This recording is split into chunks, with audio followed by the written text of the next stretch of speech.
Okay, hello everybody. How you doing?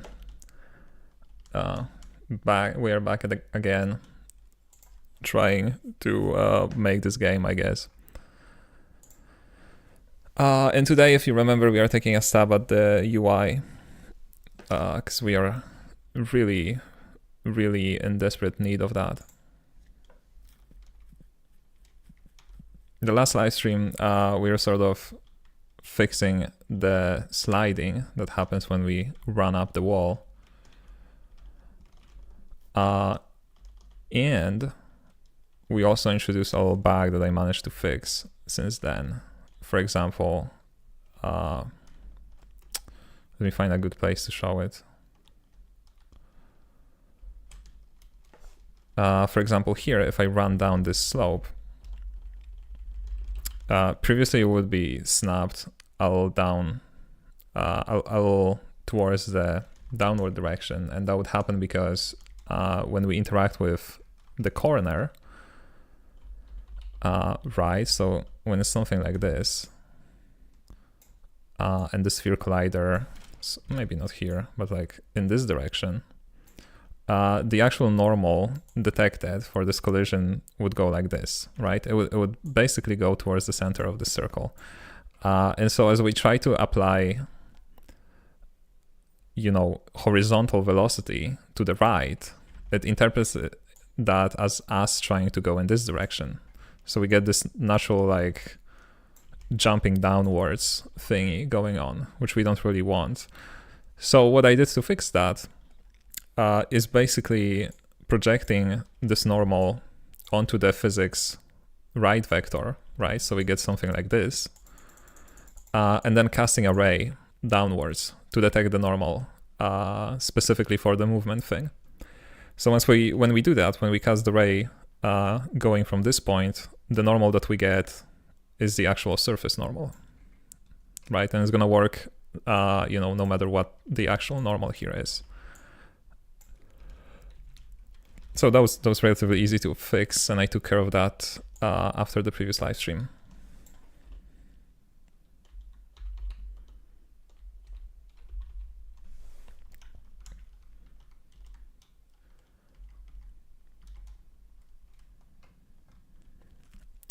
Okay, and today's plan, again, is to take care of the UI. So, with Velo, the idea that I have, or I guess what I want to achieve at the beginning, at the end of this live stream, is basically having the rendering of all of these little splines and little shapes handled by Velo. That would be the goal for today's live stream. So not really a full-blown UI with like buttons and whatever, but just to get some rendering going.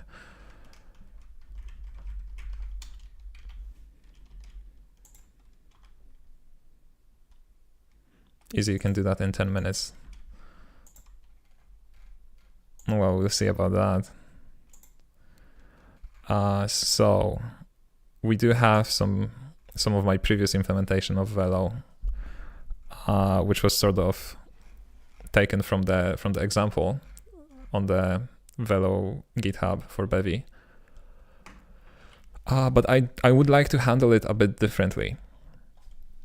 So the way rendering works right now is that we call render scenes during rendering, and this renders to a texture, and then that texture is being displayed as a UI element right here. So that's not the best of solutions because we don't want to use Bevy's UI at all. Like ideally, once we build the game, we can disable the UI feature altogether and not have that happen. So instead, I would like to use the render graph and somehow, which I guess is possible, somehow add the Velo renderer to the graph. So I do actually have a simple node implemented here for the render graph. Let me find it really quick. Here it is. For the portal effect that I showcased a few streams ago. So this is basically a post-processing node, right? So it takes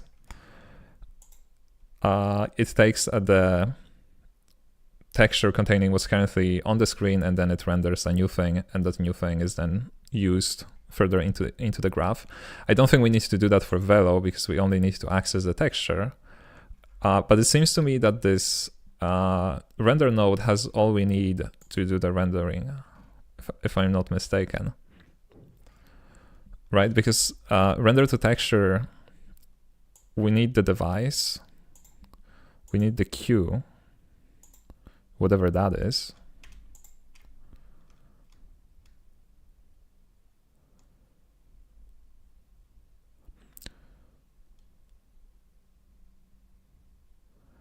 This queue is used to enqueue tasks for the GPU to execute asynchronously. But that's from Bevy render.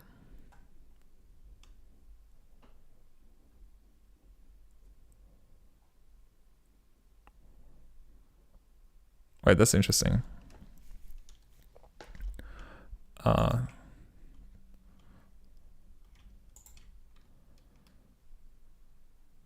Okay, so it's a wrapper around the actual queue. Okay, so I don't know if we can get the queue from here, because we can get the render device from the render context.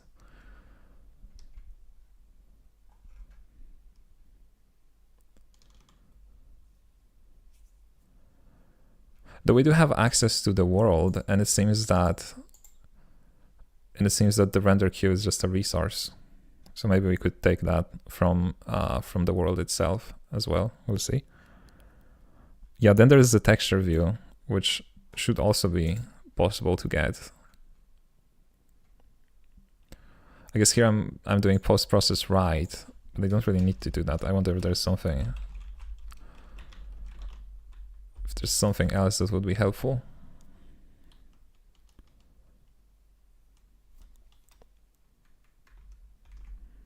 I guess you can just take the main texture, right?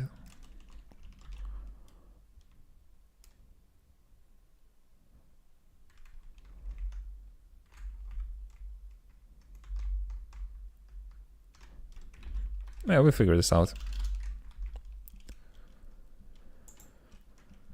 Yeah, so I'm just gonna copy this. This whole node, I guess, over to the Velo module.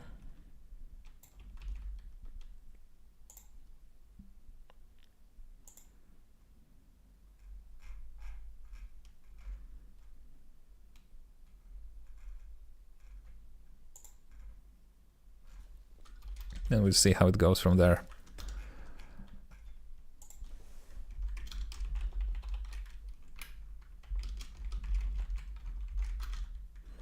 Okay, Velo node, and now we're gonna have to set it up in the actual render graph. Like this.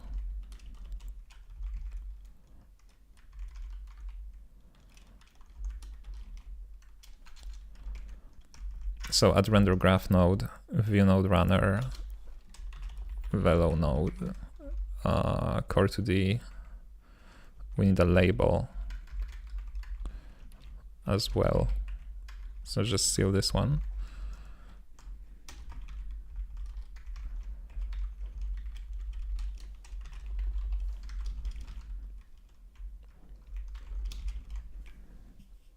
Okay, and then add render graph edges. Now to the tone mapping, Velo label, and main process post-processing.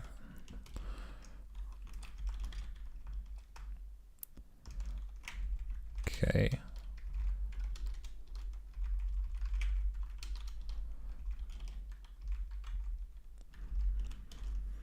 I'm not sure where it should sit in that process.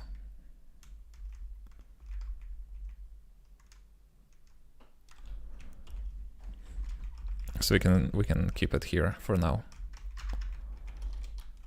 Render label, okay.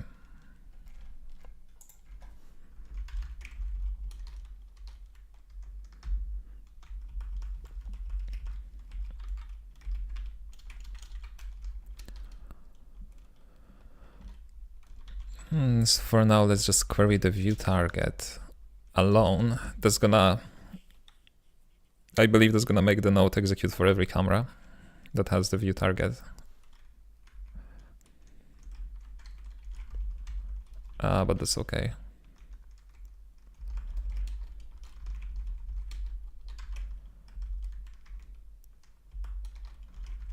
Render context, query item, let's import all of this. Okay, so we shouldn't need a custom pipeline at all, because I'm assuming that Velo sets up its own pipelines.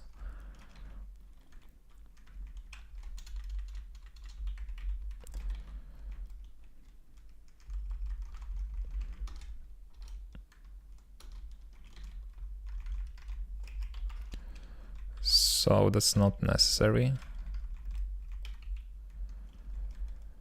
All of the uniform settings, stuff like that, also should not be necessary. We don't need the images. We're not gonna make any bind groups.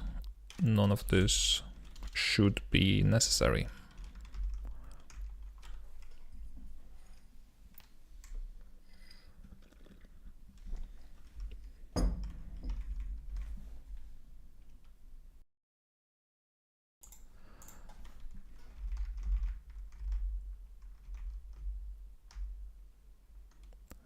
Begin tracked render pass. There's a new tracked render pass for the context configured using the provided descriptor. I don't think we want that.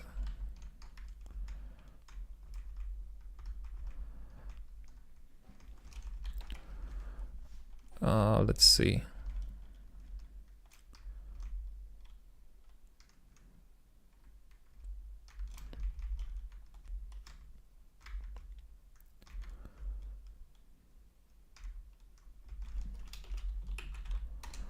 Render scenes. Let's just maybe steal this for now. With the parameters.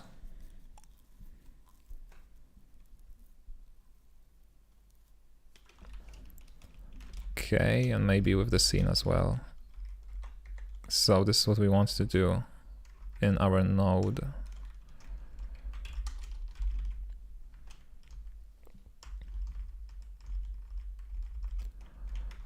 Let's get rid of this for now. So the scene, probably we can make it a component attached to the camera, and then we can just add this here into the view query.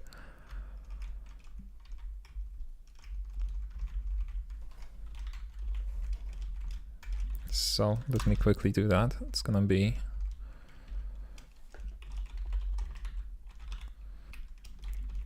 something like Velo scene, I guess. Do we have that? Do we have a component like that?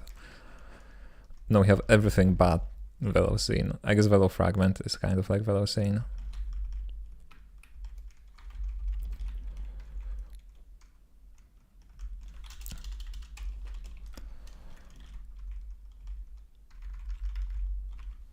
Okay, and now this is view target. And Velo scene. It's gonna be the second thingy here. Okay, so we don't need this anymore, ideally. We can just pass the reference to Velo scene. I guess we don't even need a reference because it's already a reference.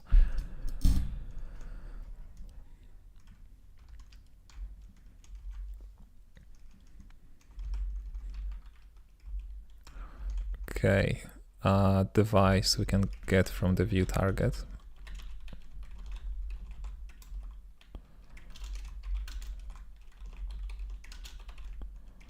Or maybe not.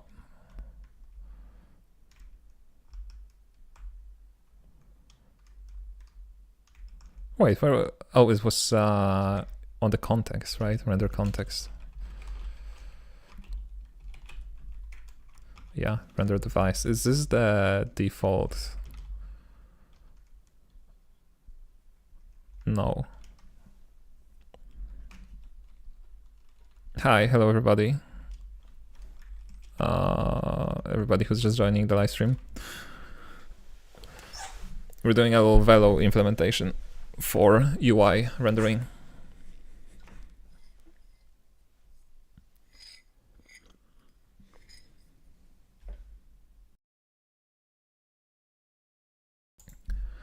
I guess it's not. I guess what we're working on right now is not really a UI, but rather a HUD, HUD, right? Is how we would say that.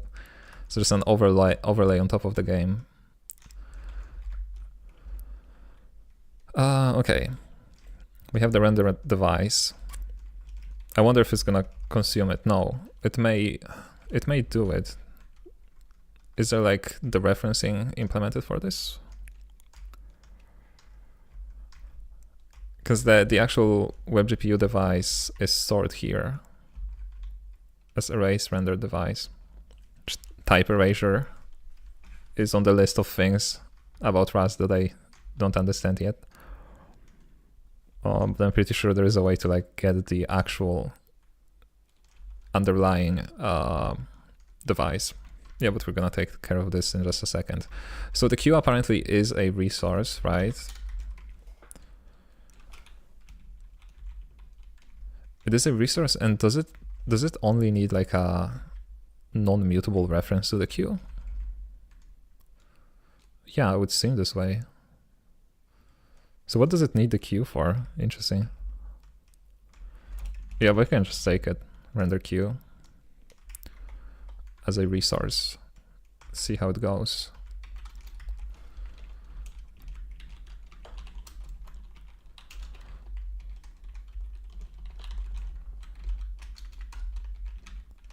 I guess we could actually write it like this without turbofish, right? I don't know which one is more idiomatic, or maybe not.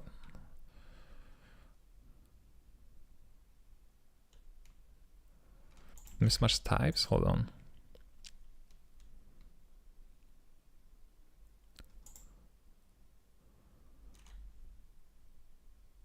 Oh, it would be a reference, okay. Or it would be actually, no, what do you return? Yeah, a reference.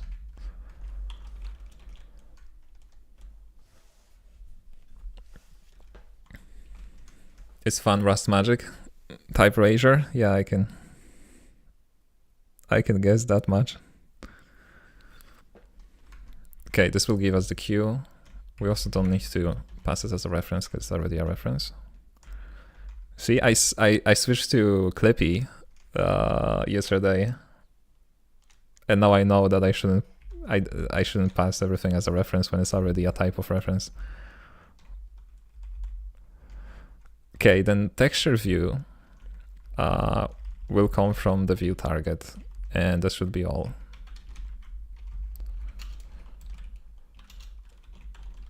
What do we have here? You have the out texture and the main texture. I don't know what the difference is. The final texture this view will render to. Okay, so it's not what we're currently rendering to, the main unsampled texture. I'm just gonna use it, see how it goes. This has to be view, right? And then we can just pass it, ideally.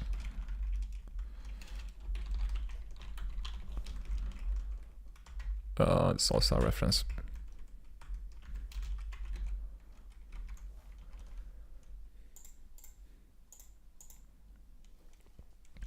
Oh, we still don't have the renderer. So okay, this explains why. It's not really complaining about any of the types. It has no idea what the renderer is. So it's gonna be velo renderer, and that's a resource.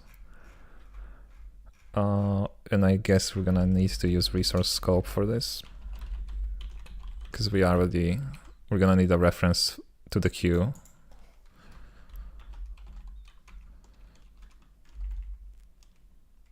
No, resource scope. It's gonna be world and what is it? Renderer.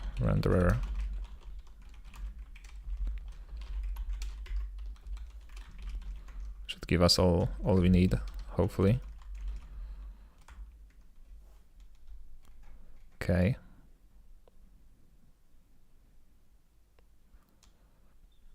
Okay, so it seems like, I wonder if these are correct, because it seems like this is, this is just because it's a wrapper to the device and not the actual web GPU device. Can I get the size of the texture from the view? I don't think I can.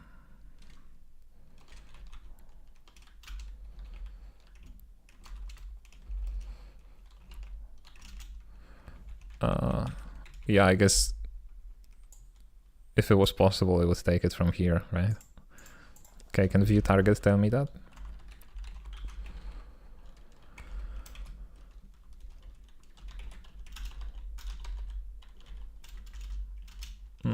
Main texture.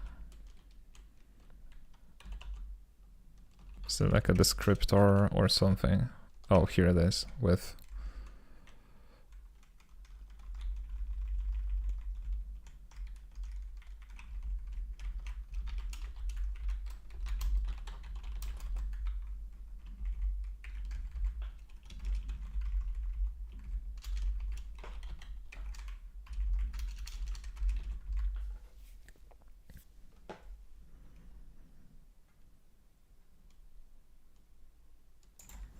Okay, can I get the view from this?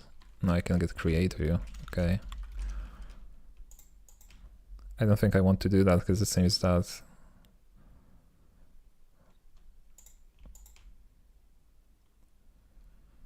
it's already caching the view.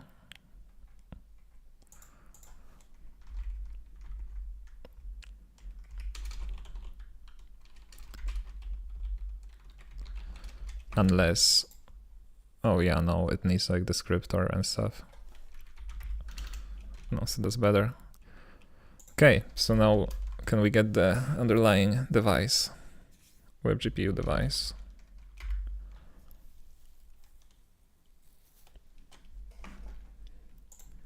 Okay.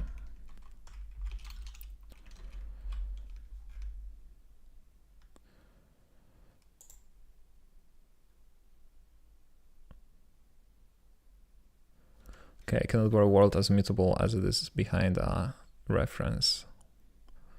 Why does renderer need to be mutable? That's sad. Because the render graph only has immutable reference to the world, which makes sense. Makes complete sense.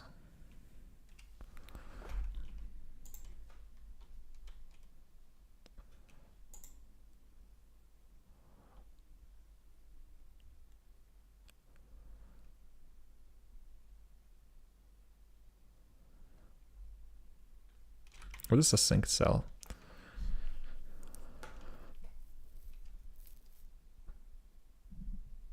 Provides a wrapper that allows making any type unconditionally sync, but only providing mutable access.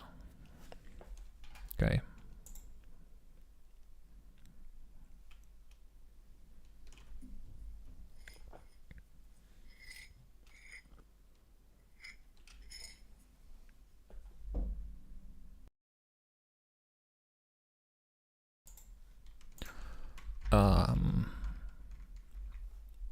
I wonder then if a node could maybe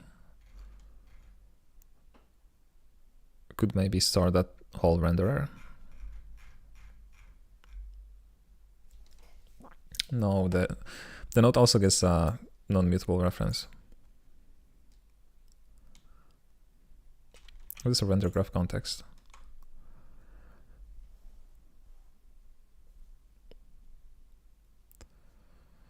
This context is created for each node by the render graph runner. The slot input can be read from here, and the outputs must be written back to the context for passing them on to the next node.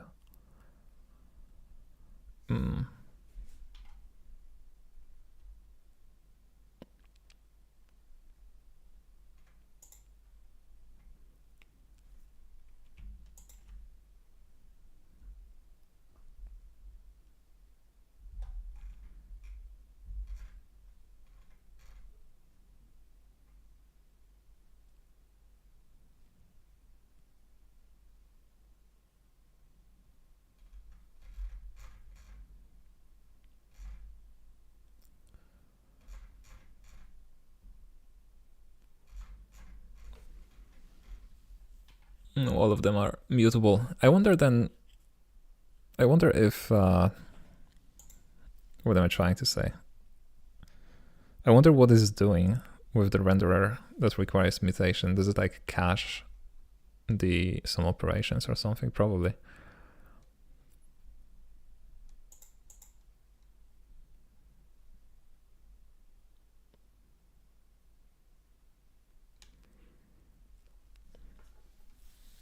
You could just wrap it into something that would let us get a mutable reference to it.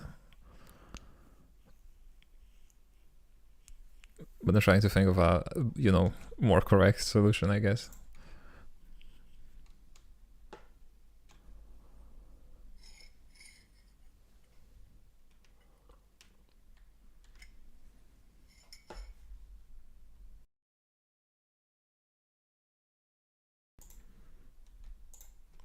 Let's see, Velo node.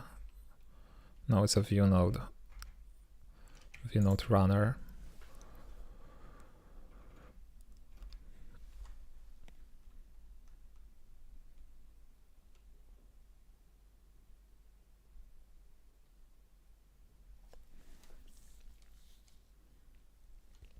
Oh, so there is an update method.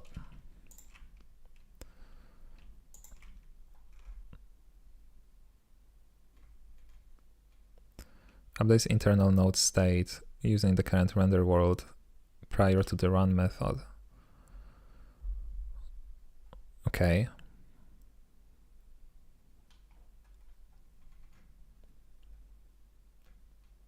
But that's too soon.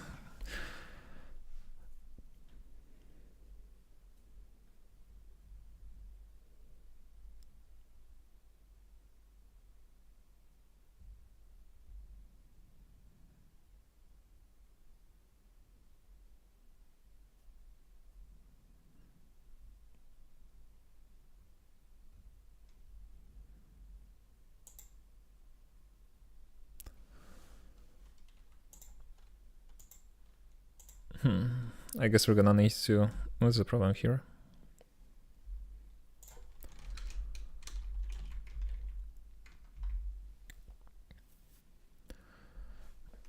So much comments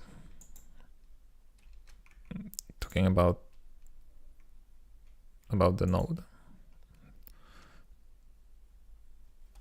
That's a good thing, right? It's Bevy's trait.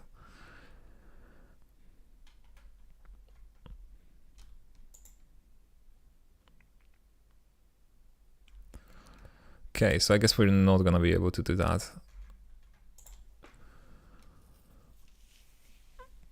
Although the update method seems interesting, but then we would need to render to a separate texture and then do some blitting in this run method.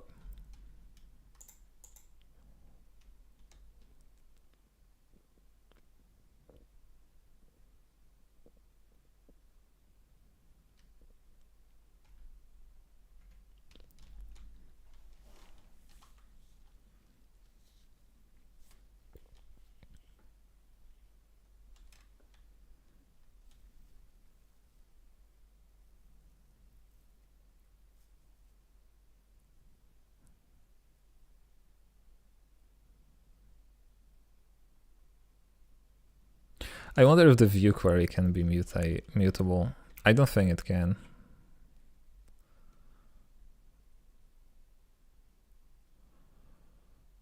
It's guarantees to run on the view entity, so there's no need for a filter. Yeah, it's read-only query data. Never mind.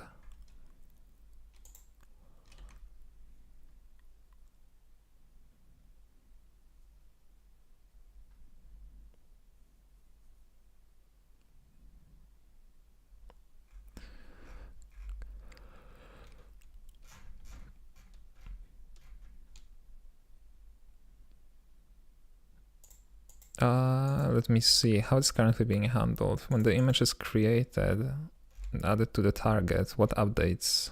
Oh, there's an update target thingy.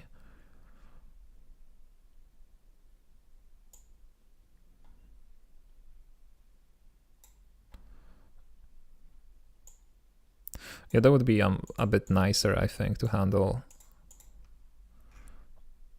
in the view node.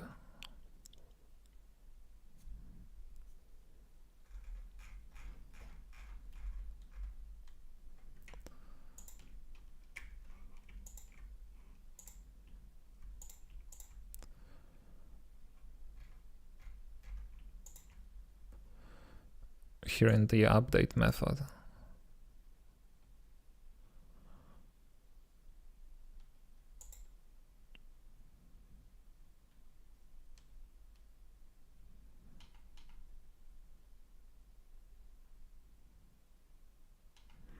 Yeah, okay, so let's try doing that instead.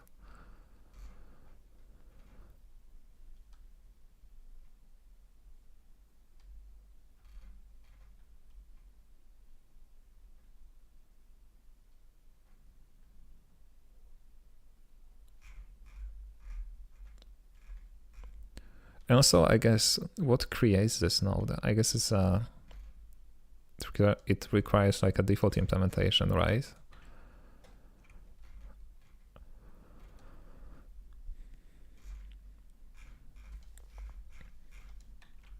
View node.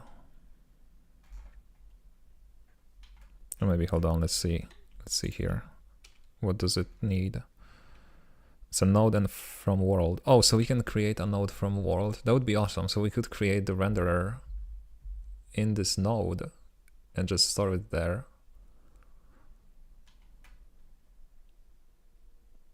Then render to a texture in the update, and then do some blitting in the run method.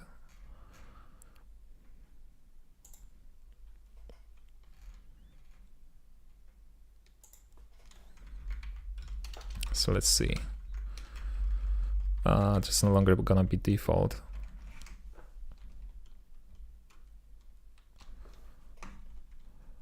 And we will be implementing node and node view node.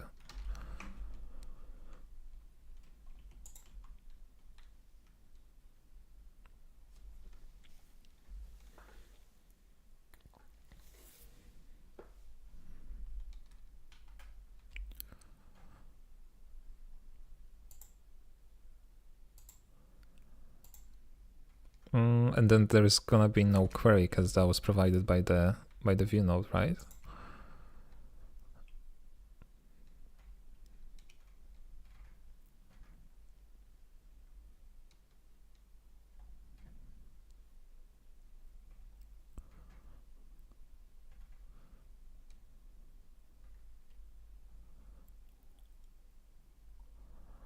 Let's see.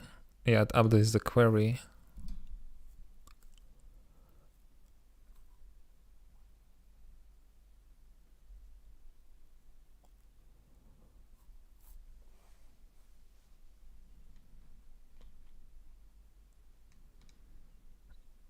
And then uses the graph view entity. Okay. So this is the view target thing. Yeah, we could do the same probably.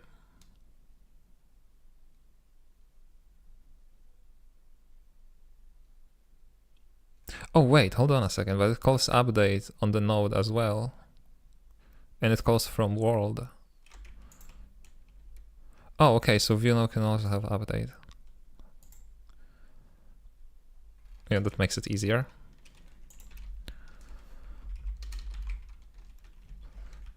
So yeah, hold on. I'm gonna make a renderer here. What type is this? Let's see if we even need this sync cell.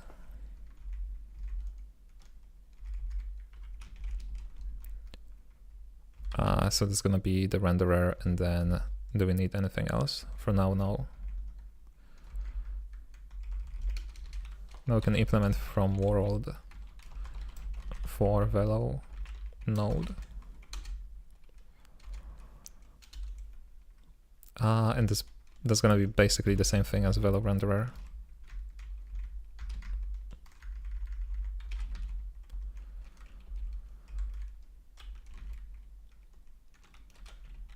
I did not copy that.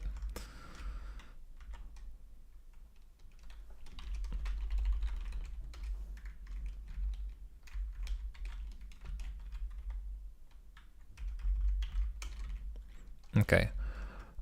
So we don't need this. Maybe we don't need the sync cell, but I'll see, I guess.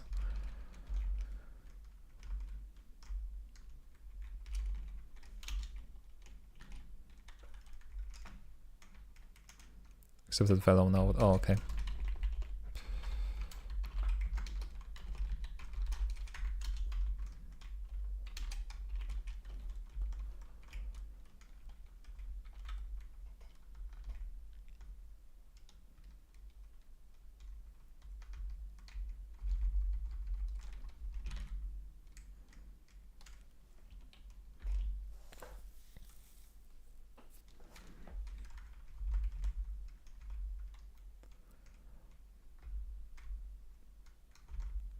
I wonder how does this work? Like lifetime wise, because you're getting the reference to the render device from the world, and then we're just moving it here.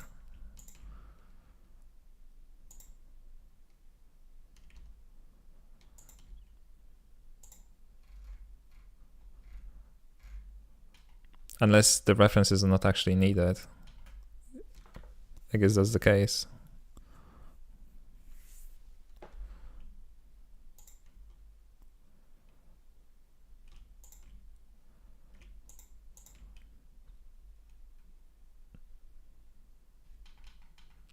Well, anyway, okay. So this is gonna create the renderer for the node, and then we're not gonna need this here.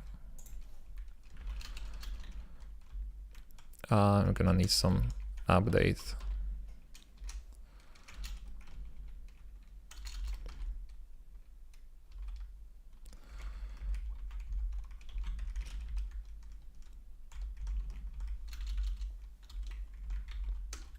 Like this. Okay. So this is where the magic's gonna happen, I guess.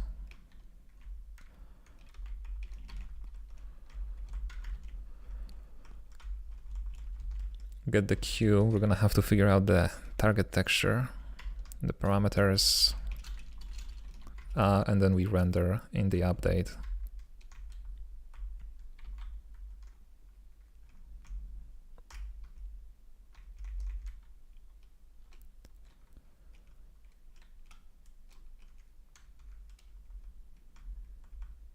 We're not gonna be doing this here. I have to figure out a way.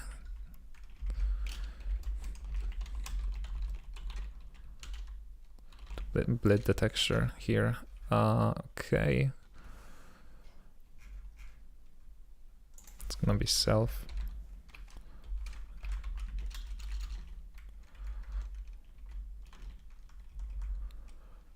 Why will you be using Velo over your current solution that renders UI? I don't have a current solution. I'm using the debug, and I don't have a UI in the game. I'm using just a debug circles.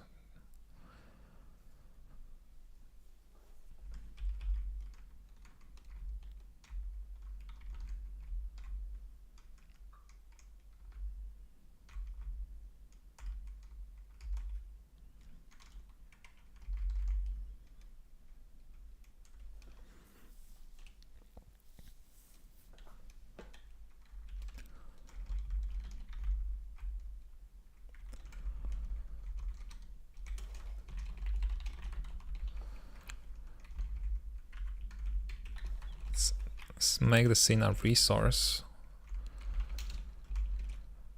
like so.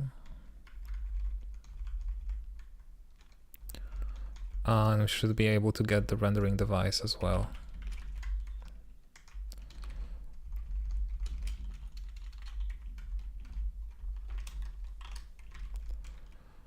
Okay.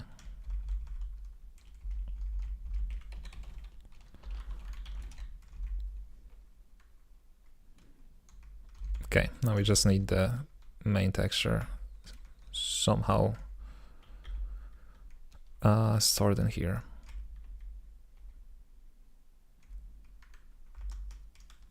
So previously we would create the texture wherever that is. Update target. velo target. Yeah, velo target would store the handle to a texture.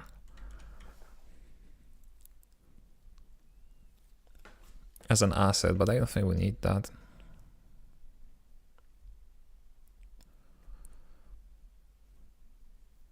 I think we can just store the image itself because it's not like anybody else is gonna use it.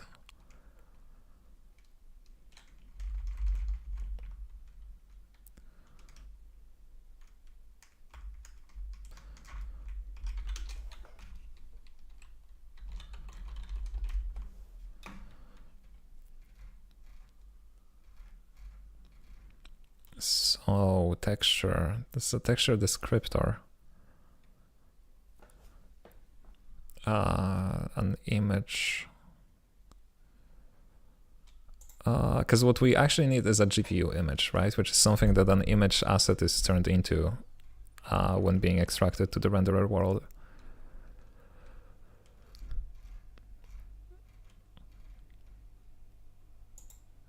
Right, when we actually render onto the texture view, we access the GPU image and not the actual image.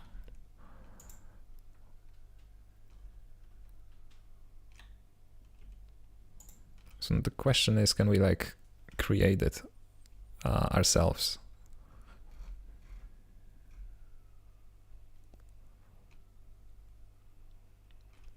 What is the texture, by the way?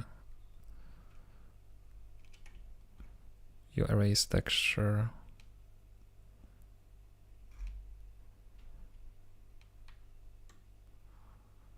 Oh, this is just a web GPU texture, okay.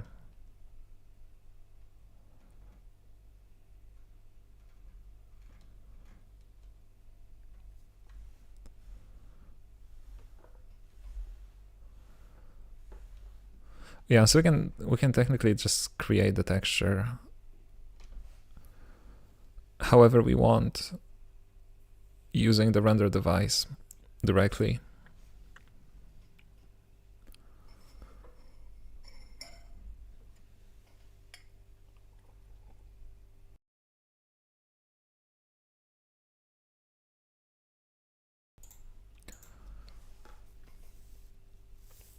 That would be fun.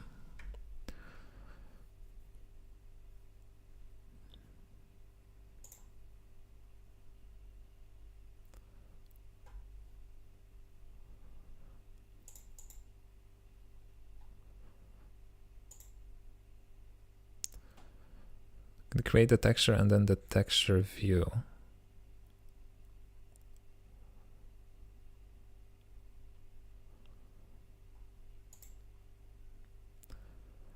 And our renderer only needs the texture view. That's interesting. Does it mean that... Oh, excuse me. Who stores the size information then?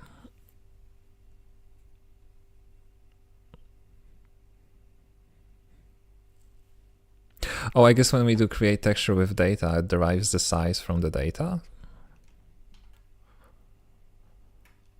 Or the texture descriptor contains the size, and I'm just silly.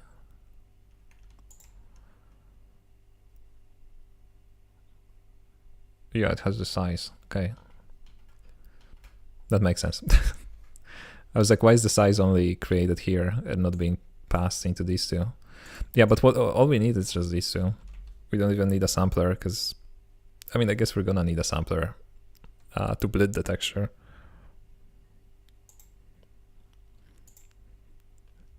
Which would be good to figure out as well, how to do that.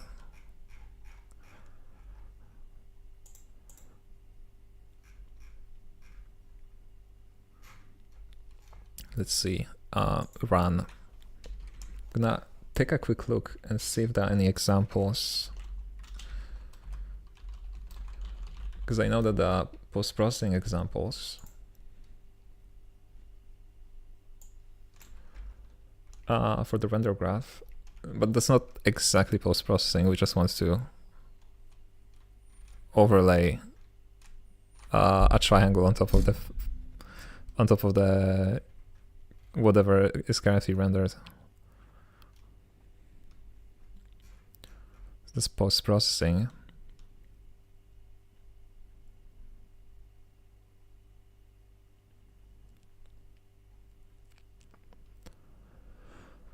Oh no, none of these looks like what we were looking for. But in post-processing, what we do is ignoring all of the uniforms for now. And the bind groups that we don't need, I think. Or maybe we're gonna need them if he wants to bind the texture, I guess, and render it.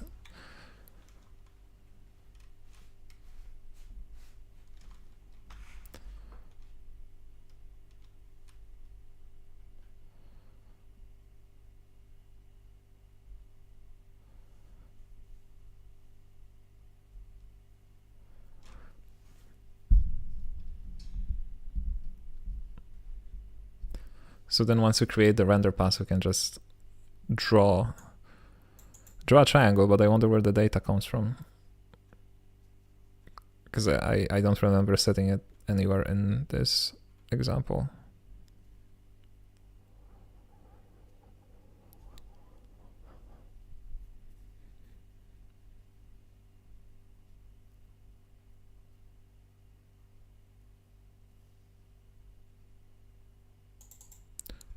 Post-process.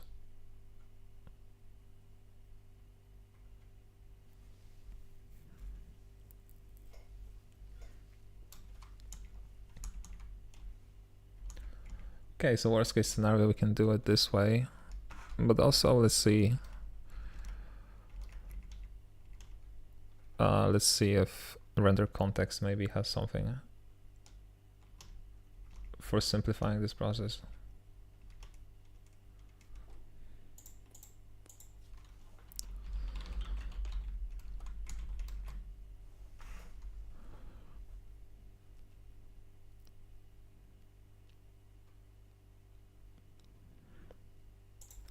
So begin tracked render pass gives me tracked render pass.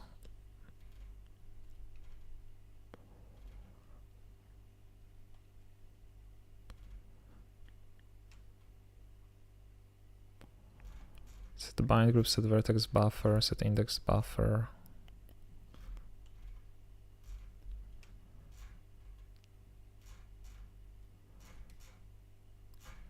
And just have drawing.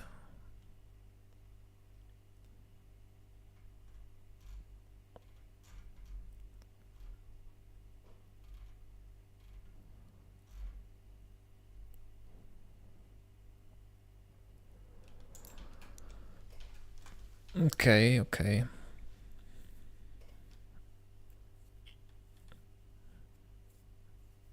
Because I really want to avoid declaring a full-blown pipeline for this.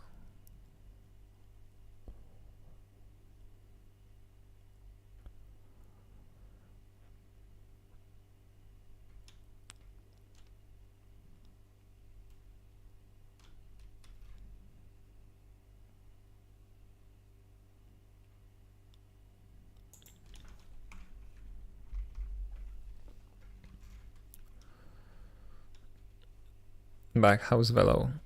Good. Turns out the run method of the render graph doesn't have mutable access to the world for understandable reasons, but the Velo renderer needs to be mutated.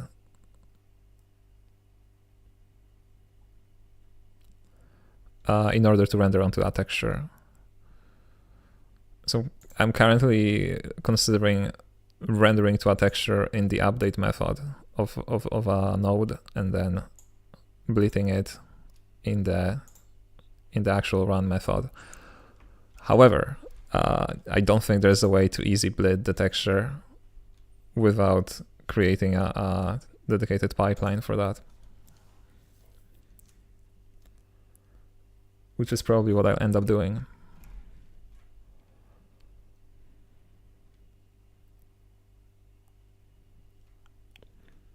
Did you not like Bevy Velo's approach or just wanting to do it on your own? So, sort of, here's the thing. about taking other people's code and having it run at runtime. I don't really trust people to that extent. So I know that there's, a plethora of like crates that do various things that I need to do in this video game, but like most of these crates are made by people that I don't know, are not necessarily popular. And like nothing against these crates or anything like that, but I don't want to end up having 20 different crates in my project running on my player's machine that I need to like take responsibility for. Right, and I checked out Bevy, and it seems like it's more for like playing SVGs and stuff like that. And also when I checked their demo on Chrome, it crashed. So it did not, it didn't make me any more, I don't know how to say that. It didn't make me feel safe about using that crate, I guess. Again, nothing against the crate authors, it's just, I'd like to keep the amount of code written by other people in this game to like a bare minimum. I do trust the creators of Bevy. I know some of the people who are contributing to, the line bender organization on GitHub, which is responsible for Velo. And I also trust Rapier. These are like the three main sort of crates that I'm using. And anything else is just like, I'm gonna try to avoid it as much as possible.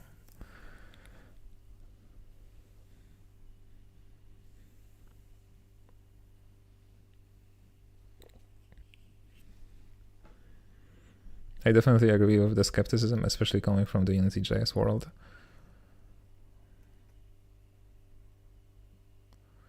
I thought Bevy Velo was made by Linebender guys, but I guess not. Was it? Hold on.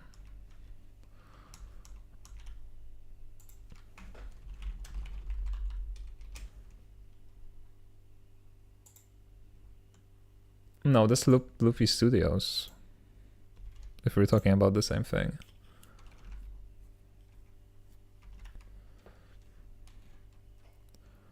And then again, it's not really what I'm looking for, because it's like displaying SVGs and stuff like that and Lottie animations as meshes in the world. Loopy Linebender?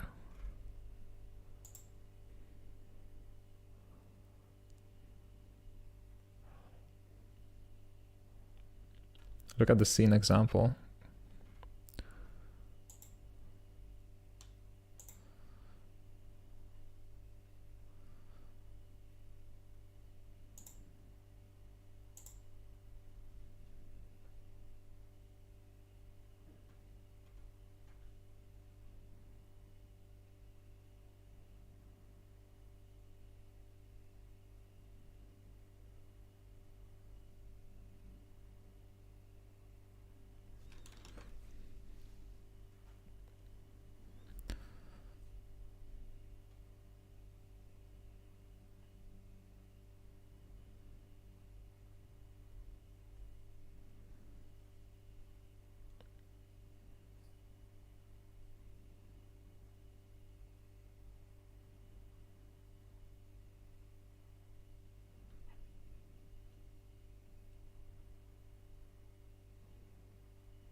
Okay, so scene is not an overlay on top of a camera,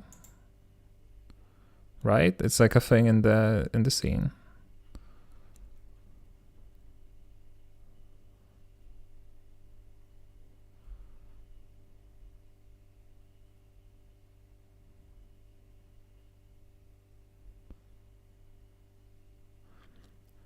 You can make it screen or world space.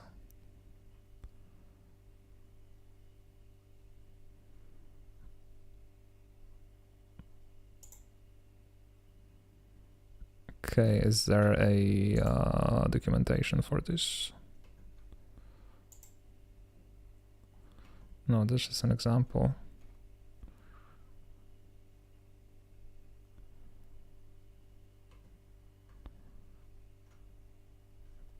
stocks.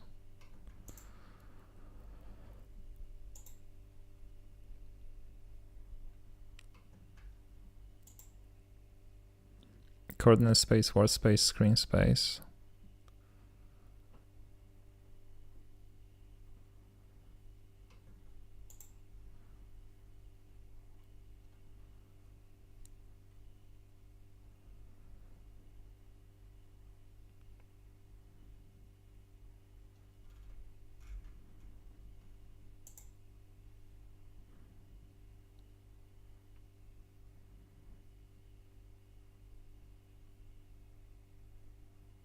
So what's the transform for?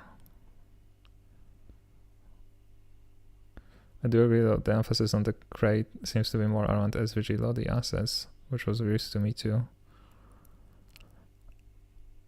Or but if I set coordinate space to screen space, how is it gonna treat the transform, global transform?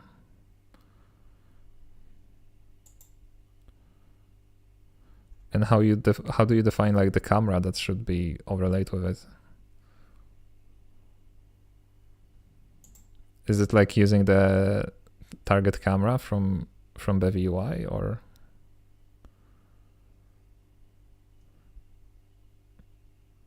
I'm guessing it ignores it, not entirely sure.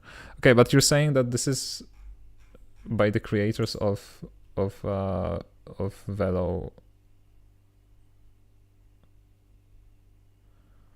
Oh yeah, it is some of the same people.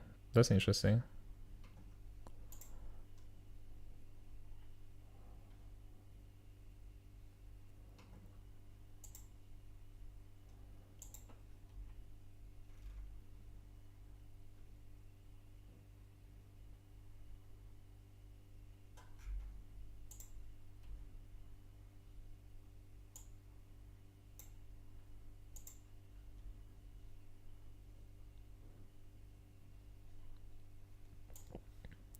I'm gonna look into this then. I was saying this what I thought initially, but looking at the contributors, there are some familiar faces, right?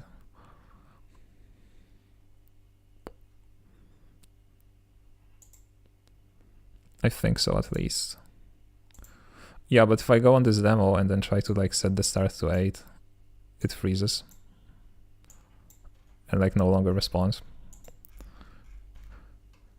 which is like the main deterrent to me. If you look at that Discord thread about cards board game example, the creators of Bevy Velo discuss it a bit more there.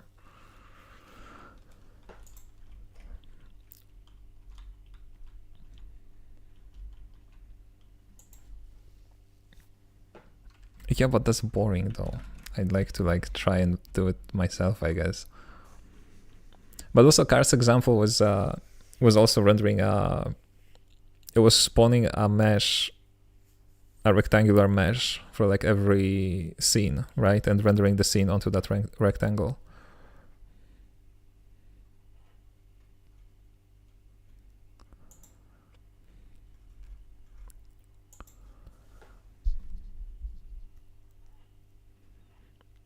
So a part of me kind of wants to just wrap the renderer in something that can be accessed mutably, despite not having mutable access to the world, which I think is possible, right?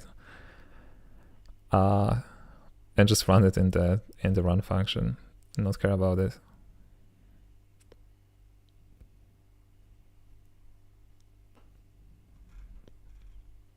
Because then we could just render it directly onto the output texture. Yeah, I think they say in that thread that that's not a great approach. I mean, if what you want is like render world space UI, then that probably is the way to go, right?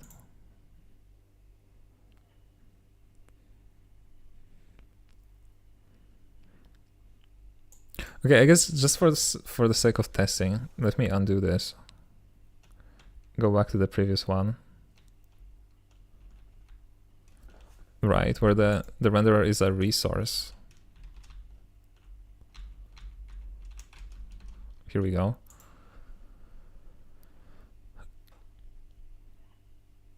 So resource scope requires words to be mutable. Yeah, so we can do that. But here's the question. If I just do let renderer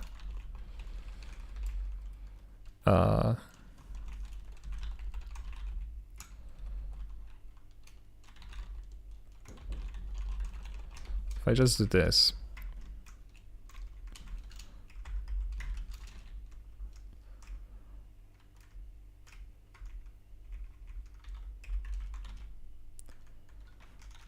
yeah, cannot borrow as mutable. So is there a way to like circumvent that? Do like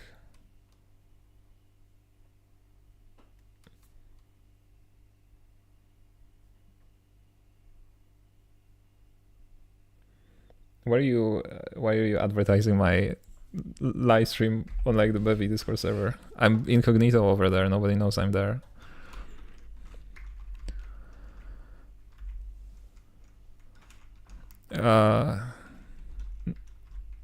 Yeah, just for sake of testing, right? Can I make it mutable? Is there some container that would do that on like at runtime? Just felt super relevant. I don't think anything I do is relevant, to be honest. Like I'm not knowledgeable about these things.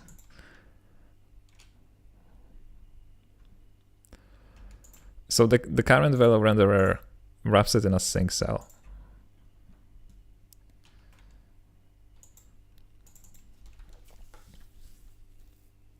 For some reason, I don't even know actually why it's there.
Okay, but it's been an hour, so I'm gonna take a little break, think about this on my break, and come back to you in 6 minutes.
Okay.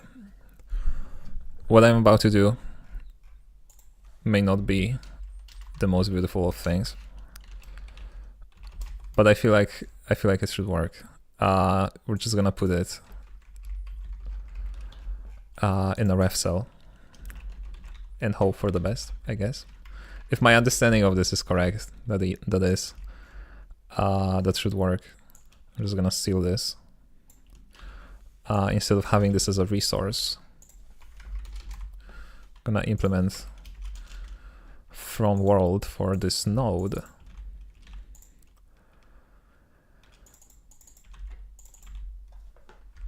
Okay, and instead of a sync cell, we're just gonna use a ref cell.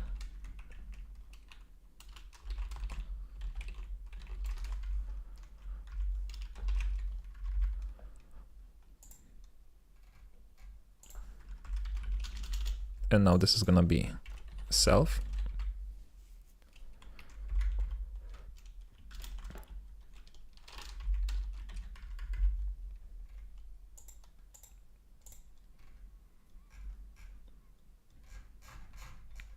Crazy if this works.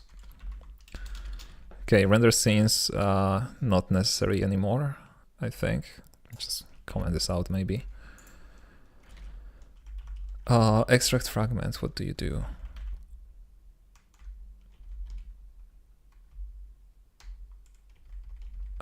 Resource velo target. What is this? Oh, it's handle to the image. Also not necessary, at least for now. I'll get rid of this. Whole target may not be necessary. Velo fragment should stay. Setup UI. We're not using this. Update target. Hopefully we're not using this. Extract fragment. Not necessary. No, hold on. Why is it extract fragment? But it's extracting the target resource. Who wrote that? Who named that? Couldn't be me. Okay, that's not a resource that exists anymore. We also don't need any of that, actually.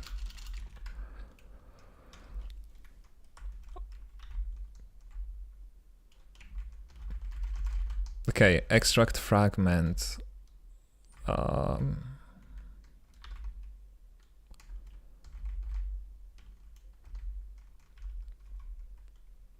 But we do need to extract something, right? Hold on. Yeah, we assume that the velo fragment, which is actually this velo scene now, this is gonna be attached to the camera. So we should probably extract that. There's a plugin for that, right? Extract component plugin, yeah.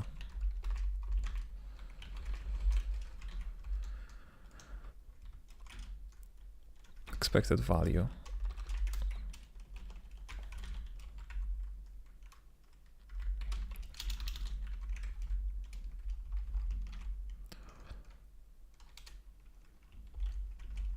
What's the problem?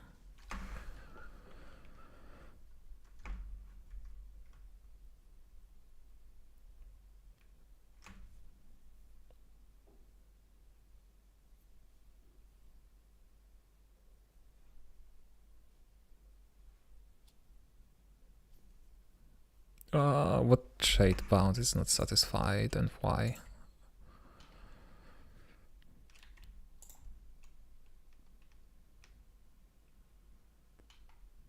Okay, I'm gonna come back to this in just a second. We don't need to render scenes. What is the problem with this? Can it be shared between threads safely? Oh, within velo node. Well, that's a bummer.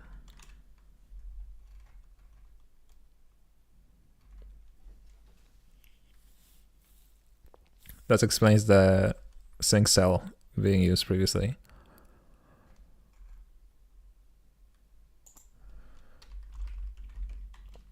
But the sync cell doesn't allow us to like borrow mutably, right?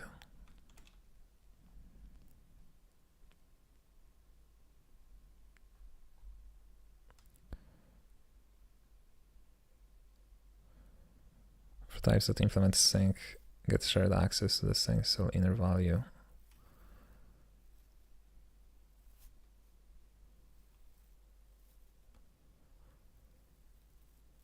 Is there like a sync ref cell? Is that a thing?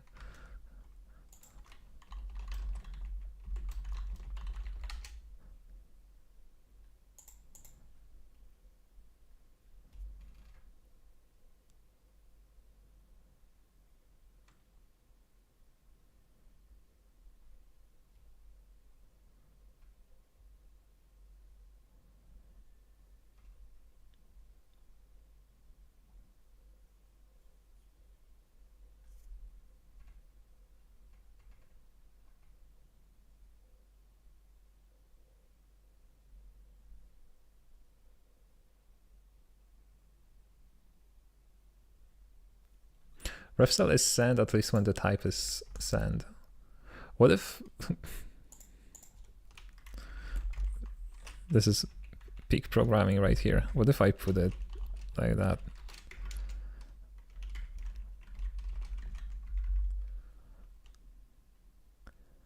Would that make it work?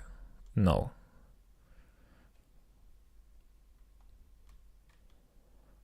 Ref cell sync cell renderer cannot be shared between threads safely.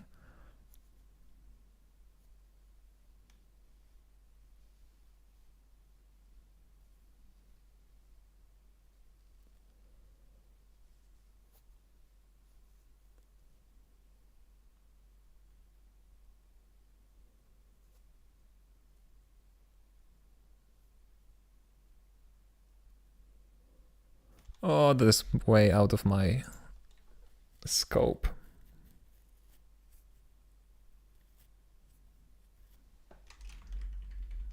Let's get rid of this sync cell though. Sync cell.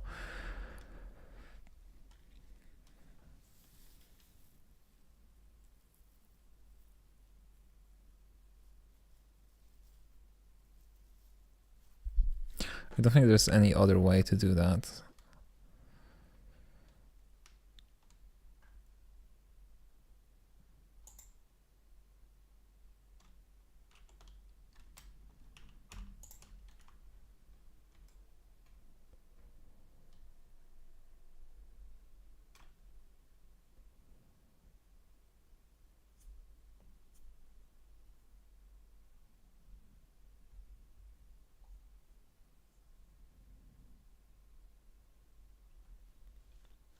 What would be a good place to start learning Rust with Bevy? Should I learn Rust first, or can I do it with Bevy? I don't know, because I've been learning both Rust and Bevy for like 1.5 months. So like I'm the last question. You should ask questions about this. Maybe someone in the chat can like recommend you something. I'm personally learning both at the same time.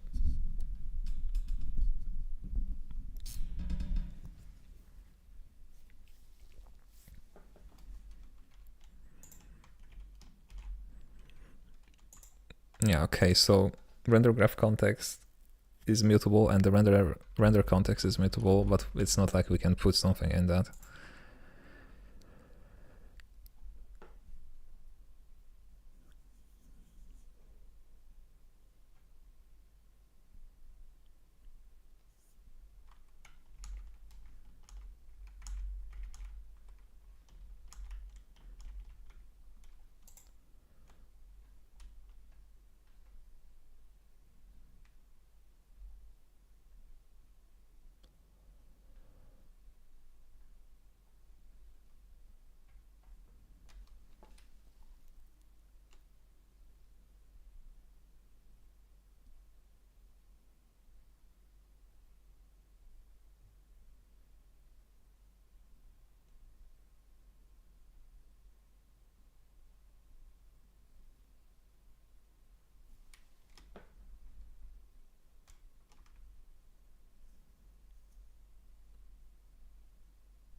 trying to look for a container that would let me do that, but I don't think it's possible.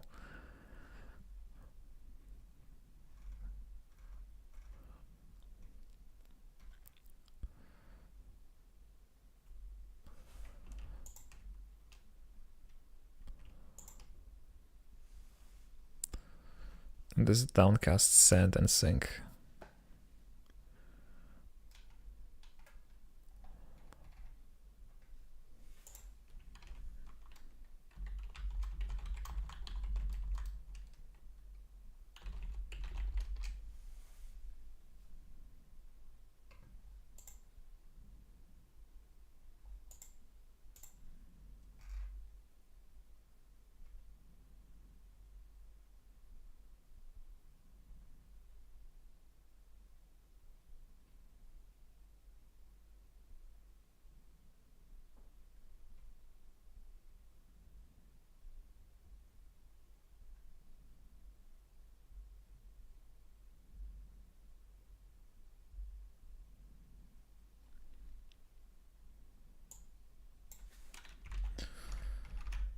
Okay, one more thing that I'm gonna try, I guess. What if we put it in an arc mutex?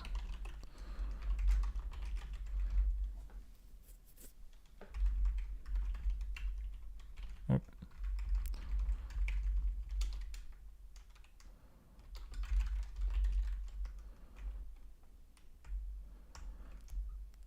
Okay, that seems to be accepted by this thing.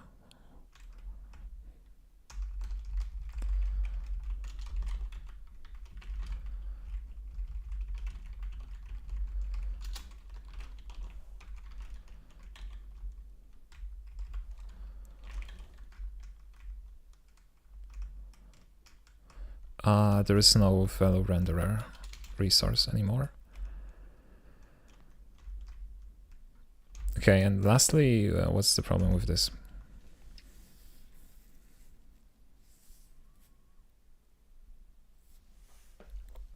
Extract component plugin. Sealed plugins is not satisfied. The following other types implement the trait.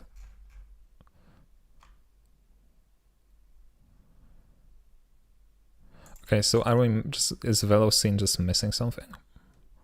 Where's the implementation of plugin? Yeah, plugin, extract component.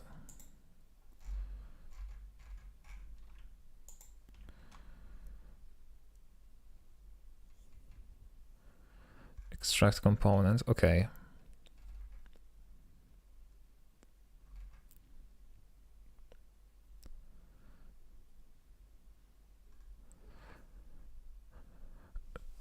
So this requires a custom trait to be implemented on the component, but is there no default implementation?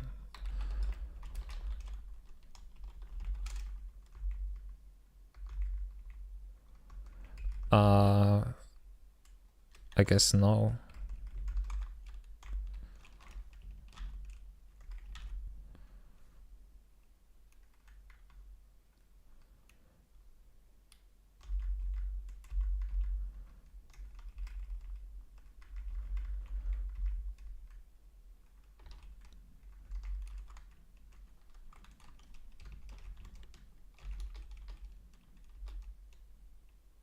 Oh, I can derive it. Okay. See, I knew it was possible. I just didn't remember how. Yeah, component, extract, no, extract component. Because we don't really need any custom logic, we just want to copy this. Oh, maybe that's not possible. Clone is not satisfied. Okay, if I just...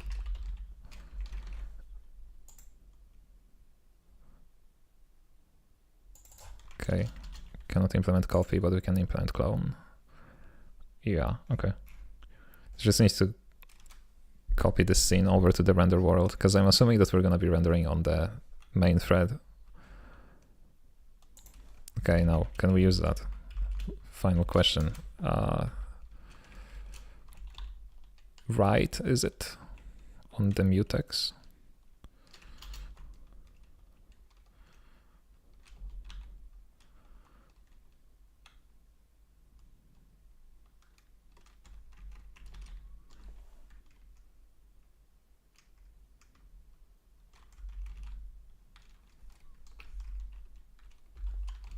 Let's unwrap this for now. Okay.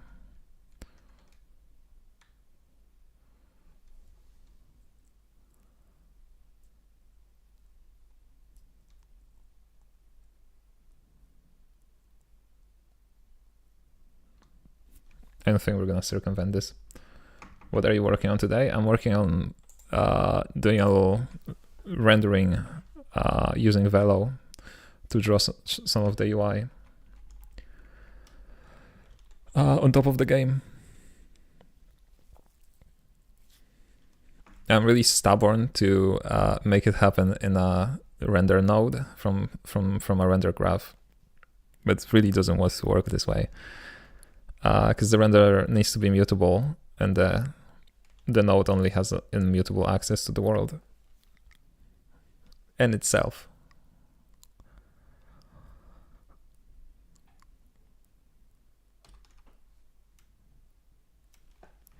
So this is what is this function?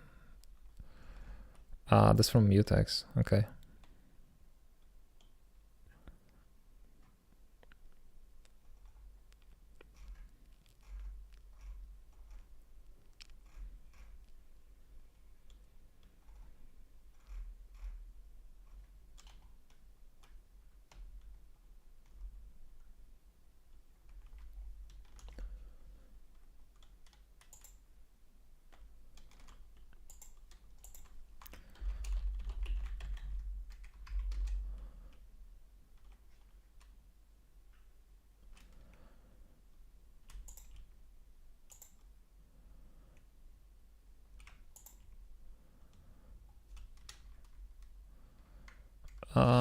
Checking something out really quick.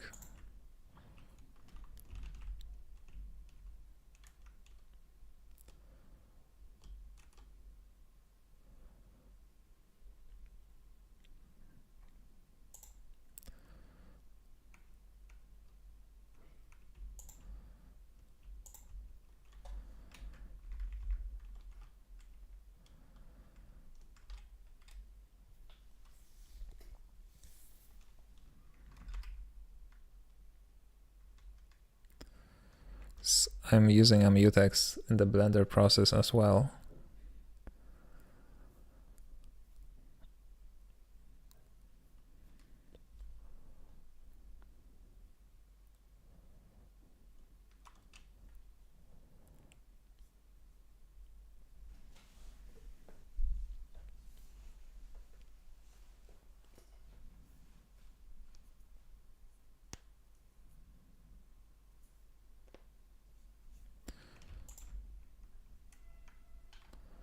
Yeah, so it is possible, because I do try weight, which is mutable on the process that I get from a mutex that I get from a non-mutable reference. So I do understand that much.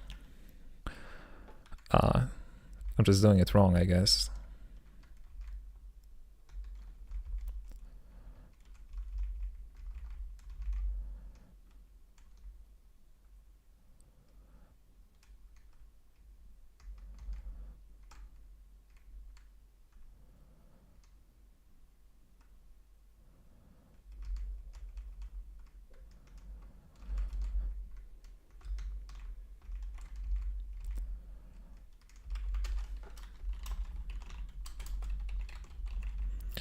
Let's see, renderer.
Okay. Crazy if this compiles.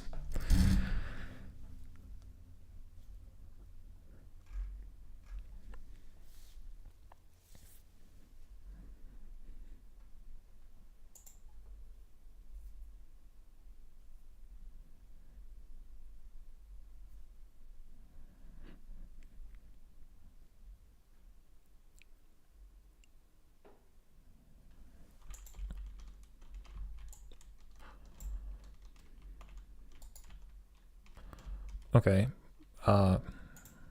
it works. I guess the question is, does it do anything? So all we need to do now is add velo scene onto a camera and try to render something onto that. See how it goes.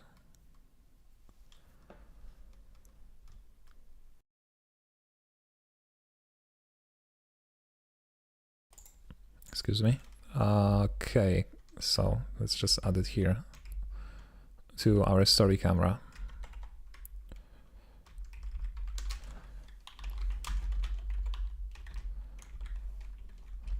Does it have a default? Yes. Okay.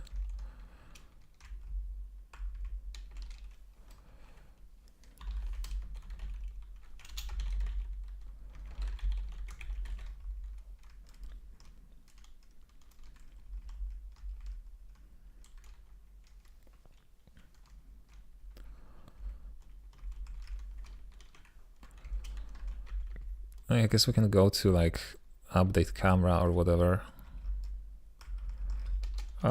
Get the mutable velo scene in here and try to draw something. Something simple. I don't remember what coordinate space this is gonna use by default.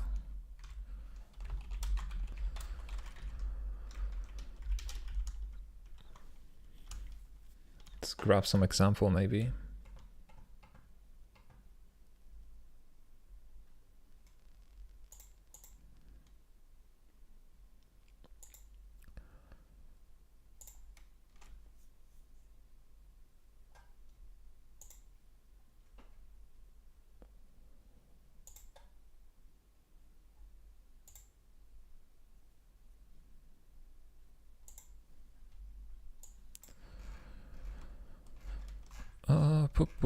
Examples. Bevy. Oh wait, hold on. There's a separate community integration for rendering raw scenes or loading SVG files in Bevy through Bevy Velo. Yeah, so it is a community integration. But where's the example? There used to be an example in the repo.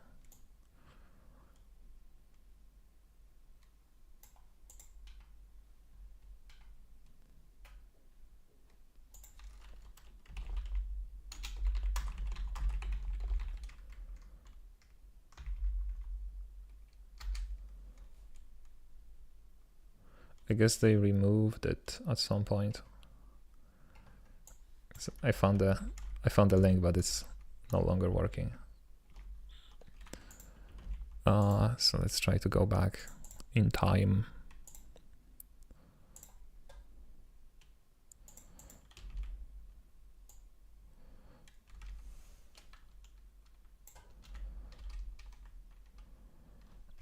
Yeah, okay.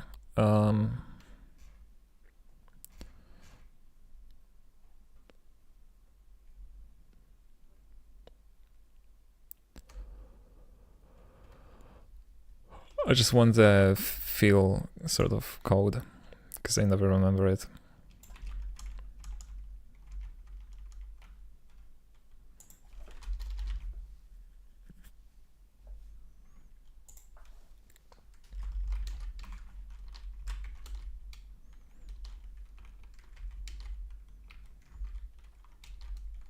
Oh, that's the wrong thing. Hold on.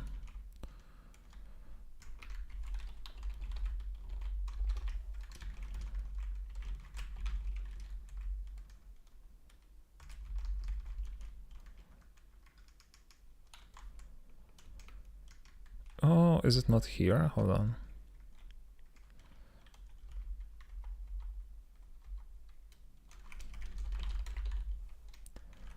Oh, it's in Velo, okay.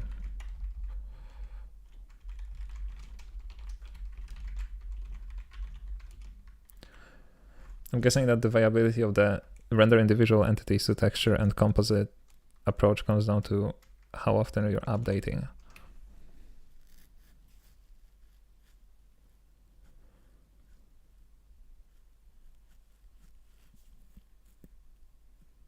So like you mean when you just prepare it ahead of time, like a singular texture, and then reuse it instead of re-rendering each frame? We're planning on writing a wrapper around Velo scene so we can use Bevy math color stuff.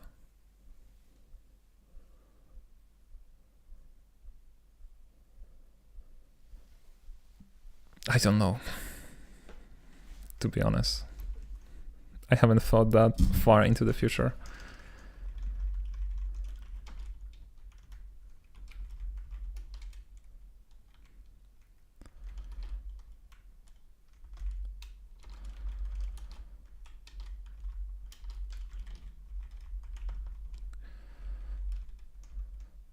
Okay, we don't need actually any transform here for now.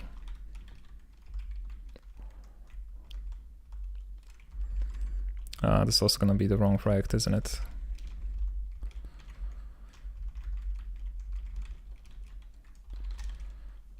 Although, if it's a shape, that's probably curvo, right?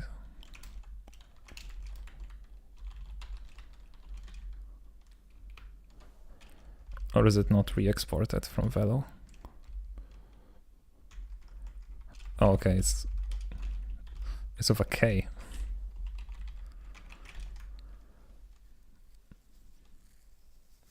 Yep, my board game is using this approach, and the Bevy Velo author in the Discord thread suggested that doing this in the context of Bevy Velo was too expensive. For my purposes, I'm happy with the render to texture approach. Oh, that's interesting. I'm gonna have to go through this thread eventually, because it sounds like a lot of useful information.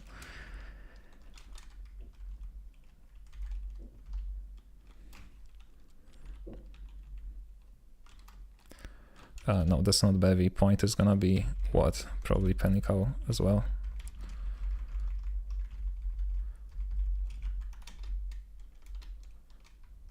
No, it's Kurobo. Okay. We don't need to stroke, we just need something. Yeah, so this should just fill the scene with a little rectangle.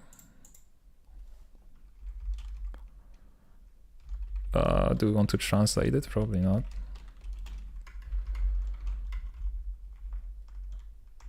With a gradient, is this correct? Oh, it is. Okay, it's just not highlighted with any color.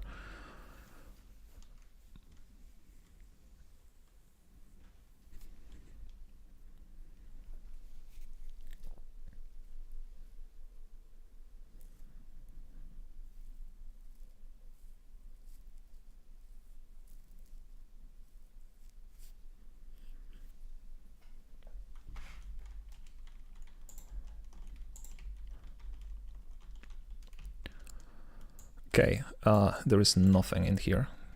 That's cool. See if the camera even gets the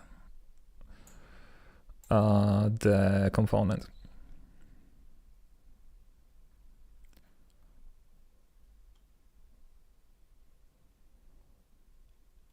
If it would even be visible. Hold on, I don't think it has reflection on.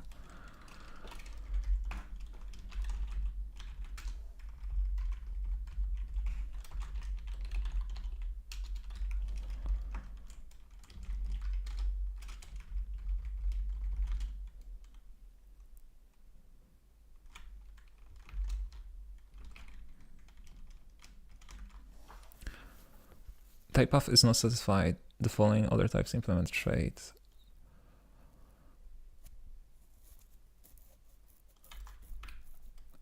Okay, can I implement it manually?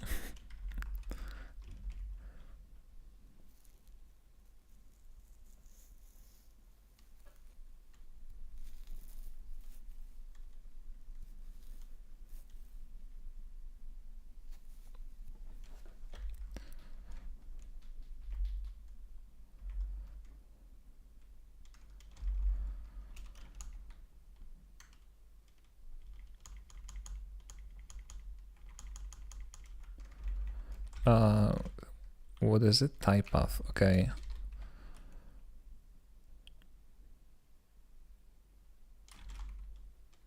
But I cannot do that, right? Because the derive macro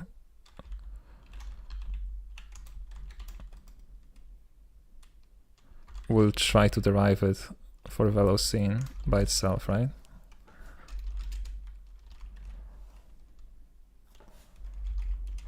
It's gonna be clashing implementations or something like that.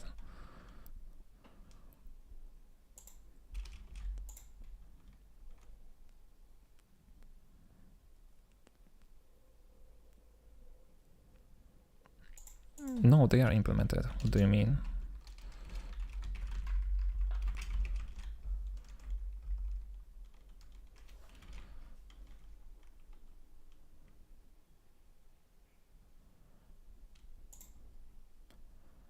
Yeah, conflicting implementations. So I would need to implement reflect myself altogether.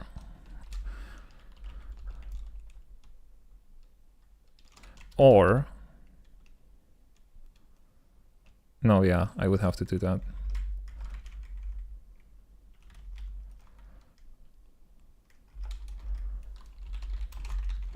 But it's probably a lot of work, isn't it? Yeah.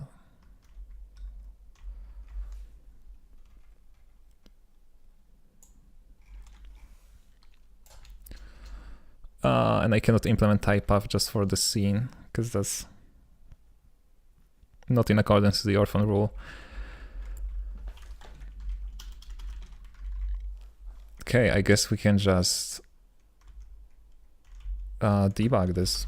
Let me compile this, just see if we even enter this this place in the system, because that's gonna return if there is no scene component, which there should be.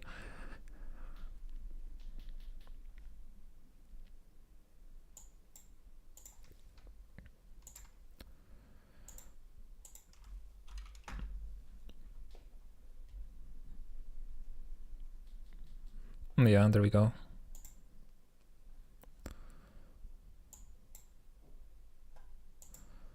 The scene is here. Okay, stupid question. Do I even attach this plugin? Okay. Classical.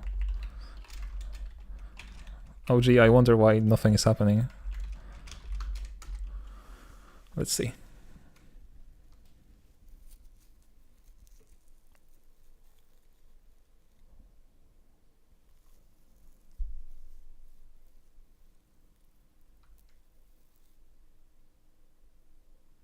Okay, perfect. Something happened.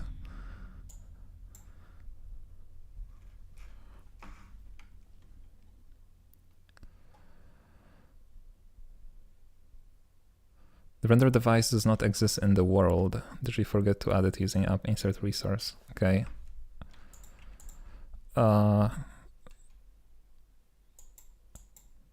Whoops.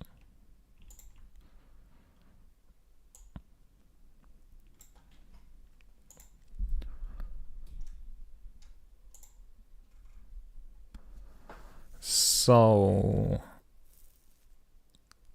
I'm gonna guess that it just calls too soon, because the previous implementation was adding it in Finish, the velo renderer.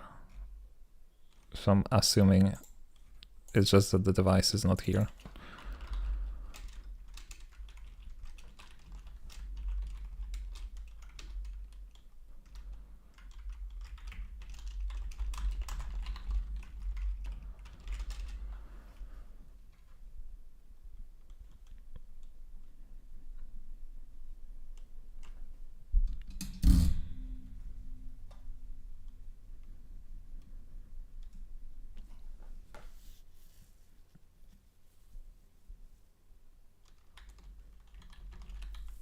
Okay.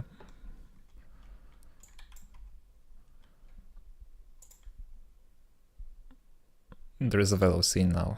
Okay. Did I miss it before? Because the addition is in a different module. It should happen immediately. Interesting. Okay, so now technically everything works, but we don't see anything happening.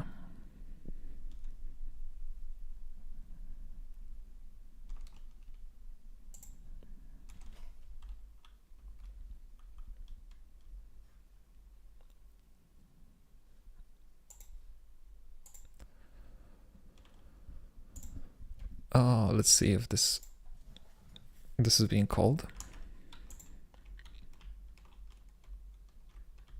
No, it is not. Okay, interesting. View target velo scene. Could it be that the query is just not happening?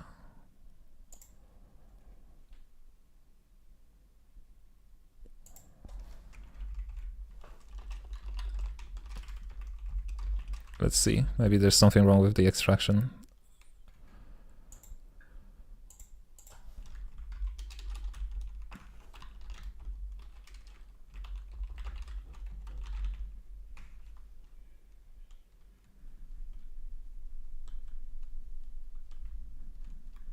Line vendor really like their projects ending in O, don't they? Yeah, Penico, Velo, Curbo. Yeah, exactly. If this is non, wait, hold on. Oh. Some Velo scene. It's not if, else, return. Return okay.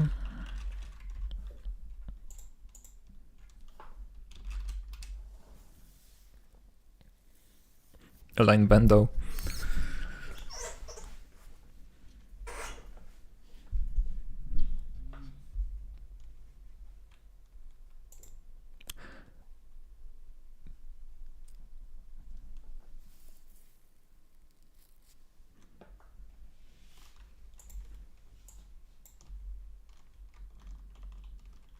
Shout out to that person at the beginning of the live stream who was like, yeah, it's gonna take 10 minutes. Longest 10 minutes in my life. Okay, this compiles. Let's see if we enter this branch and it's just that we don't have the component in the extracted in the render scene. Yeah, we don't. Okay.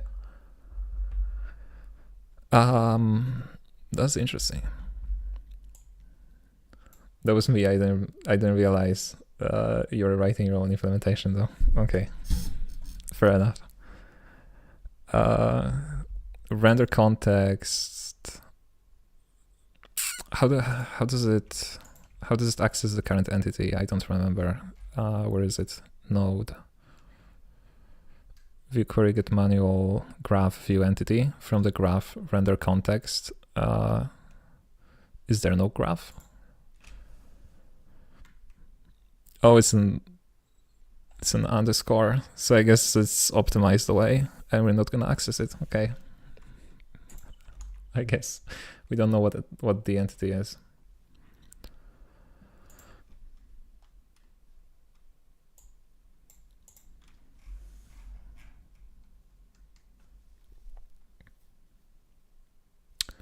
I don't think this extraction plugin should be added to the renderer world, right? I actually don't remember.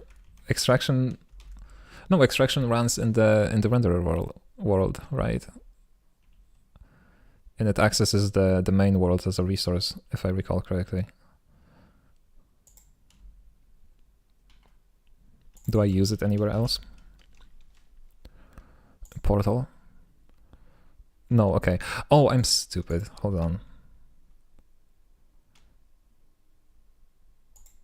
Render app. Yeah, it has to be added to the main app. And then it probably accesses the render app itself. By itself, I mean. Extract component plugin goes on the main app. Yeah, exactly. Exactly. Okay, maybe it's gonna crash now with something helpful.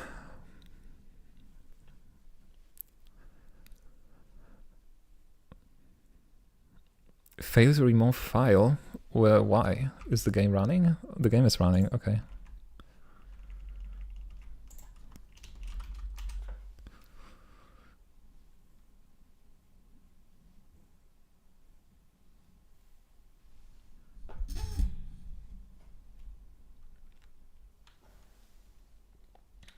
Here we go.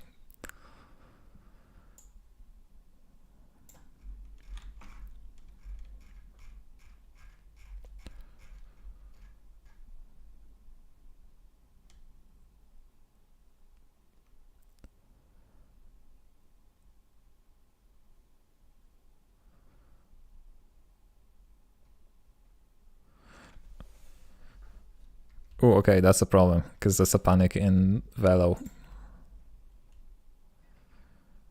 So we run our view node and then render to texture panics.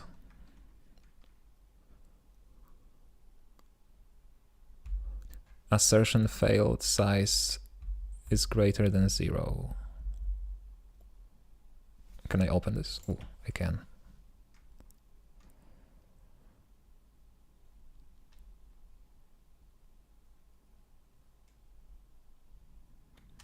So there's a buffer proxy being created with too small of a size.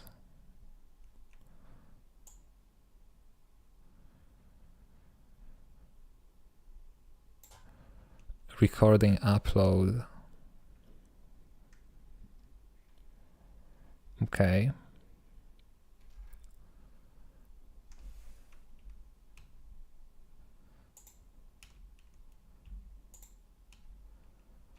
Scene encoding goes in here as encoding through this resource proxy buffer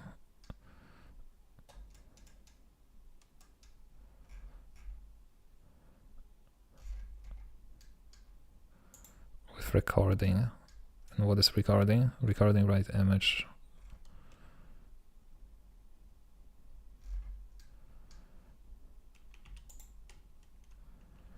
Hold on.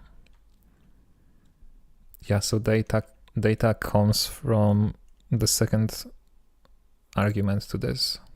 So recording upload. Name is scene and then data is packed. Okay. Packed is an empty vector. Okay.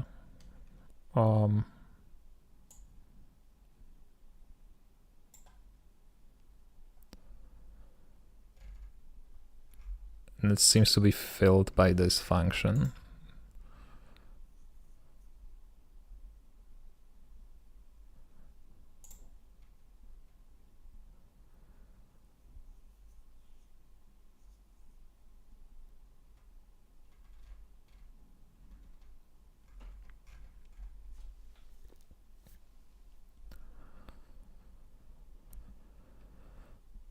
Data, clear, reserve, buffer size.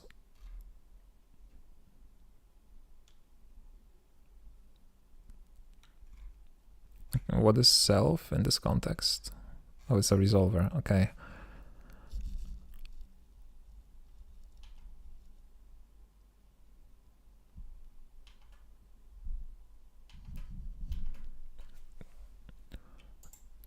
Okay, let me stop here for a second. Let's see what the scene actually is. Could it be just, could it be that the scene like has no encodings in it? Like nothing is written to it.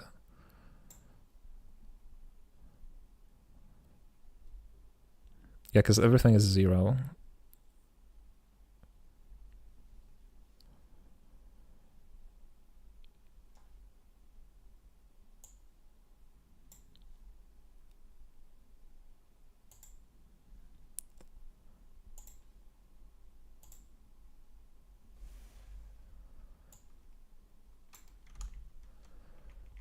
And it crashes, okay. what does this tell us about the camera? Does it mean that it doesn't run, or?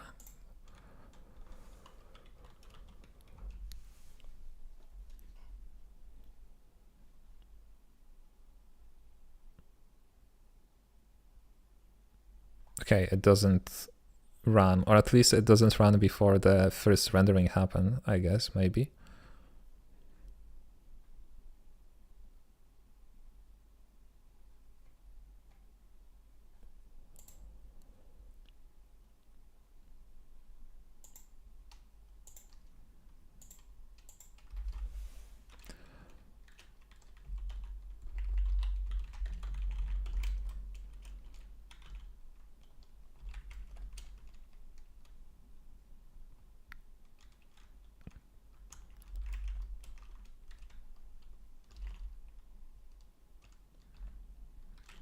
Can I get some length or something of the encoding? Size? Or count? Or anything?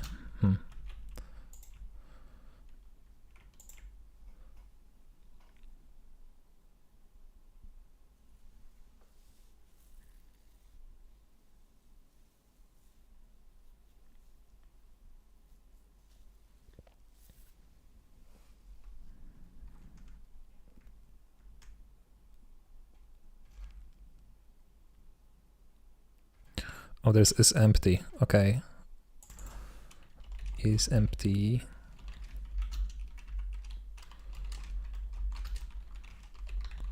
So some traditional techniques. And return an okay here. Or maybe not. No, encodings.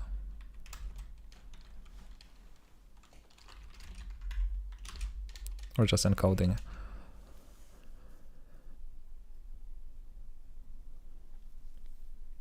So that is interesting. I wonder if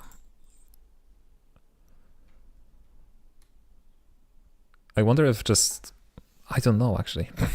I don't know how this could happen. Oh, it still crashes. Maybe that's not it.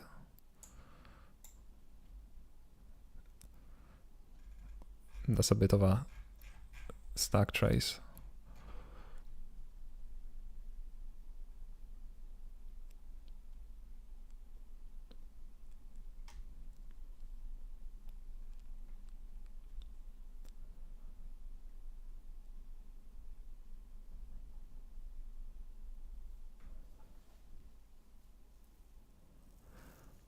Okay, web GPU error this time.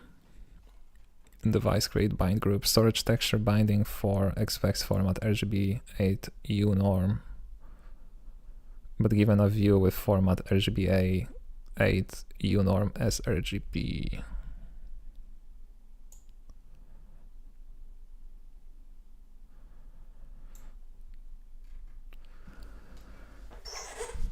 Okay.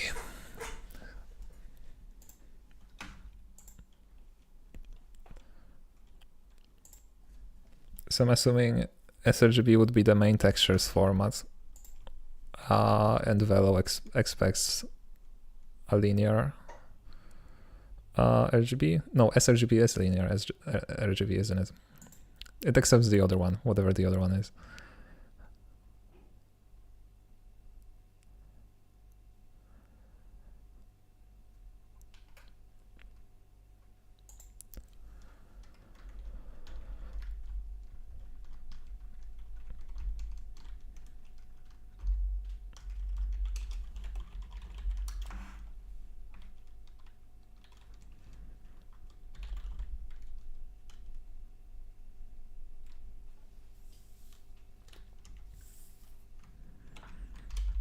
Okay, can check the format using this.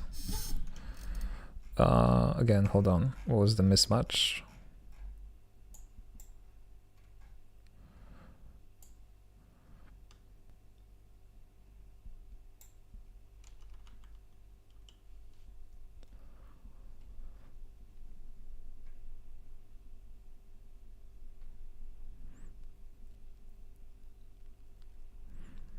drop in, like, say hi, bounce to catch bass.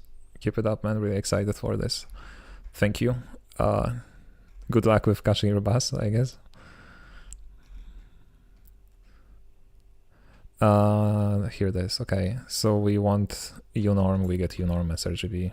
Okay, let me copy this so I don't forget.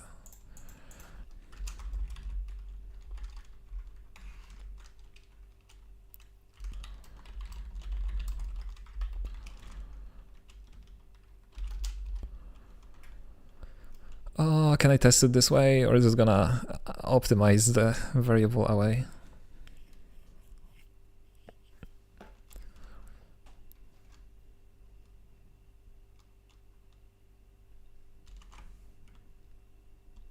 Or I guess maybe, hold on, maybe it's, yeah, it is in the descriptor, so worst case scenario, we can probably get to it from within the texture. Okay.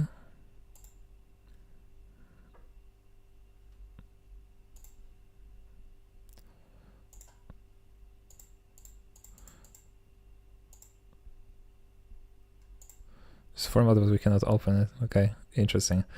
Anyway, texture, value, no.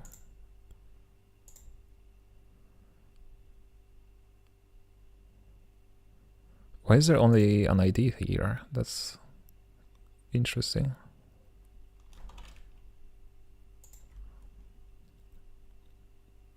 Oh, because, okay, I see. It has an erased value.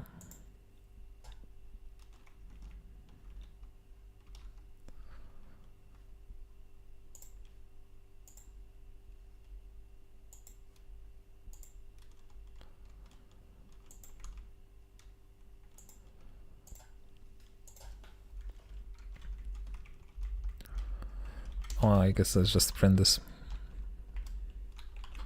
It's gonna be easier than, or just debug. It's gonna be easier than trying to get this show up in the debugger.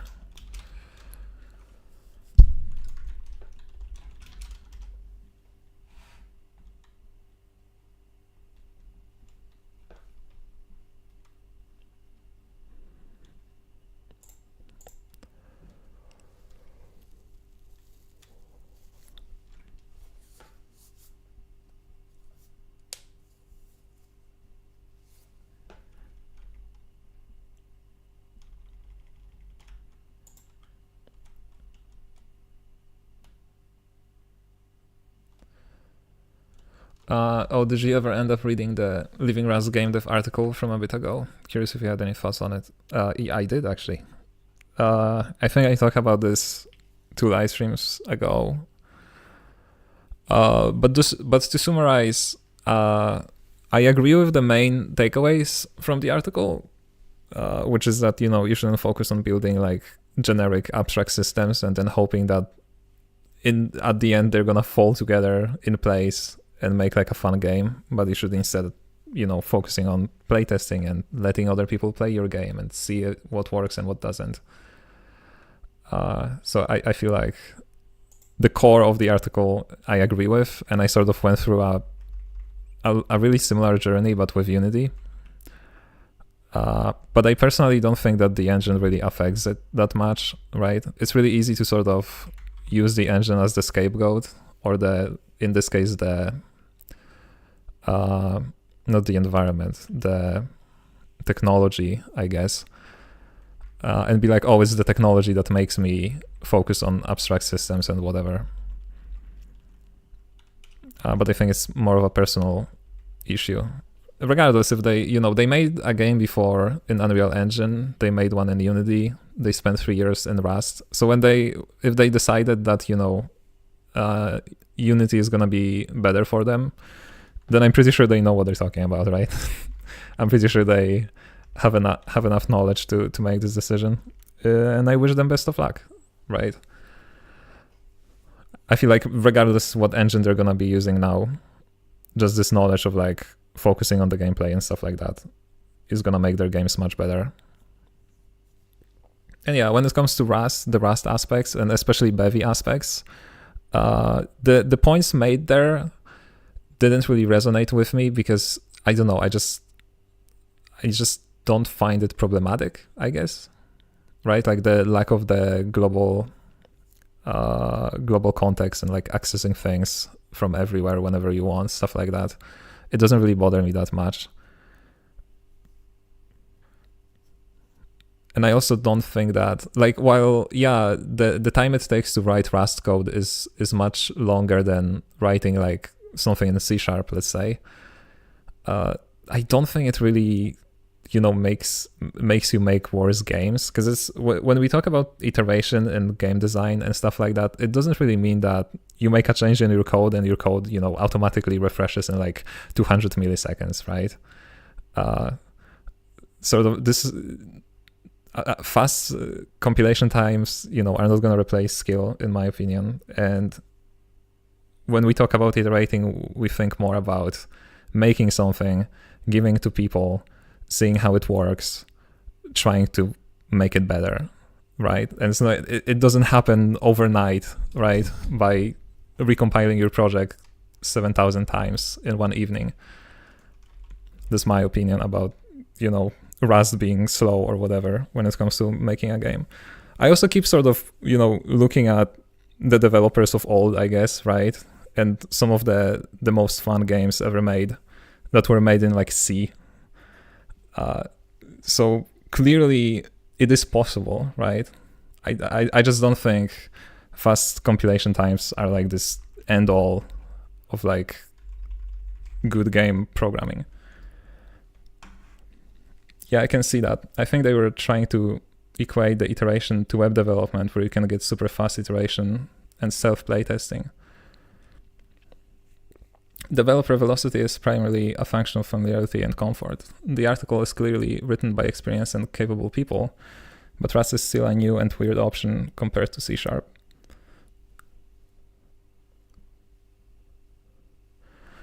It definitely isn't, though. Like, you cannot say that development velocity is like entirely subjective, right? Because the velocity in Rust will always be slower than in other programs, like compared to something like Python. It just will be. Like, there is, no matter how good you are.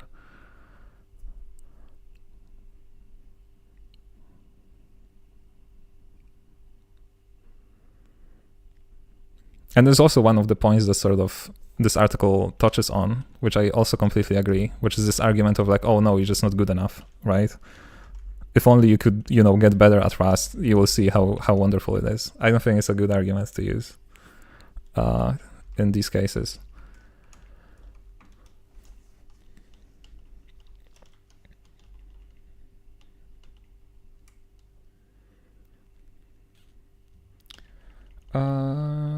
I lost my train of thought. What was I doing? Oh, the texture. I wanted to see the texture. Okay.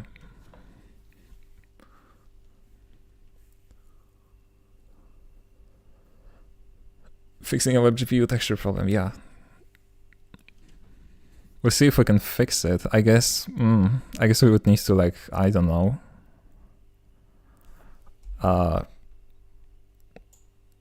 No, I don't think we can fix it, actually, right? We would need to change the underlying format used by Bevy, which I don't think is an option. So we may end up having to render to a separate texture. Yeah, so the texture format currently is sRGB, which is what we expect here. Which is not what we expect here, but what we got here. So that, yeah, okay. So this texture format is wrong. Question, can we do something about it? I guess let's track down where these textures are actually created. Main target textures. Okay, you are a component. Who makes you?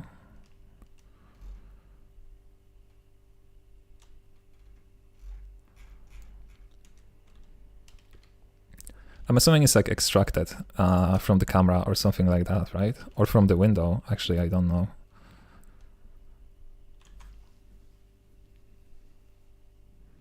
Oh, it took a while to find usages. Let's see. Who creates this? This is all retrieving. This is also retrieving.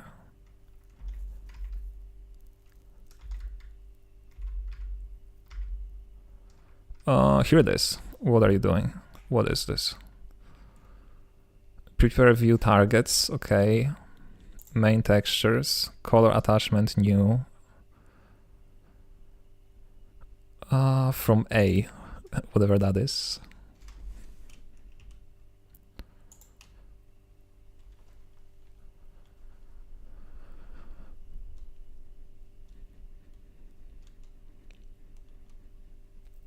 So AB sampled main texture, textures.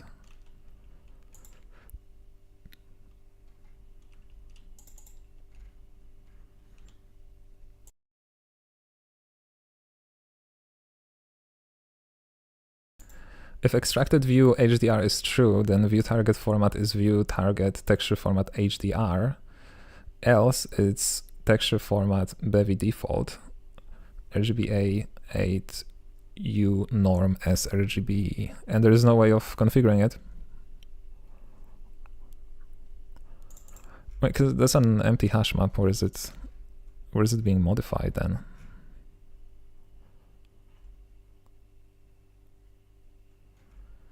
Oh, here, okay, here it is, or insert with. I'm silly.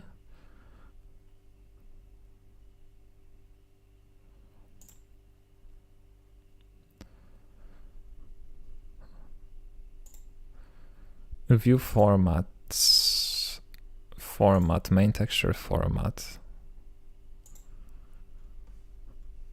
Oh, here it is, okay. I'm blind.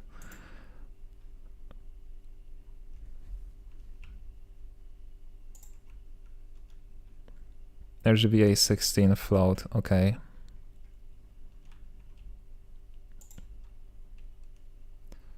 Okay, I see. So we are screwed, I guess. That's the current situation. Unless Velo would allow us to like customize its pipeline with a different texture format.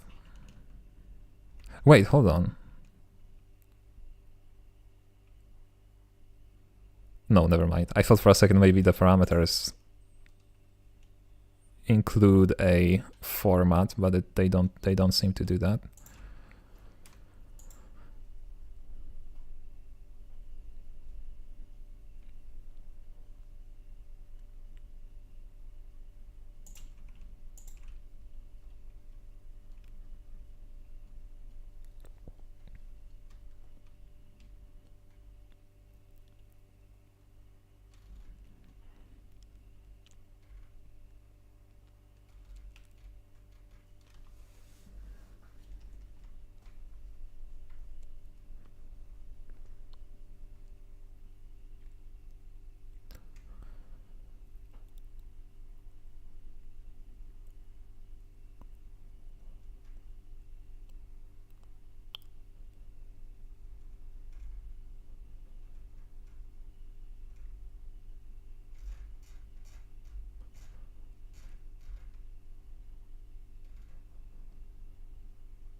Oh yeah.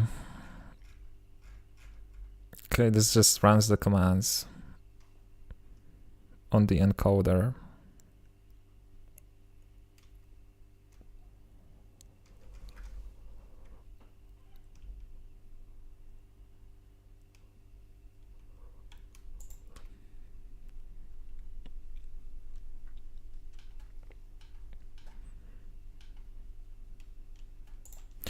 Okay, I guess an attempt has been made.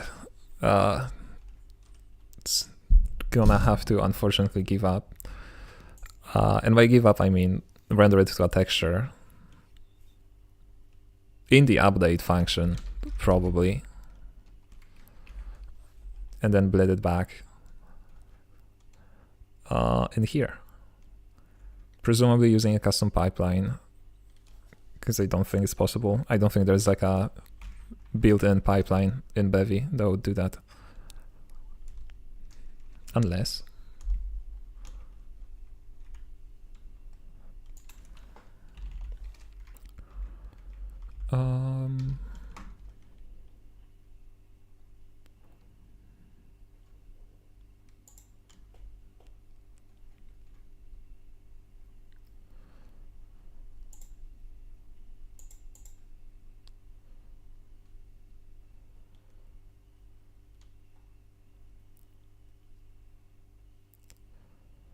Full screen vertex shader. Oh, that's just that's just a vertex shader. Okay, never mind.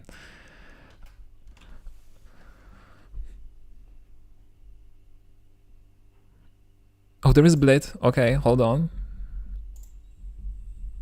There is a blit fragment shader, so I guess it just depends where they are using it.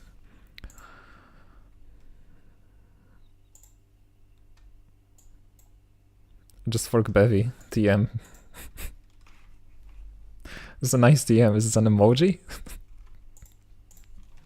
there's a Unicode character that displays it like at the top.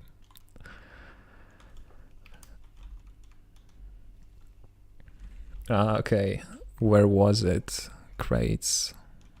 So let me close all of this.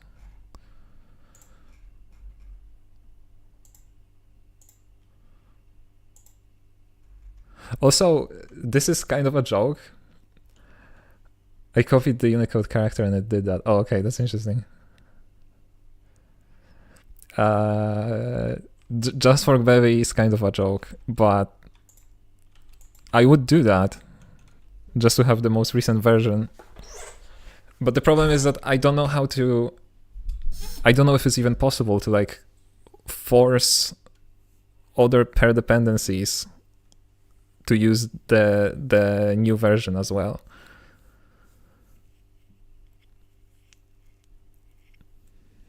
Because when I try to do that, they would complain that like, oh, it's not compatible because the fork is like technically a newer version than what they expect. Cargo patch. I was looking into it. I don't remember why I couldn't make it work, but maybe we're gonna come back to it eventually.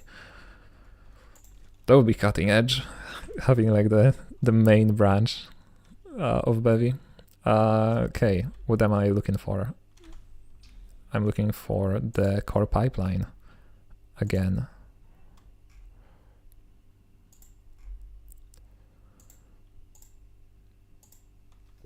Okay, there is blit. There's a blit plugin. Allow ambiguous resource. Okay, that's just something I don't understand. What is it? When doing ambiguity checking, this ignores systems that are ambiguous on resource T. The settings only applies to the main world. To apply this to other worlds, call the corresponding method on world.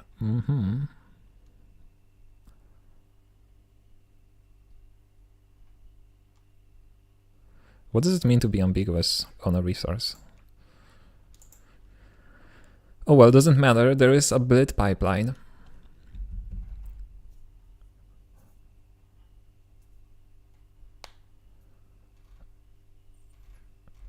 So there we go. That should be easy to do.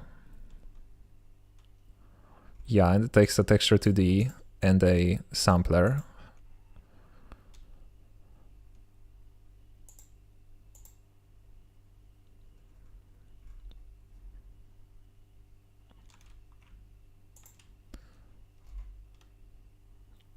Specialized render pipeline. What is it specialized over?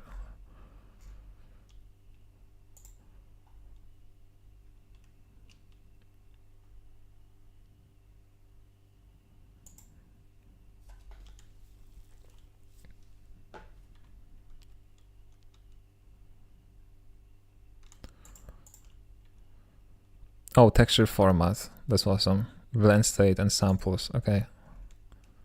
That's cool. I wrote a pipeline like this once. Like a year ago. When I just checked out Bevy to see how difficult it would be to write like a custom rendering pipeline.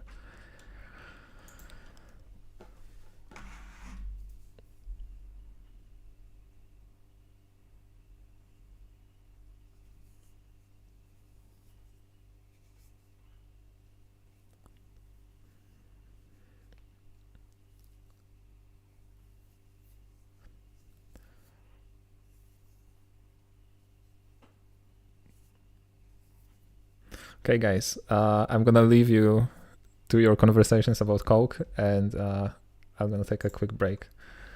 See you in 6 minutes, as always.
Okay, a little bit late.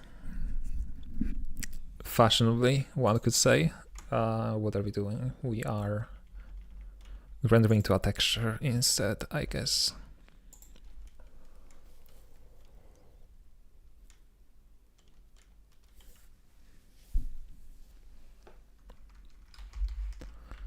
So we probably still want the renderer to be in the node itself. I don't see why not. Unless I do. See, here's the thing. I'm gonna overthink this a little bit. If we do that in the update function of the node in the render graph, the update function takes a mutable reference to the world. So I'm assuming it runs, you know, exclusively. There's no parallelization happening here. If we could run the rendering in the system instead, so the way it was before, it wouldn't have that restriction because it would only need to mutate the renderer, which is a singular resource.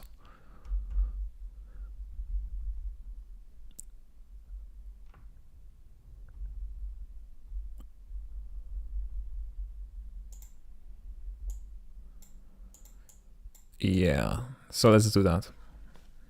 I think that would be the best approach for now.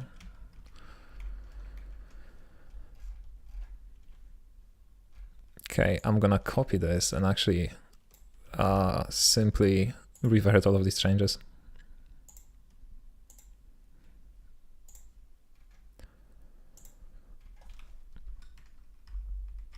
Okay, let's do it one more time.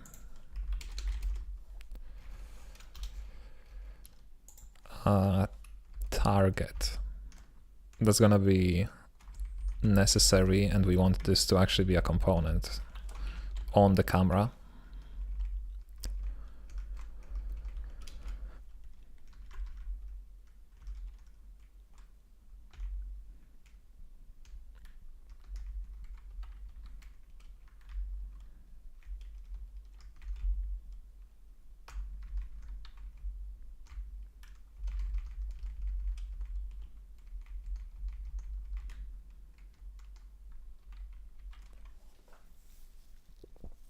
This is, since it's a component, we can't really use a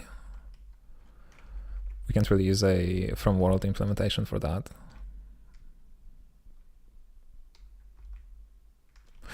Okay, I guess let's keep it as a resource for now. That's gonna be faster. We don't need the UI. Velo fragment is now actually a velo scene.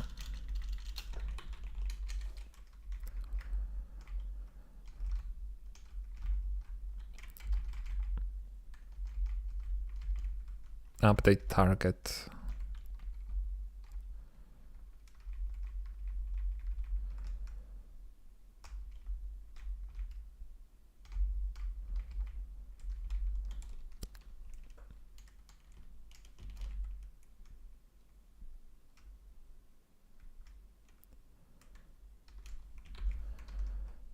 We probably can do that while rendering. I don't think it has to be a separate system.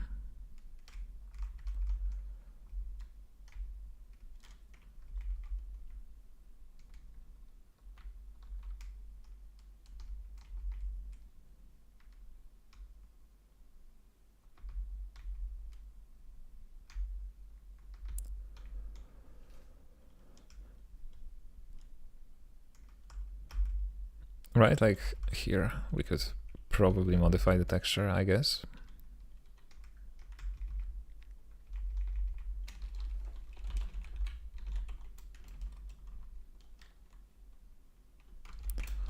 Image texture.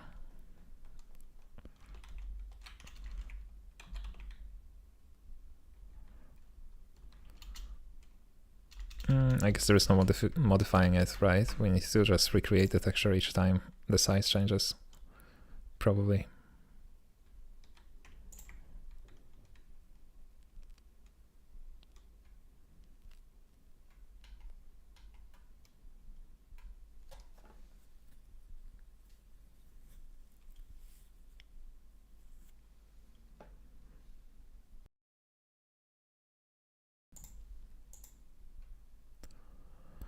Okay, so let's leave this system as is.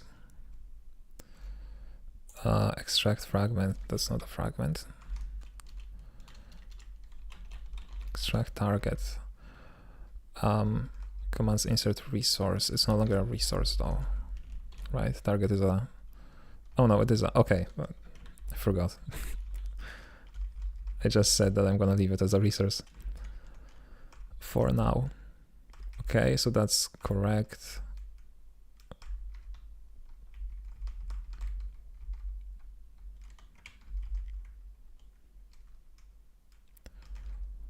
And then the renderer itself could be, no, it can stay here as another resource as well.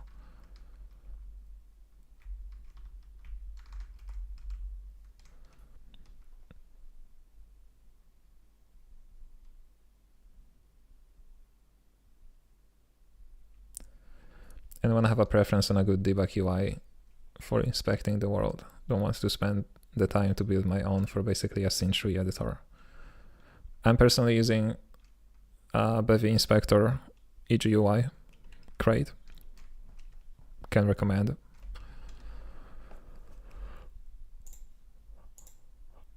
It's this thingy.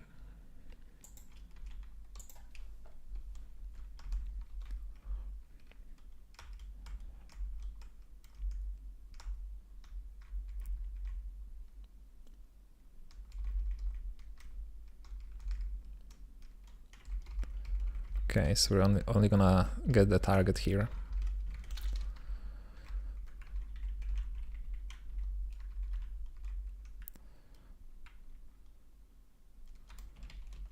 Oh wait, no, scene can stay here as well. Never mind.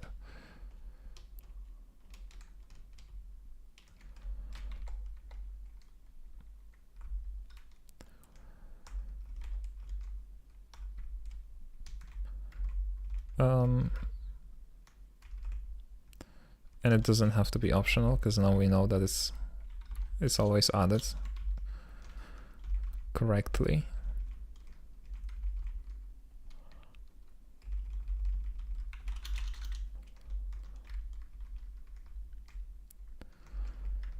Okay, we do need the texture, which,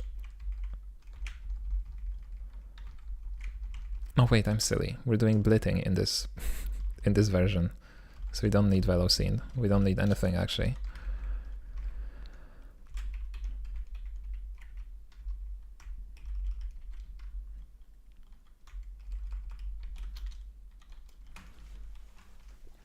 Let me see how portals do that.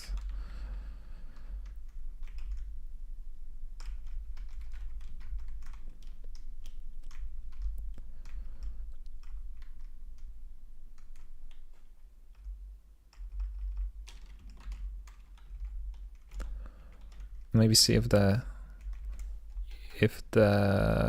blit pipeline is used somewhere.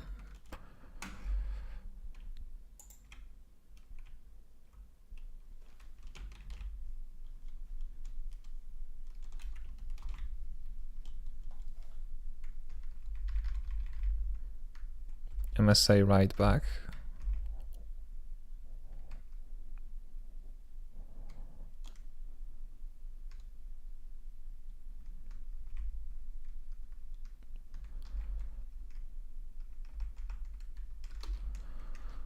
Let's see, bleed pipeline cache.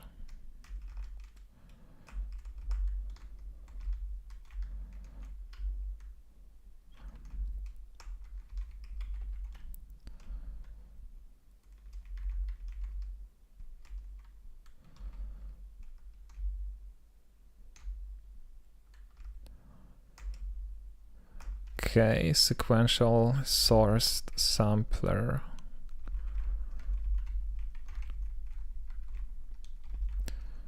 Begin render pass.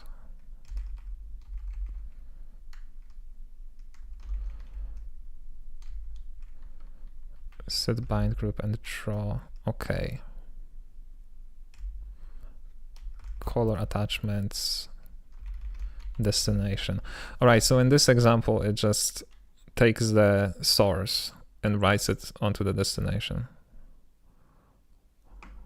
And we're just gonna bind it to a different texture here, not source.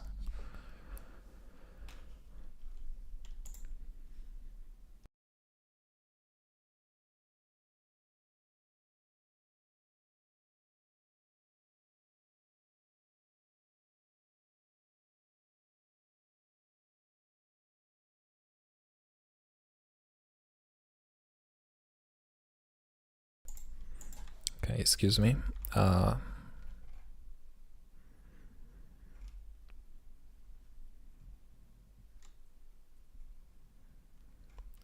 And what is it doing? Get manual cameras. Oh, okay, because it doesn't use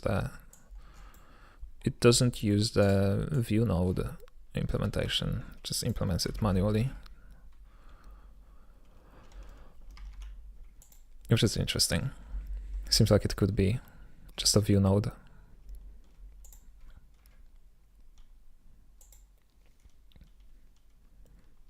I guess it does an early out if there is no MSAA resource. Okay, anyway, this is what we want to do in here as well.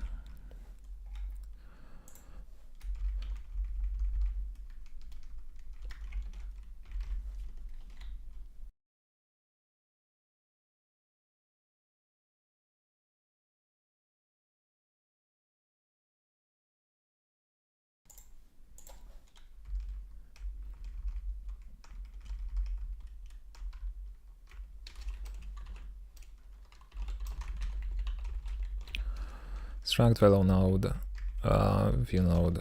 Let's import this, import everything that we're missing now.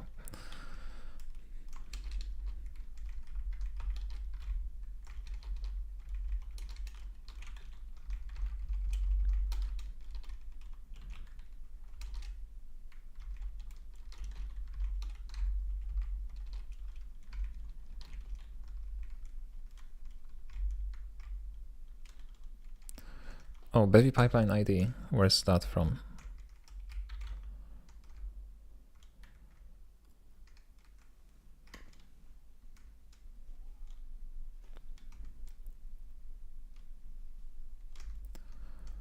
Okay, that's a component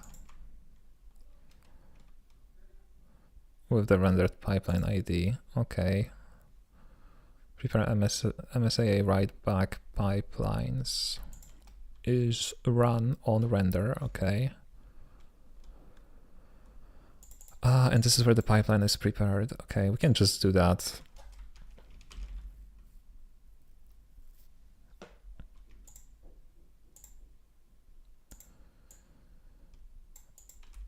We can just do that once, I guess. We don't need to have this be controllable by a component.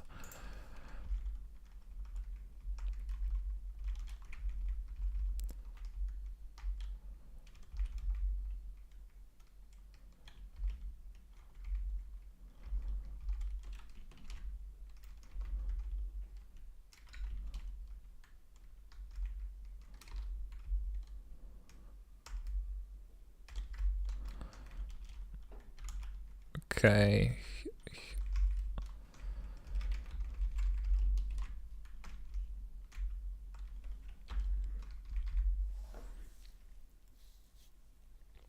Can we like get or insert with? That would be ideal, I think. No, we cannot do that because the world is not mutable.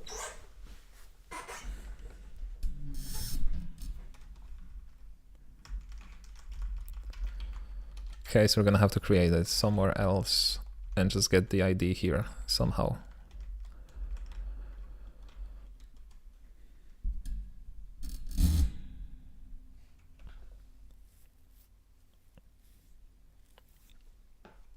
Hello, hi, welcome to the stream.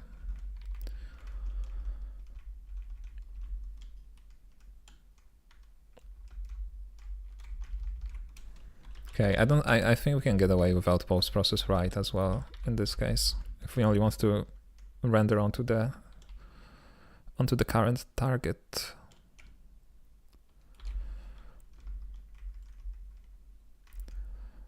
Yeah, it's gonna happen in just a second. Let's import this.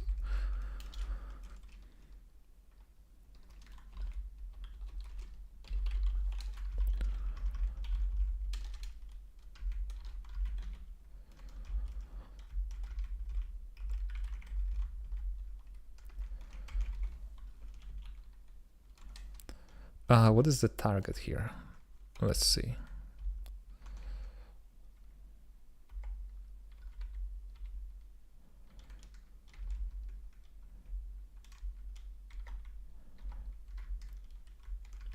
Oh, it is a view target. Okay.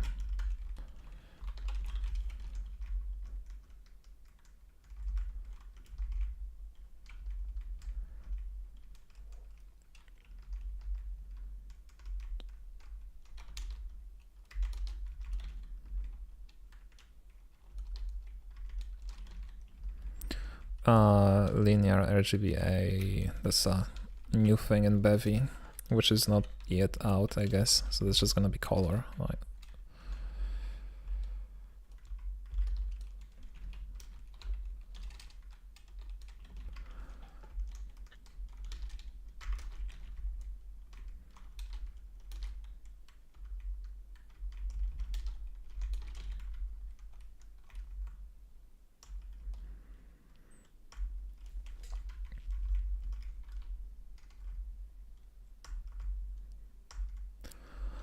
Okay, do we have some resource to store the ID? I guess we have both the target and the renderer, and we can probably use the renderer.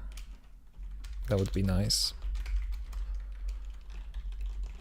It's gonna be the renderer, and that's gonna be what exactly? Pipeline ID. Pipeline ID, and what's the type of that? What do you want? Cached render pipeline ID, okay.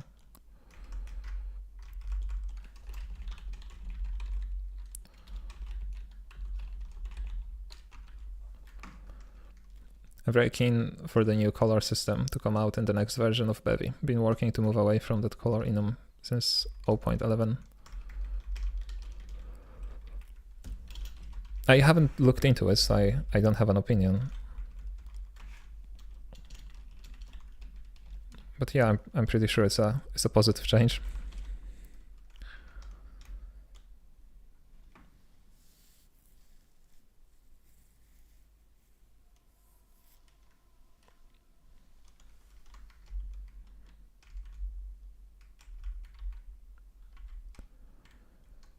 Okay, no, we cannot do that.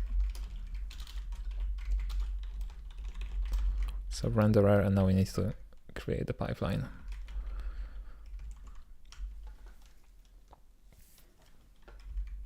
So again, let's just steal this shamelessly. Let's see what we can do here. Pipelines are a resource.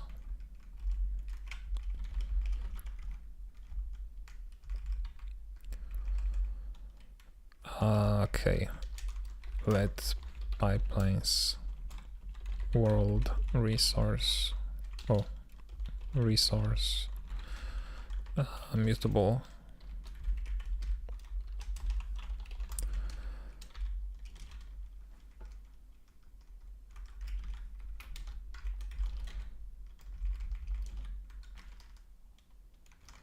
Oh yeah, that's gonna be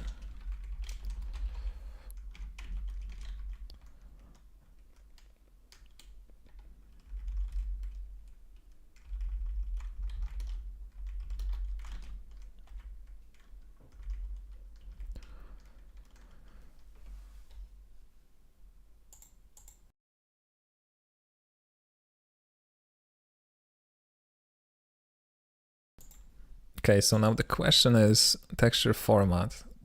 What is it used for? Key is here.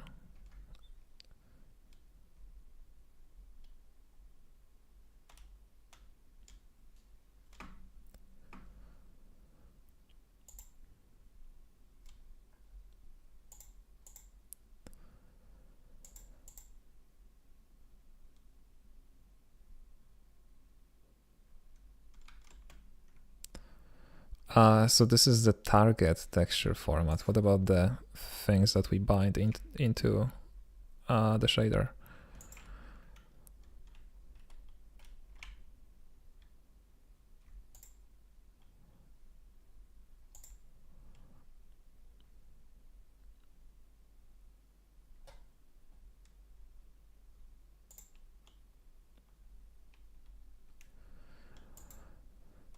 Texture sample type float, filterable false. So okay, so a texture binding doesn't require a specified format, I guess.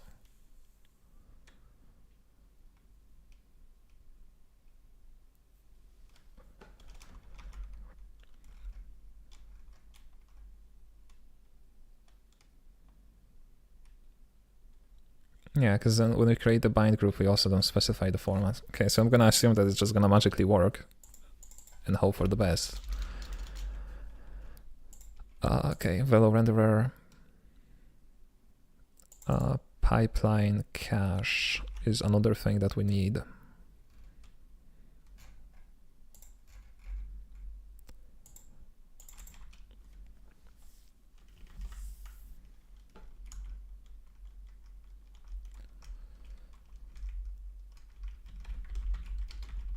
We're gonna have to rewrite this because the Voro checker is not gonna be happy about this.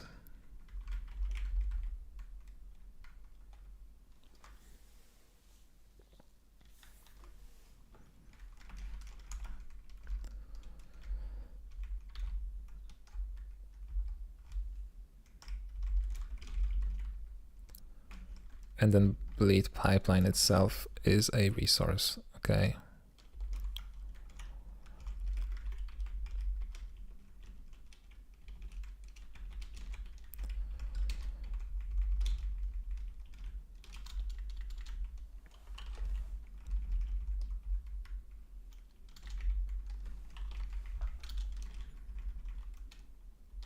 Okay.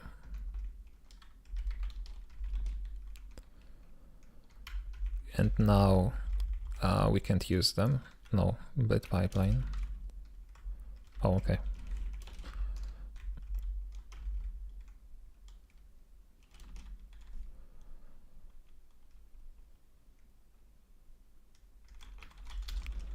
Yeah, these are just references.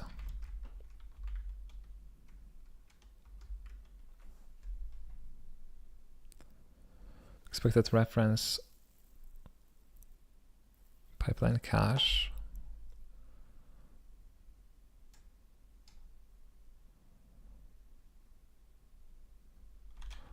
I am messing something up, hold on. Pipeline cache is pipeline cache.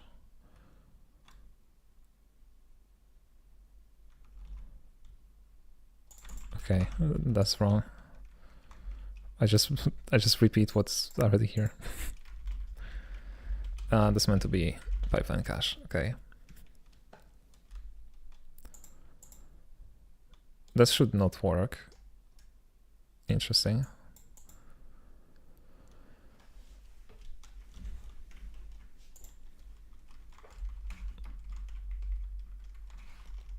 Okay, so view target. We're just gonna need the default one.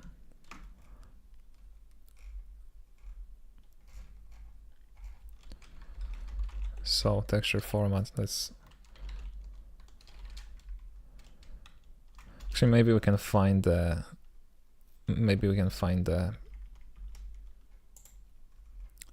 function that returns the default texture format. I don't remember the name for it.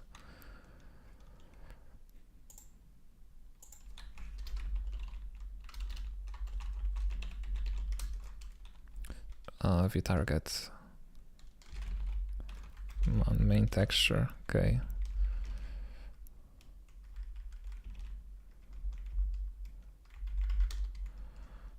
It was somewhere in here, right? Oh, it's texture format Bevy default. Okay, that's pretty straightforward.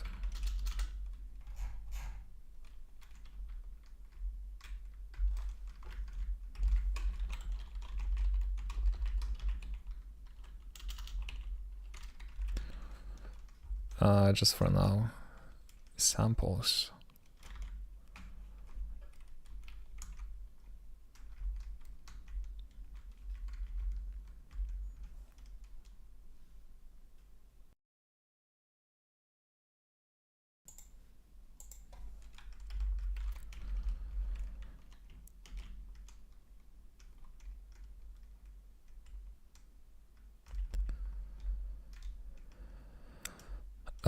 Self as U32 and the off is 1. Okay.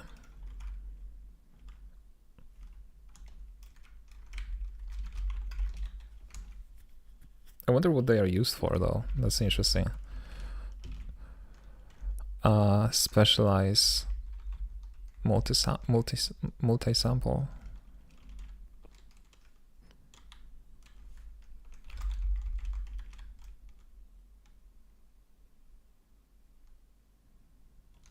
Okay, I'd need to look into WebGPU for that. But we just want to disable it. Use it for our own our own purposes. Okay, so that's gonna be the renderer, and then pipeline ID. We can just name this property like that. Okay, now it's not gonna work. Cannot mutate immutable variable pipelines. Okay. And now we cannot borrow mutable, right? Yeah, so we're gonna do a little scope here.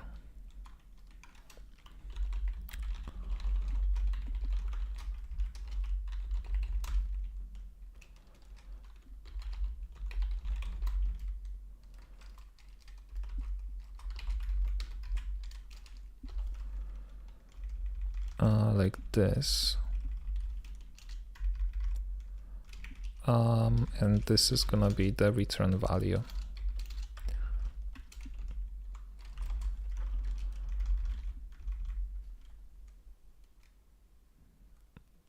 Can I do that? Hold on. I don't know if resource scope can actually return something. I don't think it can. That would be silly.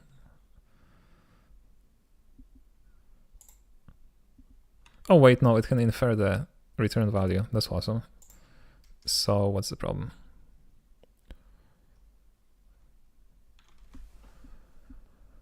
Cannot borrow as mutable because it also borrowed as immutable.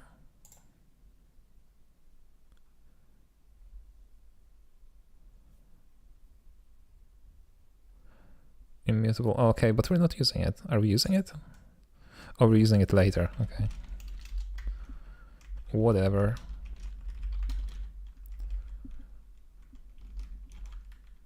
Cannot mutate the immutable variable. Okay.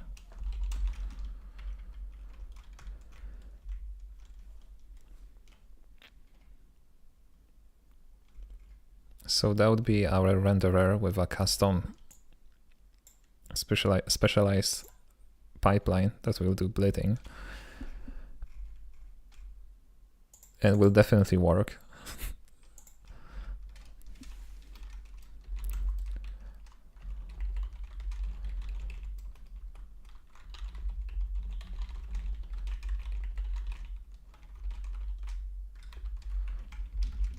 Okay, so now here we can do fellow renderer pipeline ID to get our cached pipeline.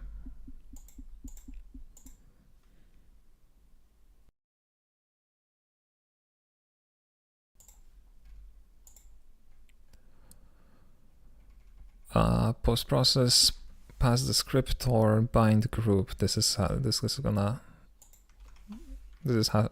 have to change. Is what I'm trying to say. Okay. Velo target, which for now is a resource. I hate that I'm using two completely different ways of writing the same thing all over the place. Like here I'm using turbofish, and then over there I'm specifying the type of the variable.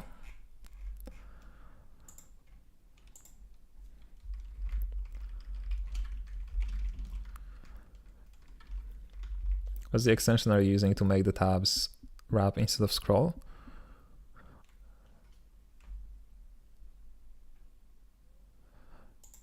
Oh, these tabs. This is not an extension. Somebody actually asked that. Yeah, it's just a VS Code setting. Exactly. Let me find it. Somebody asked that like 10 streams ago as well. Let's see. Wrap tabs is an option. And then there's also density, because as you can see, they are much smaller than the default, which is like this.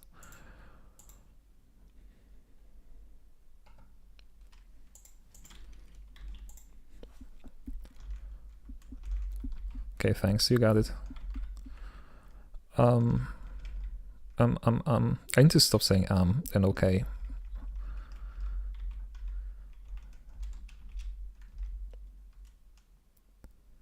But it helps thinking. That's wild. Velo target is what we will be binding here. Except we need the source, and the sampler can stay here. We need the source, so we're gonna need to access the GPU image as well, which I already do somewhere, if you could believe that, in the portal thingy, I think.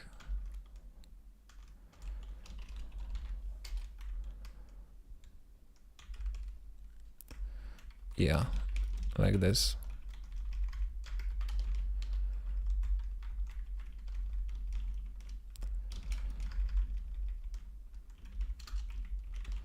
It's gonna be target target.id.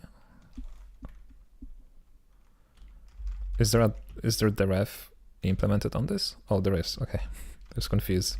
Yeah, so we're gonna get the ID of the texture, retrieve the texture, use it as the source here. The source is a texture view.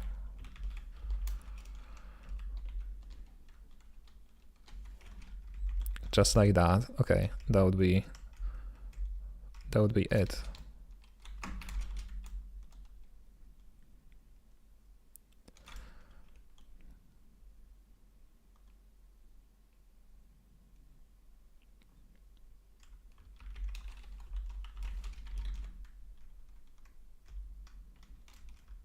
Okay. So that would be it for the pipeline, maybe. What's your issue?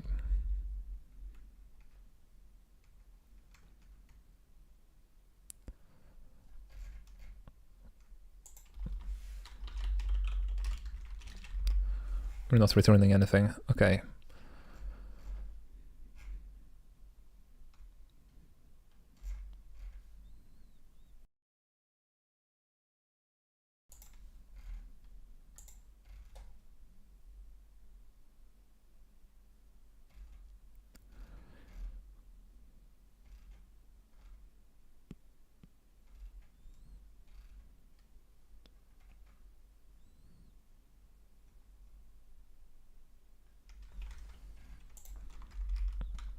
It's gonna be renderer.renderer, I guess. Not the best of names. Let's make it velo context.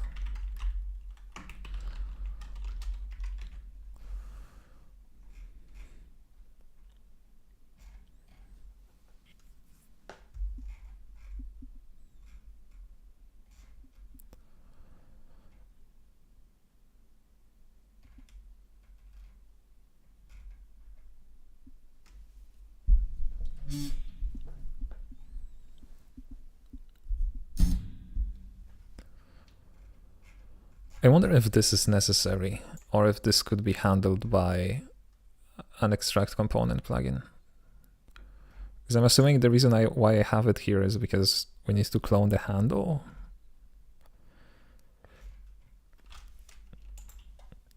But it feels like we could just derive clone here, right?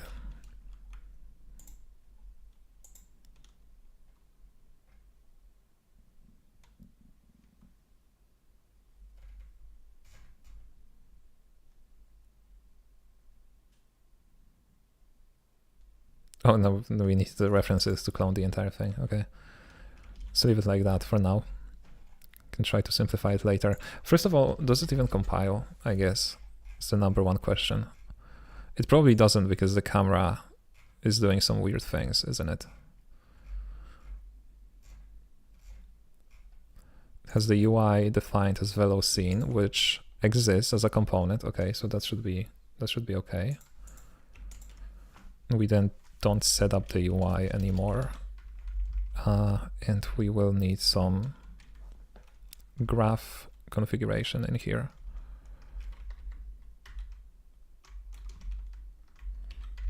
Once again.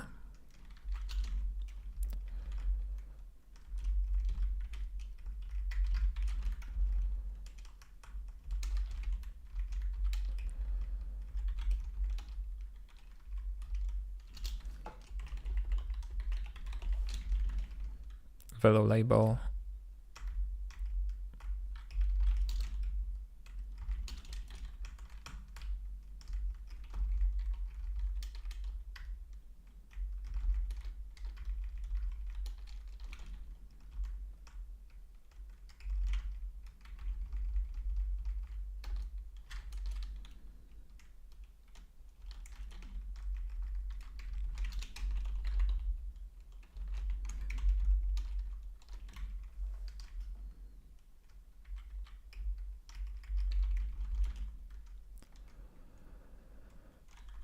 From world is unsatisfied.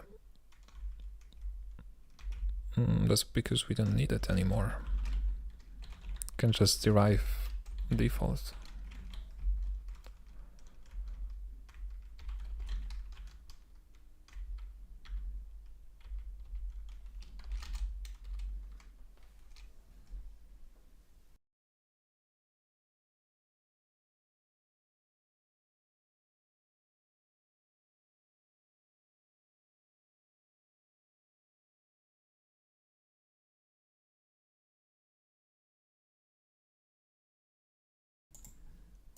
Okay, excuse me.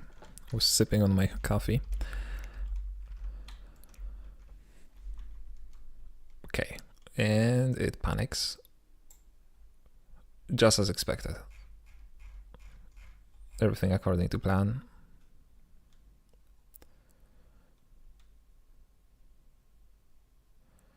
Assertion failed, size greater than 0. Okay, so that's, we know that. We know that issue. Wait, where do I create the handle? Oh, it's a resource. Okay, hold on. It's right here.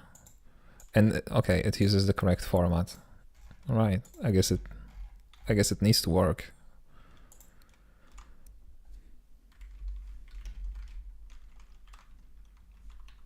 Let's call it a subscene for now. Let's call this a scene. No, we can't call it like that. Scenes.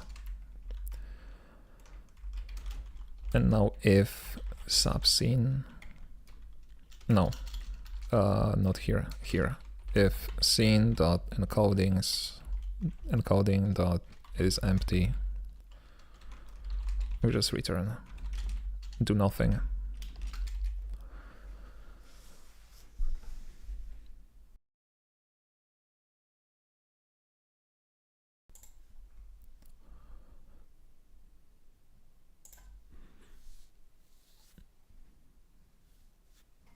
Okay, another panic.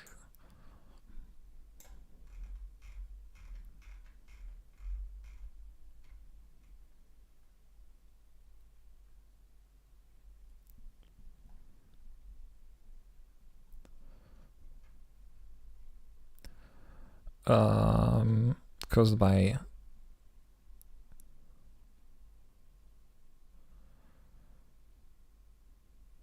render pipeline targets are incompatible with render pass. Incompatible sample count. The render pass uses textures with sample count 4, but the render pipeline uses attachments with format 1. Interesting.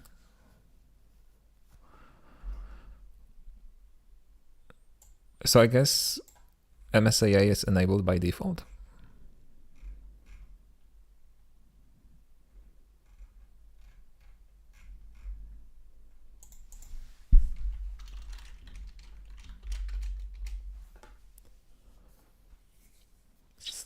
change this to 4 for now, temporarily.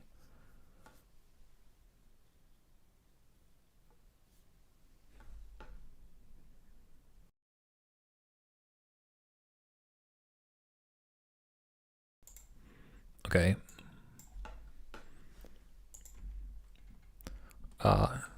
Something is happening, right? One small step for man. This is probably caused by the clear color, right? Let's try this. Where is it?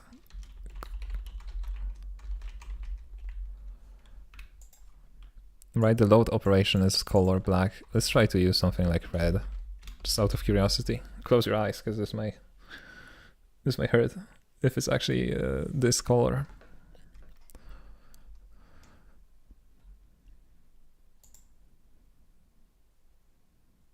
No, okay, so it's not that color. Okay.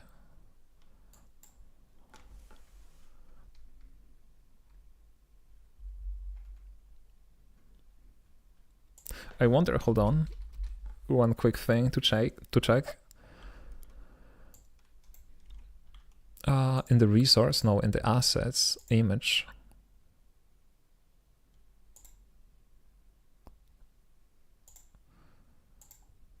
No, I guess it's difficult to see which one that would be, because they use like GUID as names.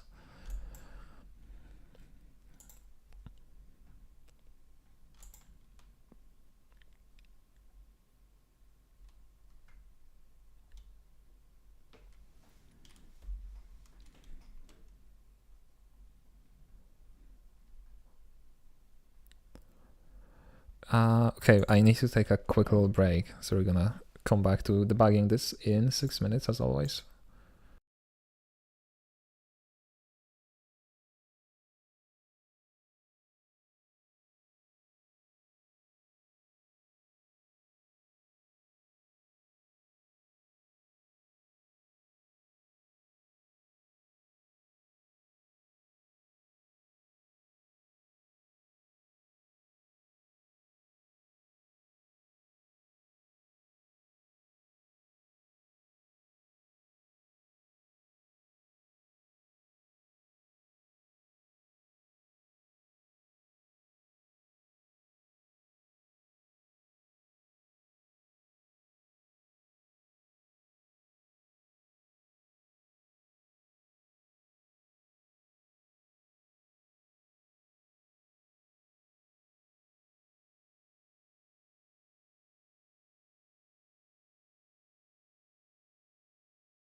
What are the chances that the problem fixed itself when I was gone? Close to 0, but never 0. No, it's still black. Okay, so there's a few aspects that can go wrong. Firstly, we may just not be rendering to the scene, like, at all. And so the texture is just black because we initialize it. And I'm pretty sure if we resize the texture, it does data resize with value of 0. So it's black by default. It's black, but 0 would be like black, but transparent black, right? I don't know, but let's check. Let's check if we even render onto.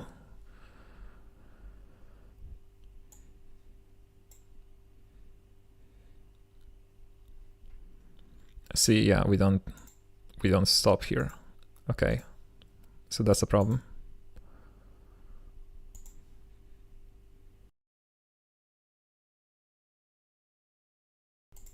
So I'm assuming the encoding is empty, right?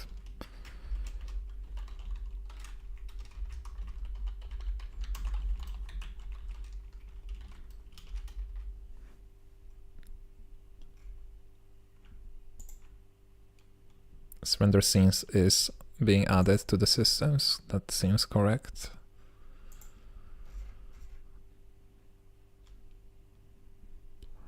Okay, that's true. Are we throwing something onto the scene? Another good question. We are, okay.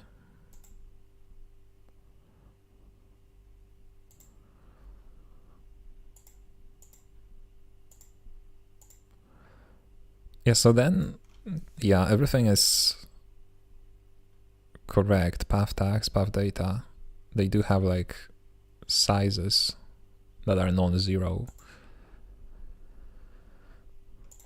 Question: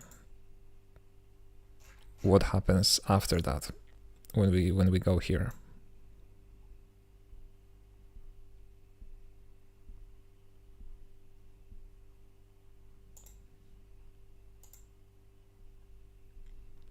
Okay, we don't even enter this thing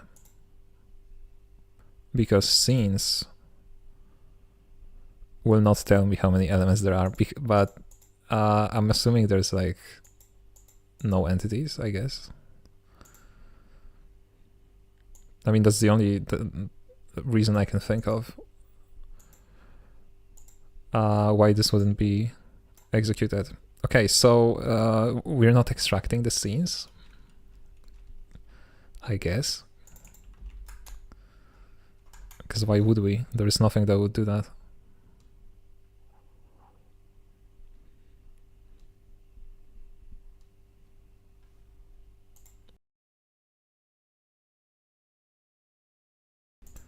I wonder why that is. Maybe the implementation that I had going on previously when I was playing around with it, maybe I was rendering in the render world. I was adding systems over there. I don't know. Add plugins. Extract component plugin.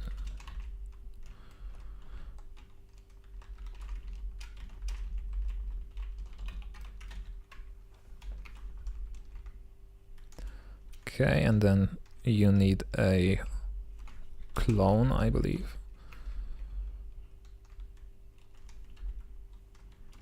No, what else do you need? Oh, no, okay. What else do you need?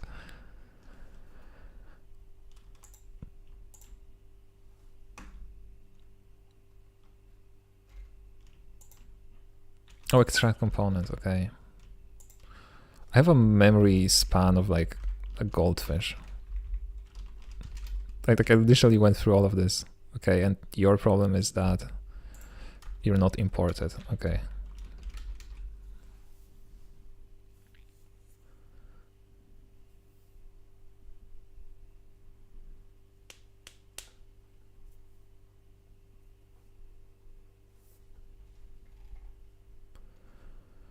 So wait, hold on. the debug was running, and I'm pretty sure the compilation stopped because it couldn't write to a file.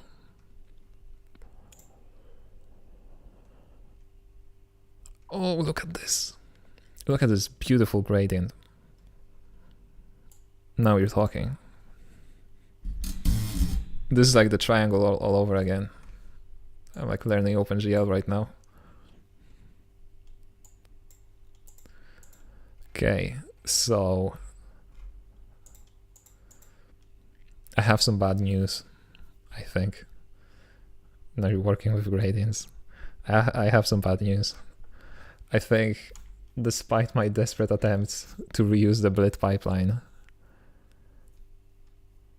I think we need something different than blitting, because it just overrides the texture.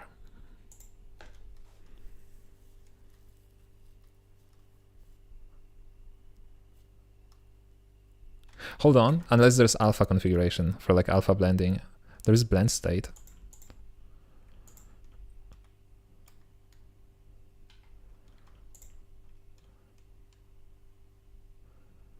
Color equal. Okay, not all hope is lost. Okay, we can configure alpha blending. That's awesome.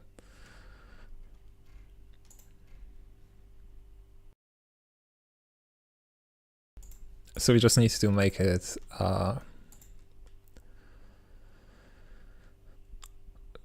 do alpha blending, the correct one, whichever that would be in this case.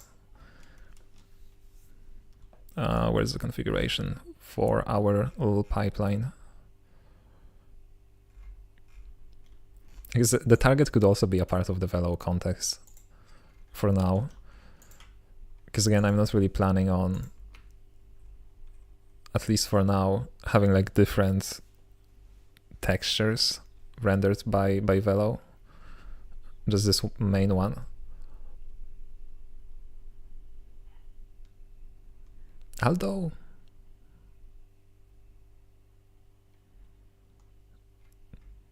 there are some cool effects I can think of that would result from having the overlay UI. So, you know, something like a pause menu that is being overlaid on top when the game is paused versus the HUD or HUD in the game.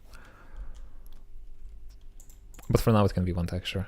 Whatever, what are we trying to do? The pipeline ID comes from here, which is configured here. Blend state, some.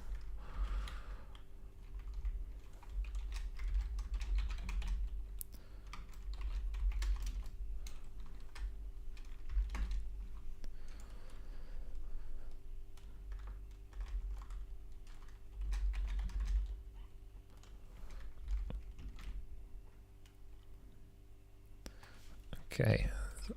This is really gonna test my rendering knowledge, my dusty old rendering knowledge.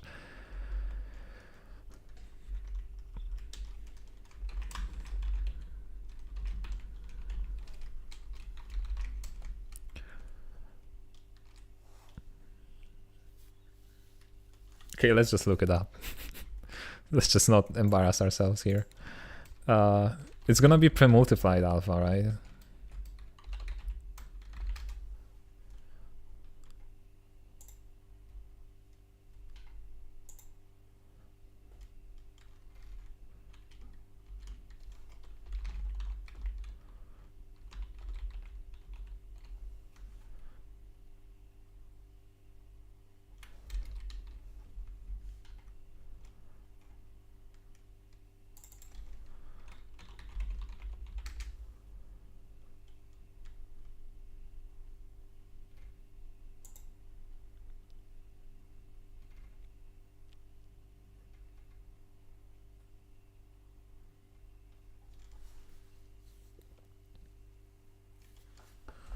I'm looking at Wikipedia, by the way. I keep forgetting that you can see my browser on the right. What is this? It's an example, the over operation, A over B. Yeah, that's what we're interested in. Yeah, it's...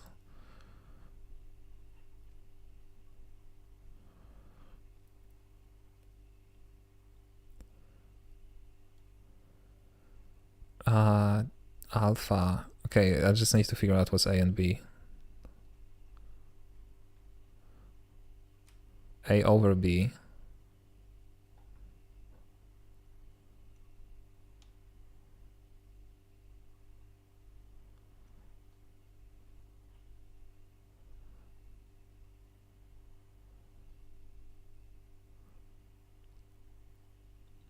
A appears in the foreground and B appears in the background. Okay, so B is the circle. I don't know why, but my brain really wants the circle to be A. I always use the Bevy examples where possible to see what it looks like in Engine, though I assume this is for Velo in 2D, not 3D, like Bevy's own renderer. I mean, when it comes to like pre-multiplied alpha, then you know it's the same thing in 2D and 3D. It doesn't really matter. Like that's the equation, right?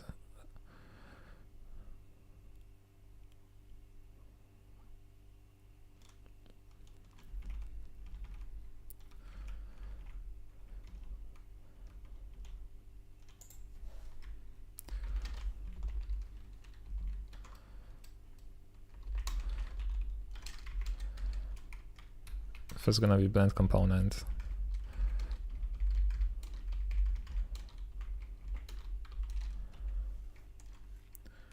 Will it blend? I don't understand the reference.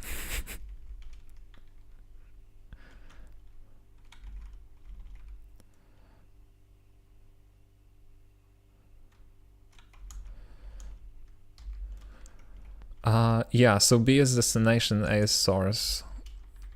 So that's gonna be blend factor 1.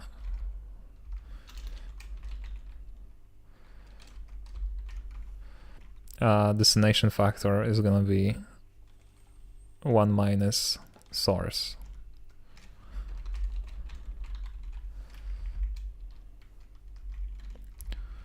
And an operation is addition.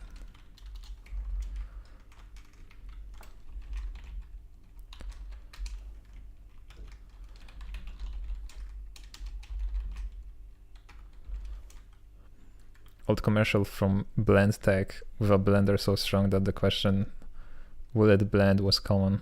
Turns out yes, most things can be blended. Okay. I see.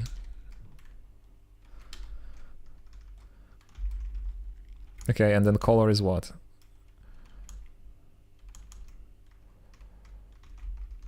The source alpha for color is just the source alpha.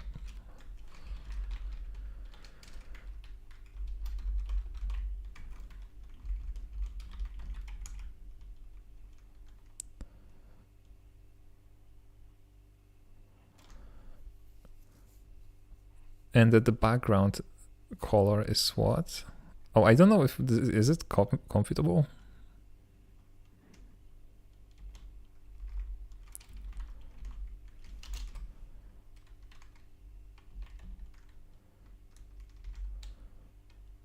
Or is it just destination alpha and source alpha? Hold on, is it necessary to specify this? It is, okay. Because usually, I don't remember, in OpenGL you can just specify the alpha blend operation, or whatever the proper name for that is. And the color has like a nice default that just works.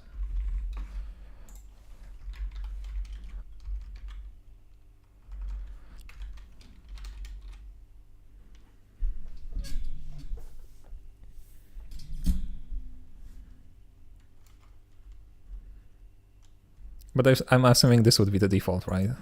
If I were to make a default, that would be the default.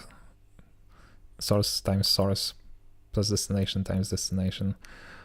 Okay, it almost works. So the red color is now see-through. That's awesome. This means that if we use, is there like an empty color or something like that? Clear? None. Okay. If we use none, we should be able to see the game through this. Now that's progress, if you ask me. That would leave us with figuring out the blending and then figuring out the coordinates. Okay, that still doesn't work.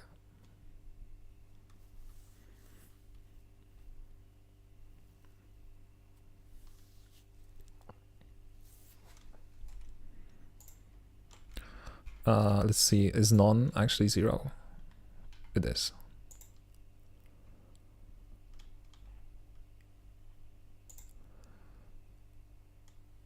Post-process destination, that's correct.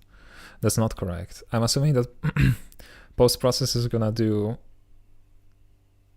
like buffering, so the source and destination is separate, meaning that we write to a destination that's empty. There's nothing else in the destination. That would be my guess. So instead we just probably want to take the main texture here. And instead of destination, what do you want? You want texture view. Oh, we're just gonna do view target main texture view like this. And then this is no longer necessary. Okay. So this way there's gonna be something in the target texture, and that something should be our rendered scene.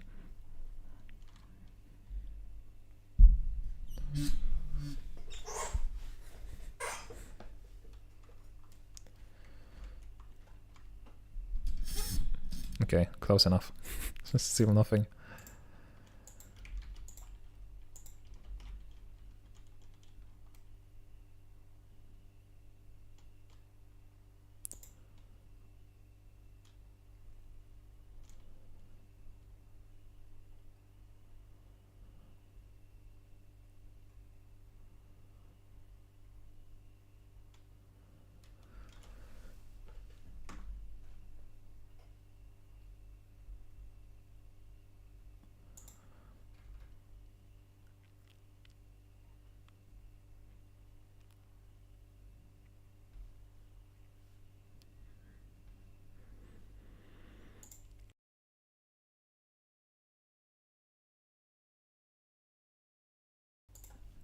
Okay, what if, hear me out, what if we don't render anything? We're just gonna set up the pipeline and then do nothing. Just to see if it's actually the drawing that messes up the result.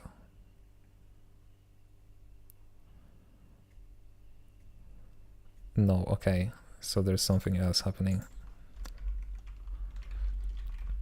Let's just continuously get rid of these things. see at what point it's gonna start working. If ever.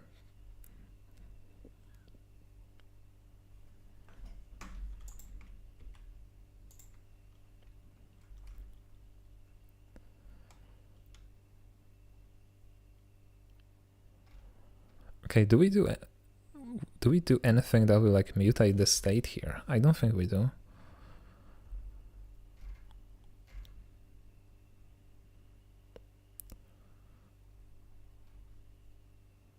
I guess we begin the render pass. Hold on, maybe that's the final nail to our coffin.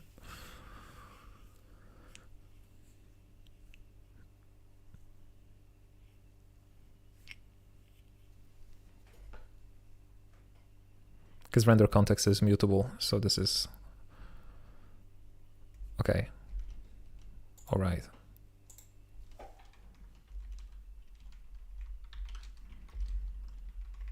So just starting this render pass is making it black.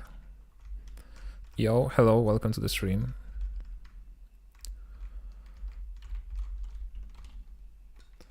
Is there something wrong with the pass descriptor maybe?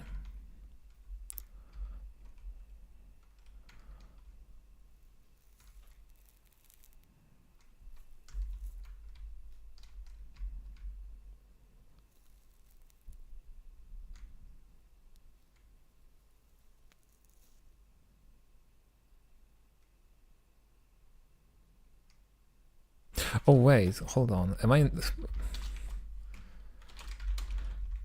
I'm just clearing the destination texture, am I not? Happy Wednesday, Thursday to you specifically. To me specifically, thank you so much for that. It means a lot to me. It is in fact Wednesday. Look at this, it works.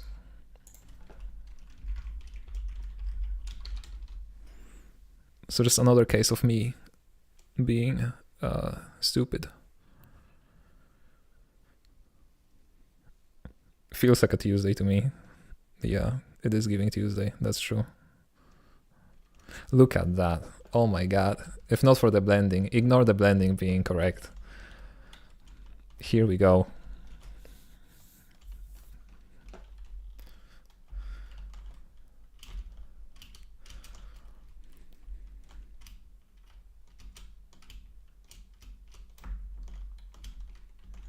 Quick speed run.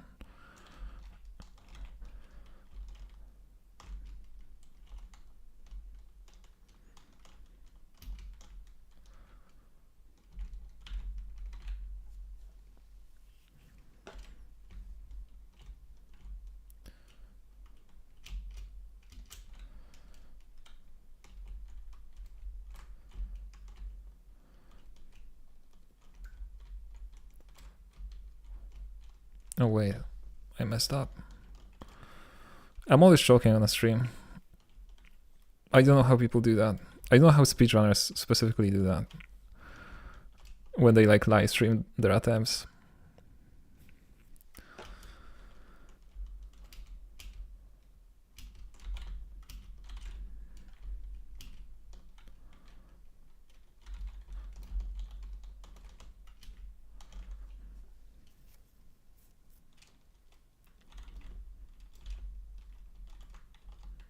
Oh, that's interesting. What is going on here? Questionable.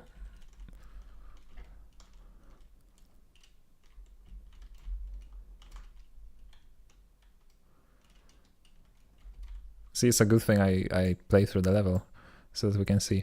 Oh, it's messing up the... Okay, I see.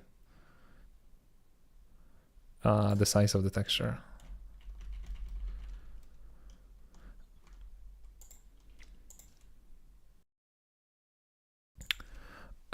Just ship playtest 2 with the gradient in the top left. Yeah. Oh wait, you have the same time zone. I forgot you're a fellow something enjoyer. I don't get that. I'm a coffee enjoyer.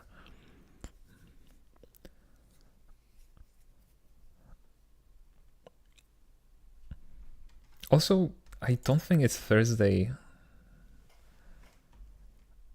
I don't think it's Thursday in any part of the world right now. There's like Tuesday in the US, right? It's Max Wednesday, yeah, exactly. Is your world level represented in code or data? Data is represented in Blender right here. These are the anchors. This is the terrain. These are the things that kill you.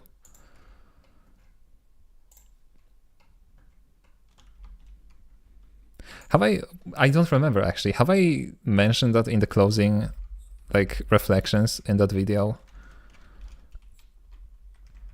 That it's not about like making everything as code, right? Just that specific things are not suitable as data or are better suitable as code. But like when it comes to like your level and the scene graph, like that has to be data. There is no other way around that. Unless you're making like a procedurally generated game like Minecraft, for example, right? So yeah, don't get me wrong, right? The video was not about data bad, always use code.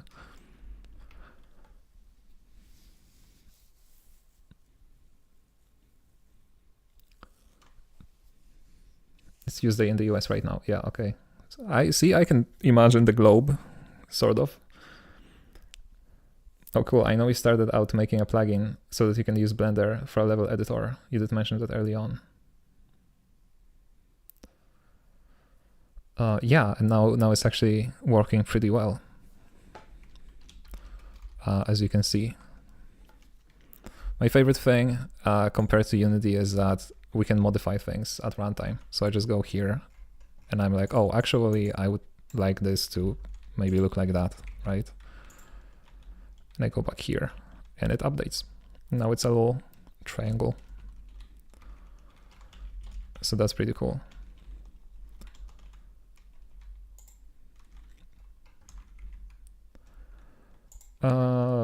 I mean, you could hard code all of your curves.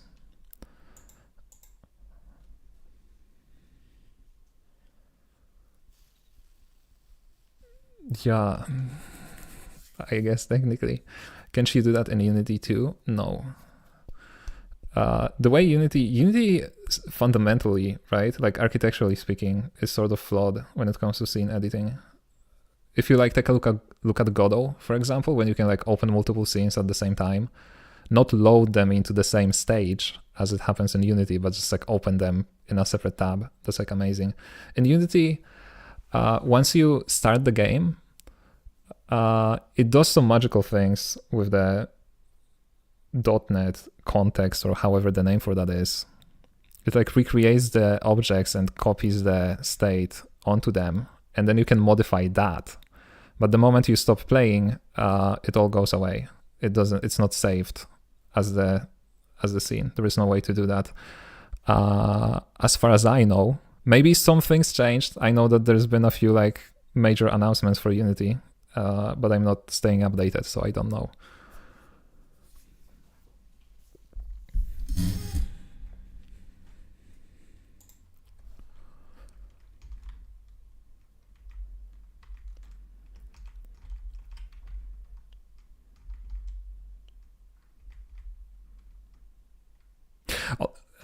That's why people make their editor all red when in play mode. Yeah, or they apply like a blue tint over the game.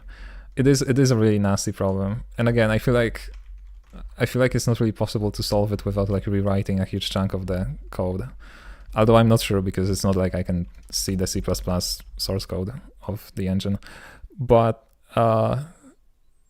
it's really funny when you see like Unity made packages, right? Like for example, Cinemachine, and it has like a custom implementation that allows you to save the state or the configuration of the camera at runtime.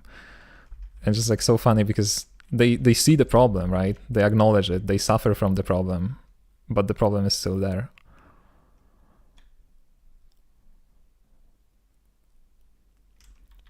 Anyway, another one tiny nitpick that I have actually now that I think of it about this article about leaving Rust after 3 years for game development. That article mentioned that Unity features true hot reload, and I'm annoyed by that because the Unity implementation is like not even close to being a true reload. They serialize the entire state of .NET. They scrap everything, recreate it, deserialize the state, let the game continue. This is not hot reload, in my opinion. Like, you know, that's not what I would call a true hot reload. And I could never manage to make it work in Unity. That's another thing. When I was working on Solomon's Link last year, I was like, oh, now I'm making a game that feels like really something really suitable for Unity. Like I'm gonna really like follow the paradigm of the engine and stuff like that. And like 3 weeks in, excuse me, hot reload was no longer working because changing the code at runtime when the game is playing would just throw random null exceptions in the console, and I just couldn't fix that. So yeah, I don't know about the hot reload. It's warm reload, yeah.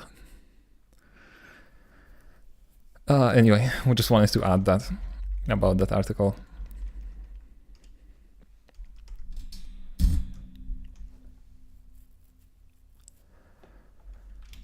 Okay, what were we doing again? Figuring out the size of our texture, and more importantly, why it's not being updated.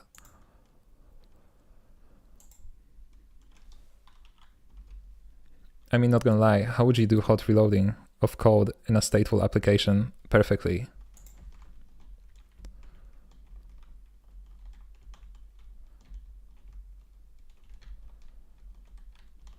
True, like when it comes to like reloading the functions, that's pretty straightforward, right? But when you want to like change the data layout, there's really no way around that, unless you do some like fancy memory remapping. But like I cannot imagine the complexity of that.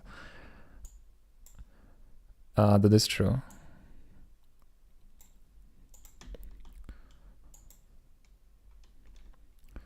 It's not possible, is it? You'll always run into cases where before and after they change the behavior is far too different, even ignoring data layout.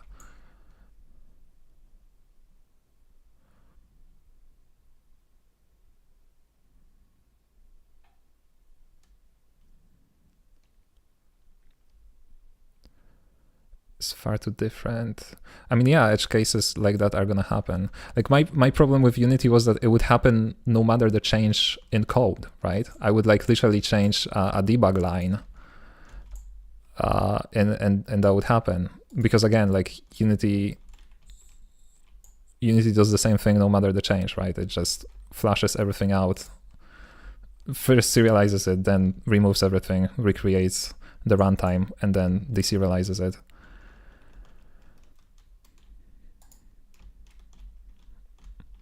Okay, there are some weird things happening here. And I think the problem may be, okay, and that's a crazy idea. Am I debugging it? Yeah. Let's go to the camera where we actually draw this and stop in here. Let's take a look at the value. Yeah, okay. So what's happening here, we are continuously drawing the fill rectangle, but we are not clearing, what was there previously. So we just end up accumulating more and more and more and more draw operations, which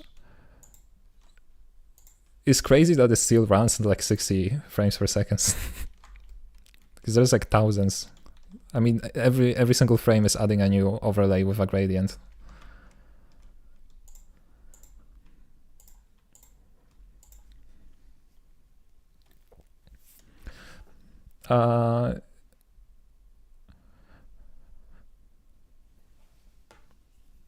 Hold on. You could mutate non-data modules pretty easily. Yeah, that's true. It's possible to attempt to migrate all data to new, which may only work some of the time, but it is an option. Yeah, I've seen even in Rust, I've seen people doing like also serialization, right? So like writing the state to a JSON file and then after hot reload deserializing it from JSON.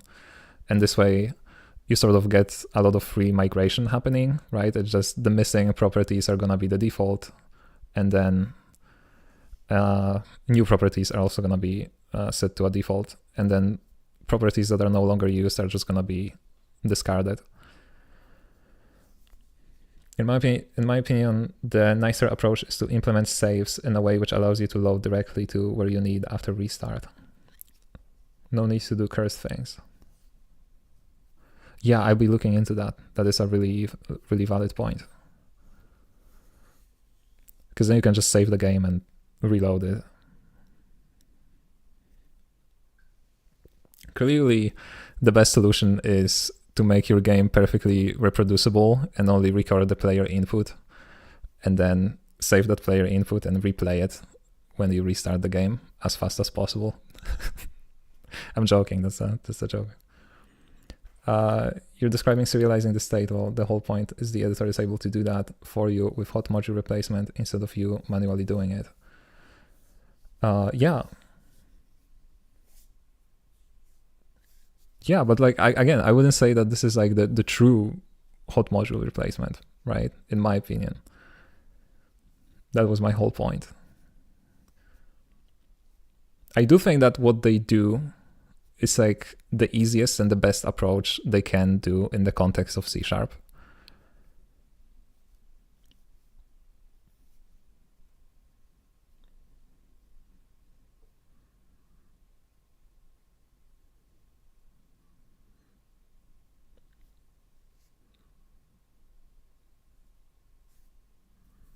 GLHF with that.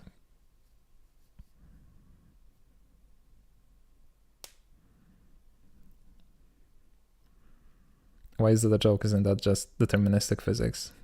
I mean, it is. And I'm kind of tempted to make it happen in Astortion as well.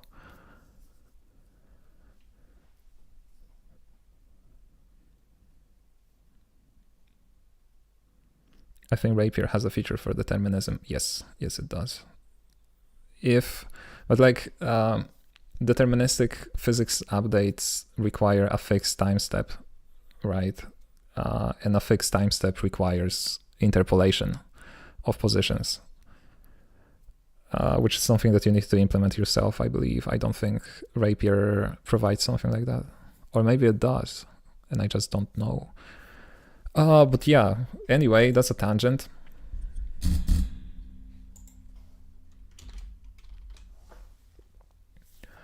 What were we looking into? We were looking into clearing the scene before we draw something onto it.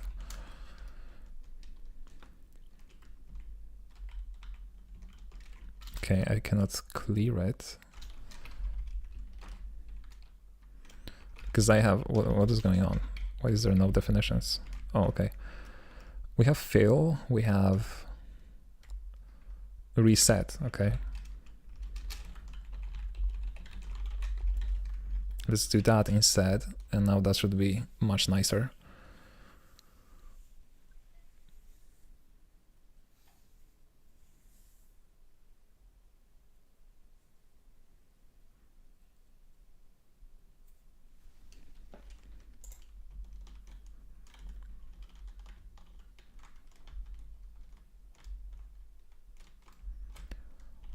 Okay, by that time, the little square would appear on the screen, and now it's perfectly fine. So I think we fixed that. Oh. Now onto the update. Let's debug this and see if the texture is actually being resized right here.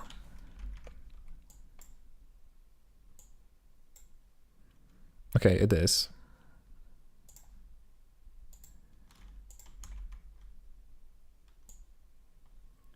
Oh, okay, it wasn't a problem with the resize not working. It was just the accumulated gradients were causing an issue.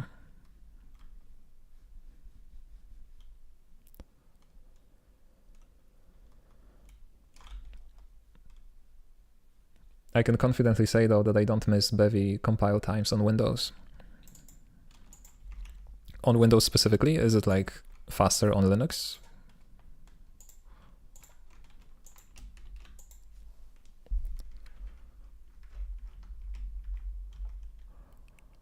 My compile times are generally abysmal. I would need to look into them. I mean, on a live stream, they're like 3 times worse when I have OBS running. But in general, it's slow. It's slow on Windows as compared to Linux. Am I understanding that correctly?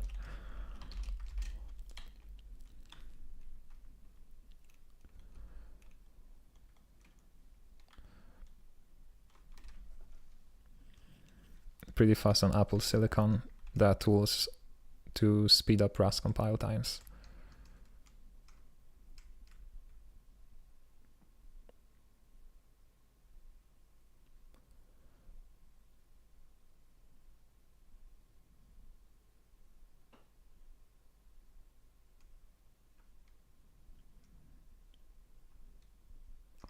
Interesting. I may need to dust off my Arch Linux dual boot and see.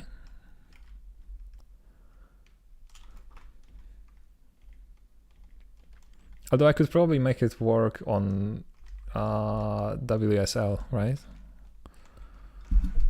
Or would that not have the benefits? Okay, we don't need this anymore because we are rendering something onto the scene. I also don't want this. I don't want this at all. Although I guess we can keep this. It's whatever. We're only gonna have one velo scene. This actually could be a resource. This should be a resource. Yeah, that would be the best.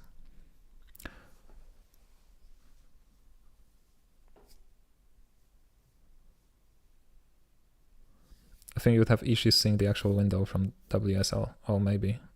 That is that is a fair point.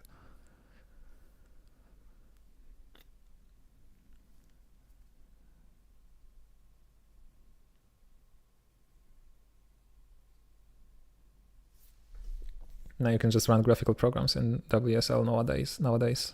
It's just that it's not actually faster since it has VM overhead.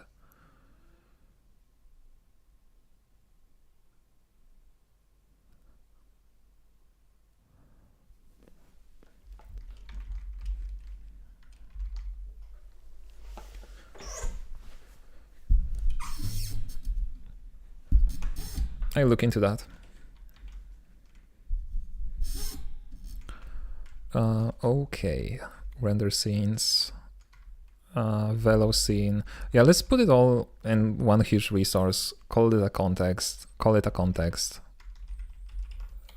Have a great day. How about that? What do we need actually? We need a handle to the image.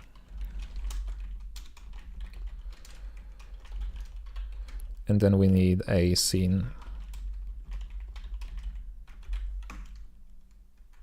Can we do it this way? No, we cannot do that with a scene because we need to extract it from the normal world. Okay, hold on.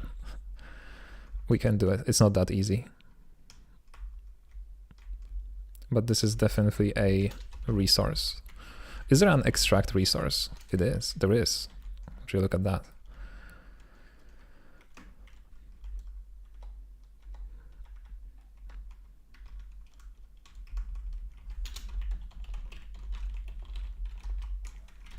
That's awesome. I love to see that.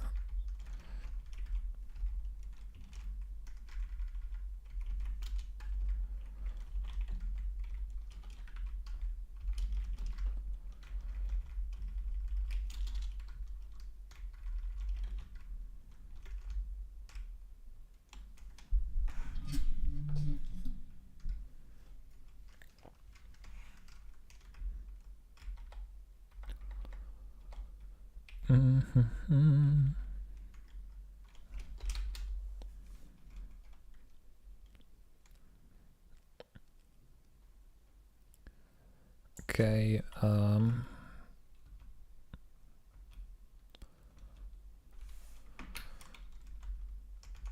Oh, what is this? Why is...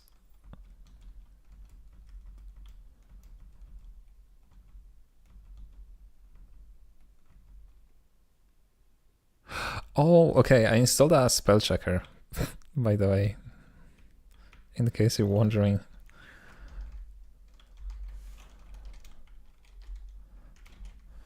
But I'm not sure why it goes through external crates. I guess we're gonna need to configure it somehow. Okay, this is the proper error. The scene is now a resource.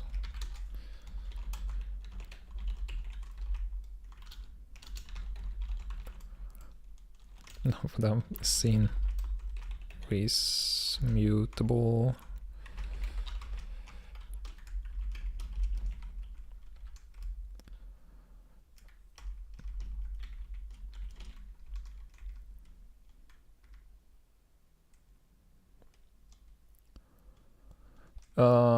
Spell checker, it may check any file you have opened. Yeah, I'm pretty sure that's what it does.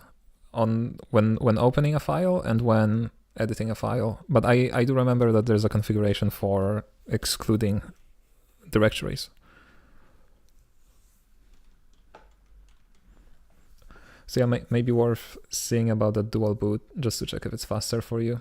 I'm not saying every machine behaves the same. Yeah, I'll check it out. I also really need to upgrade my processor because it's like 7 years old at this point. But it's Intel, which means that I need to buy a new motherboard if I want to upgrade. which is why I've been hesitating on that. Go AMD. I could. Don't have any specific preference. I think back when I built this one, I think AMD was only like starting to, turn back and becoming as good as it is now. The new Intel with the hybrid cores are just not worth the pain if you're trying to build compiled stuff. I will be doing some research about that.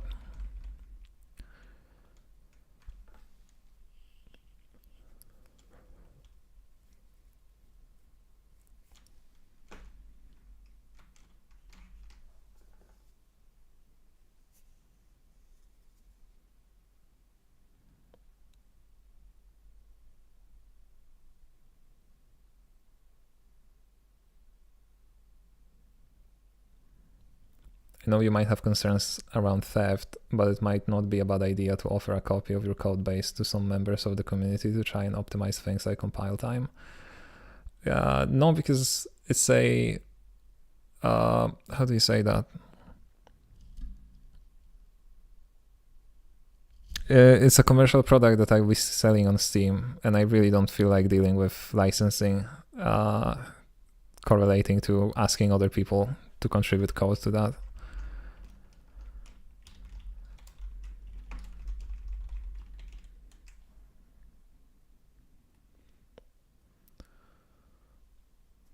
But where's the fun in him learning to write more optimized code in that case?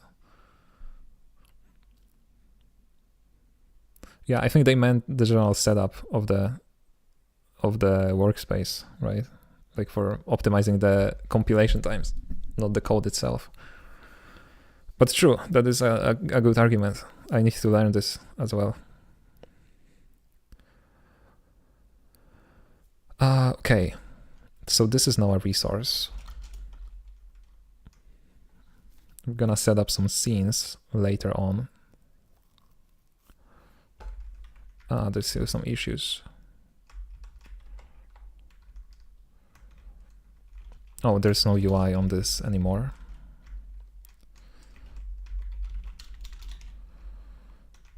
And we're gonna need to initialize this resource as well.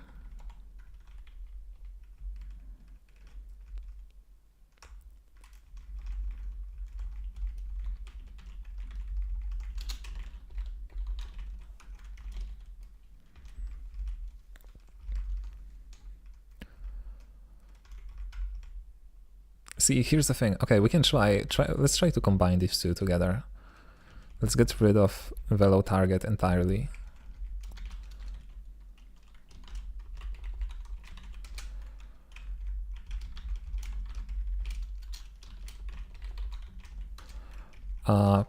Put it in here, scene.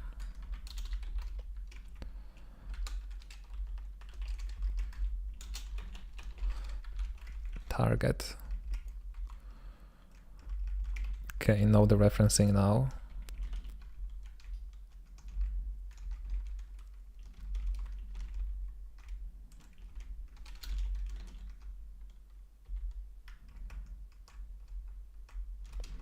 No extraction needed, hopefully. Scene is already here. Scene dot scene, I guess.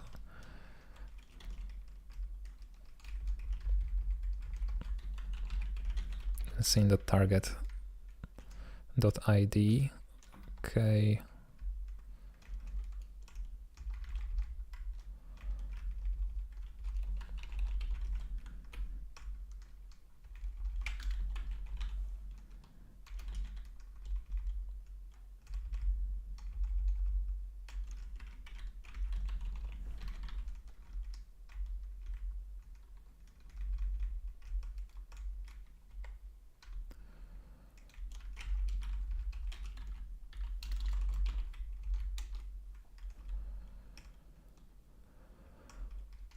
Implement from world for velo target. What about velo scene? And then there should be no default.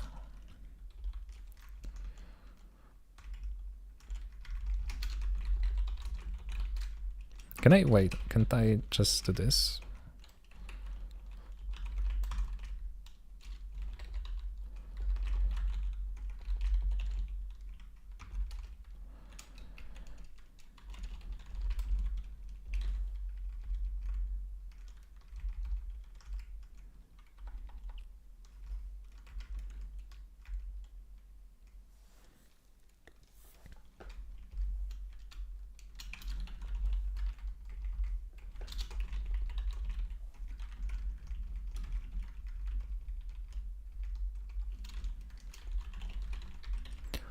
Okay.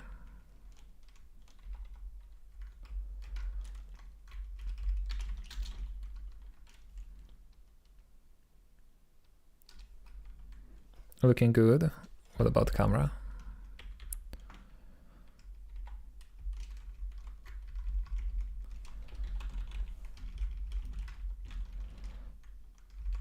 Okay, scene is not public.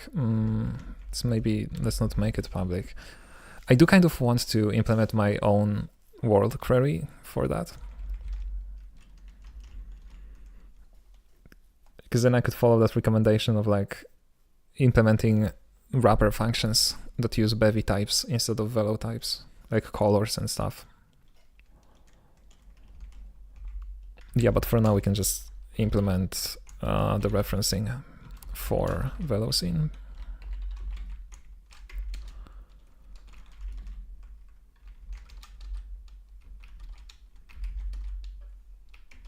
What's the problem?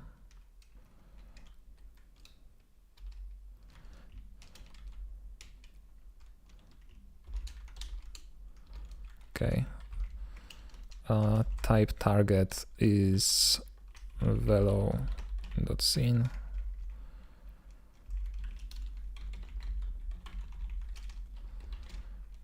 Wait, I can do that with the derive macro, right? I think so. I think there's like a little attribute that I can add. Let me see. Yeah, here it is. No, not here, here.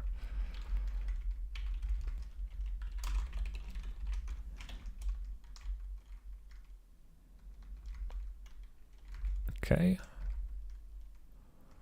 And now camera can use the Velo scene just fine. Assistant forum, yeah.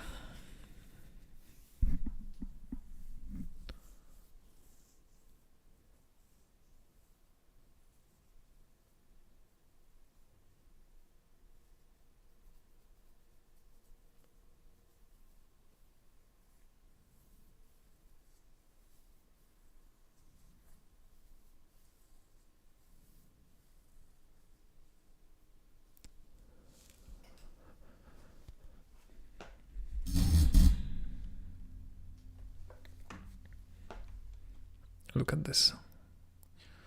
Look at this beautiful, beautiful panic message.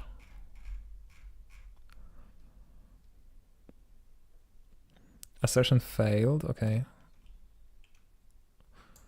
What do you mean? But we have an assertion for that. Don't we? Oh, not anymore, I guess.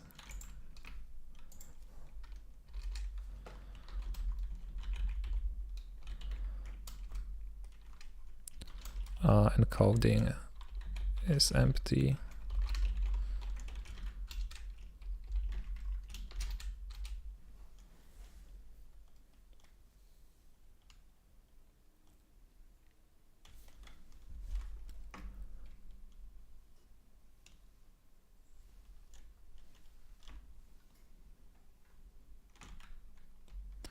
Okay, we are back in square one with a little gradient in aforementioned square, in the aforementioned square. Okay,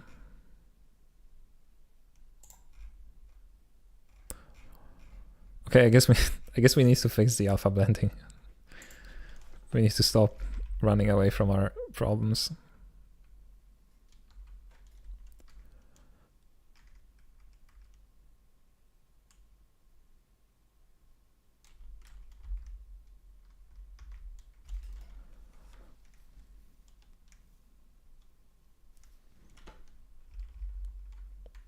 So wait, at the beginning you said you wanted to replace your gizmo calls, right?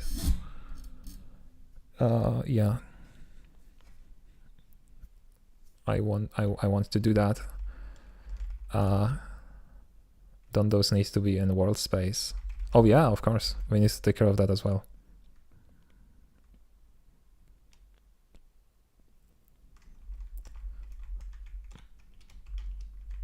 Because right now it's 0, 0 seems to be in the top left, I think.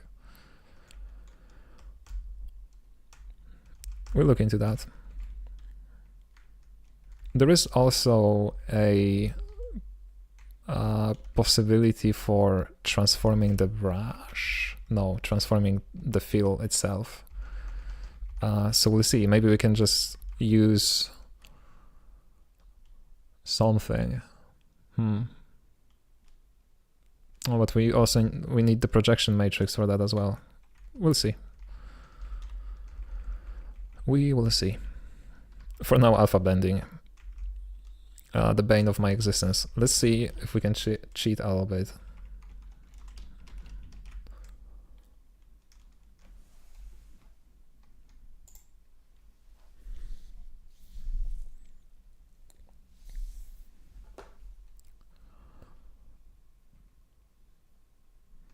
Ooh, look at this. Alpha blending.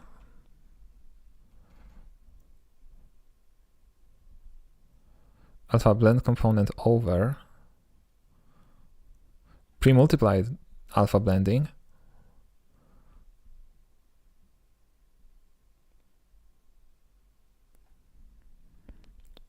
Well, we are in luck, it seems.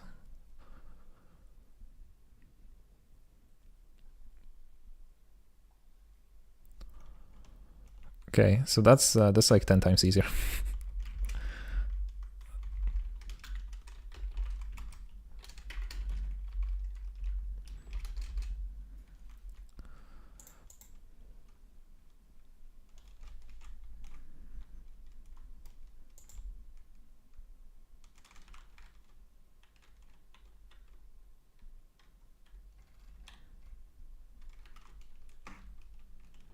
Okay, that's looking a little bit better.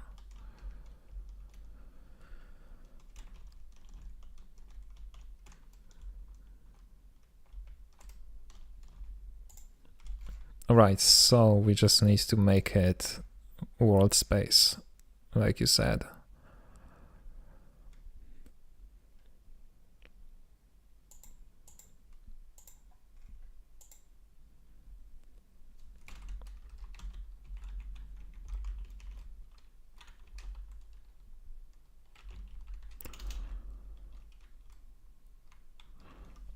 Let's see, because appending does support transforming it, so maybe we can sort of work in this direction. I wonder, there's reset, there's this empty, there's append.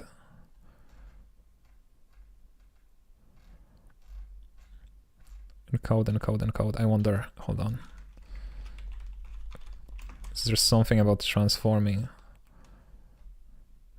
No. Okay, so we would need to create a new scene, presumably. It would be nice to be able to use Bevy transforms, but I guess that gets tricky with this setup.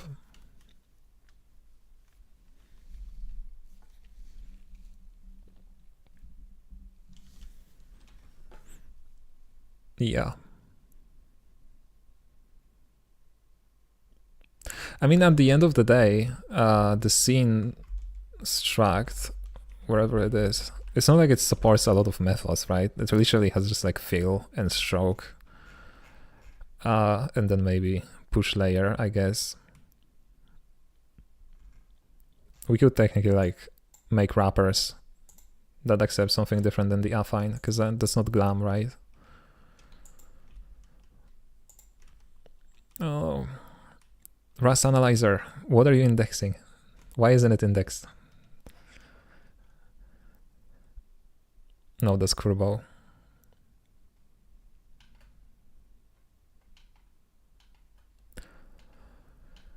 Can't I like, isn't it possible to disable the orphan rule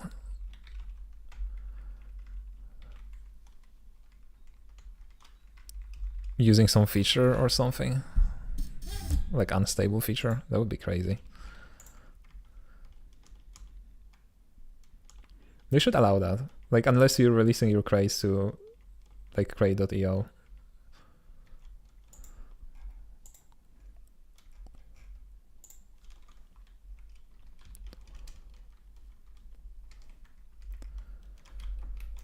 Okay.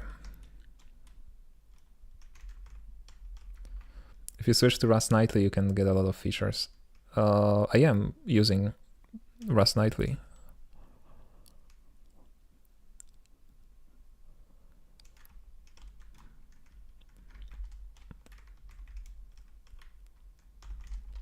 Right, but I don't think I can do that.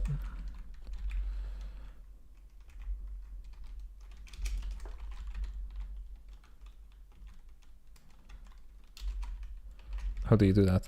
Like this, implement into for, let's say, transform.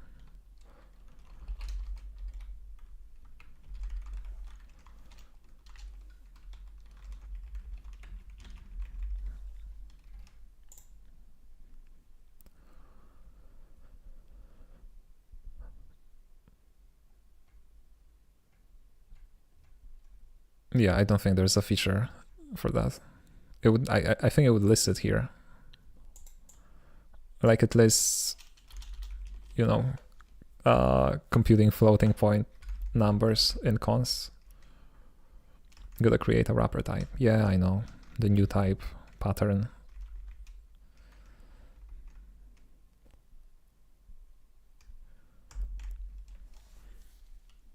For now, I'm thinking about the transformation. How I want to do that.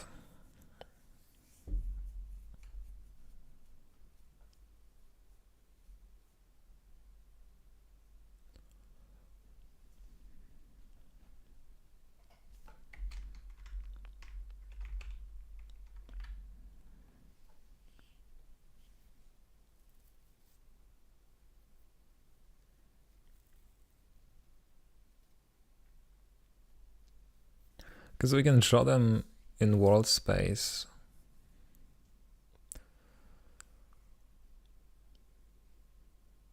In the scene, and then transform the scene here. The problem is that this would probably also affect brushes. So if the brush has like line width specified using units, this would affect that. And I don't think it should, right? Or maybe it should.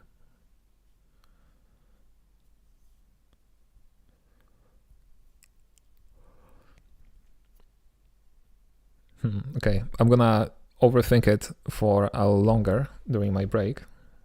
And we're gonna go back to it in 6 minutes.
So here's the plan.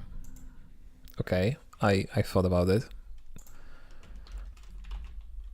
And I feel like we should just start by rendering something and not caring about, you know, all the rest. So I'm gonna comment this out, and we're just gonna go to the anchor, specifically here to draw anchor, and we're just gonna, you know, reset the scene. See if we can make it happen.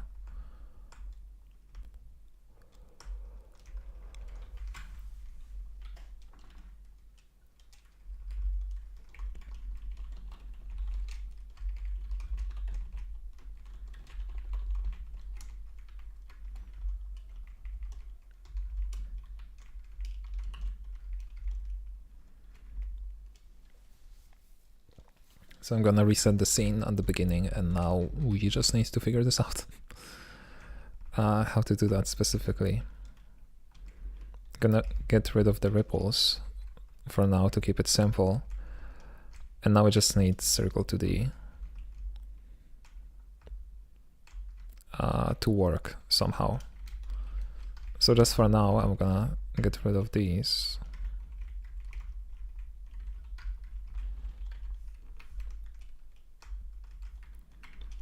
And see how we could implement this.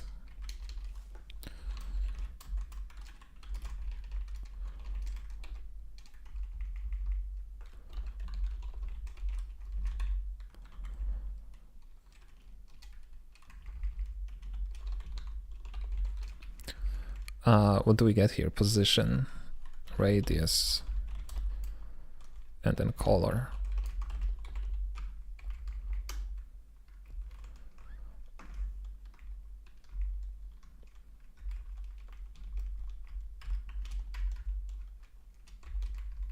Okay, can I do this like that?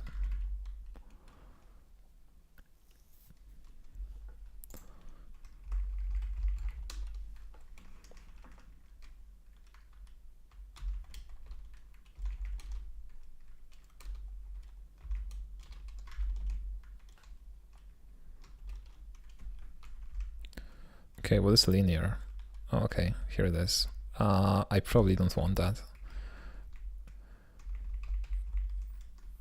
This can probably just be a color, right? If I just take blue or whatever.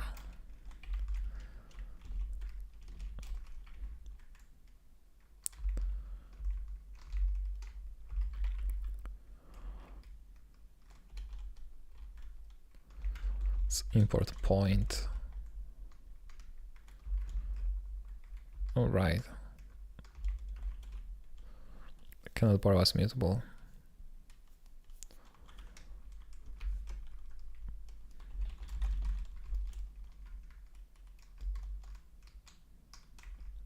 Okay, we can call it like that.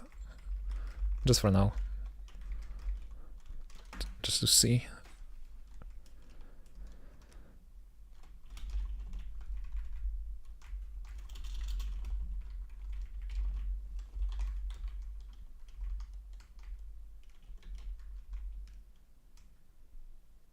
This is not gonna be a rect, this is gonna be a circle.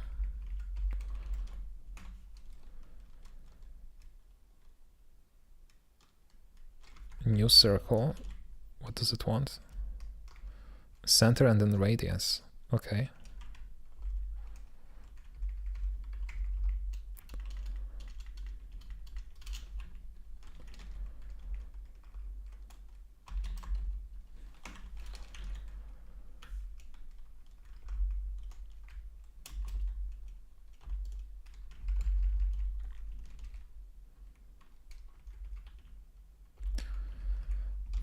I think I have a function for that. Position dot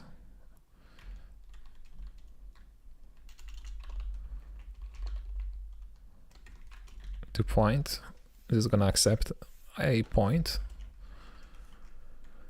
No.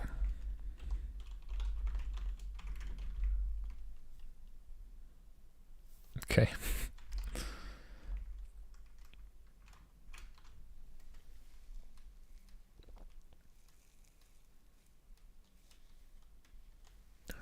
I played too much shapes trying to move canvas with WASD in the game.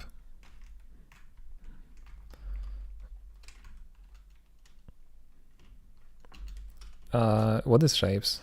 Is it a video game?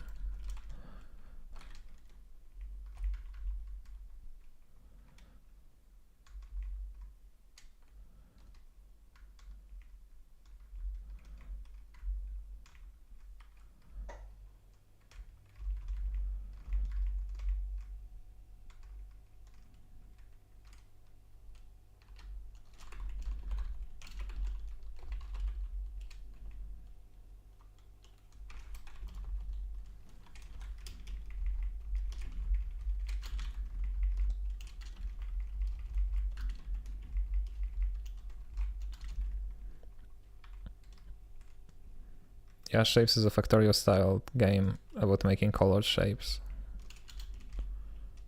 I see.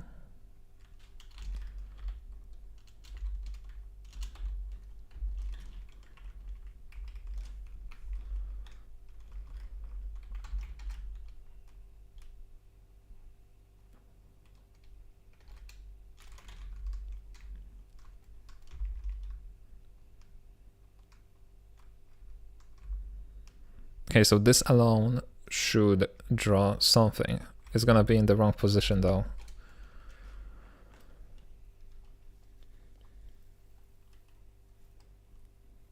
But hey, let's check this. I'm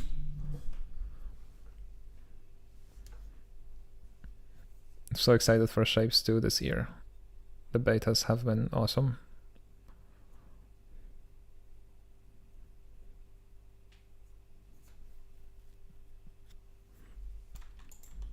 Okay, there is a circle. There's a circle and the circle doesn't move, which is okay. Because we're not transforming it to the view space, whatever that would be.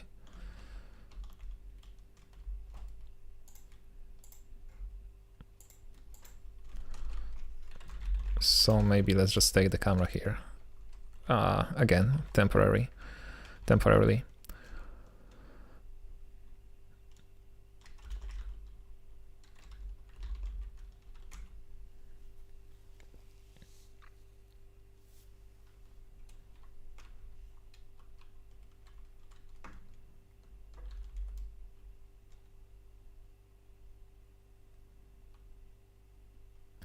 Orthographic projection with camera. No, story camera.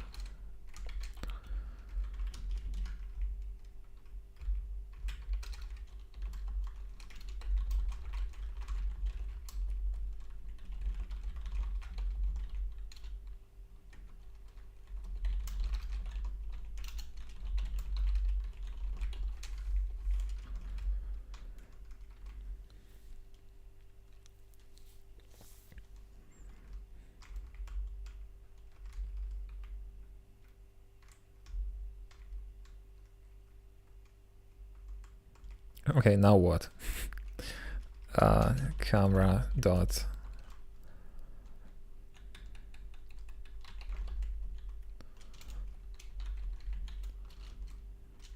Oh, camera doesn't have it. Or I mean, projection doesn't have it. What is this then? Is it just camera? Camera 2D, maybe. The helper methods for that, I just don't remember where they are. I guess it's just camera.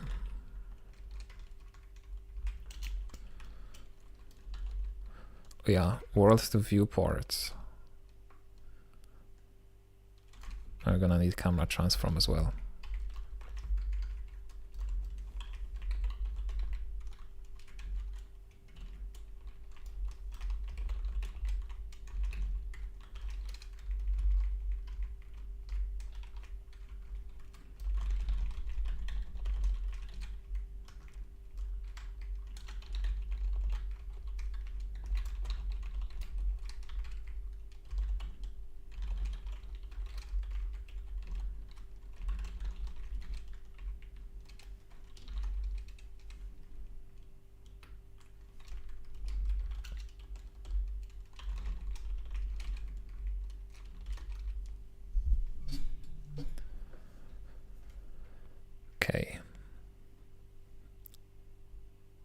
Given a position in workspace, use the camera to compute the viewport space coordinates.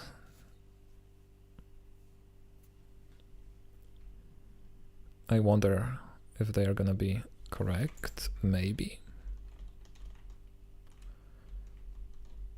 Okay. It is somewhere.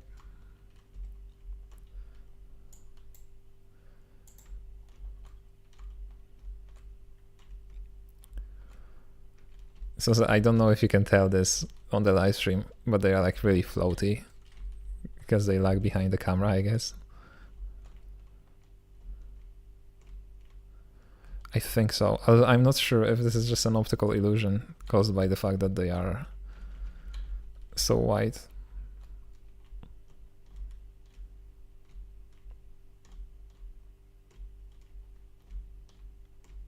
No, I think they are lagging, like one frame behind. What would cause that? Transform propagate. I'm assuming cameras are updated after that.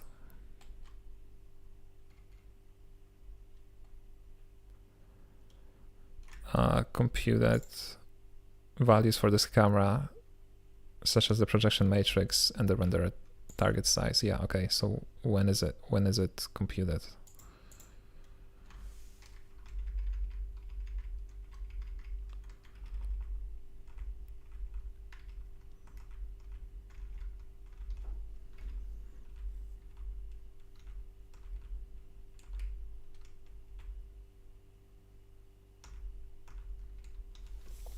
Wait, I think I'm blind. Is there no assignments to this?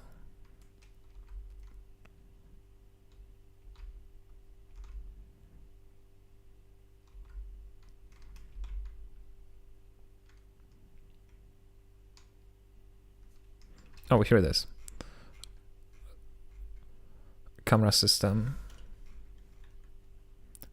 Updating a camera when its window or projection changes. Okay. When does it happen?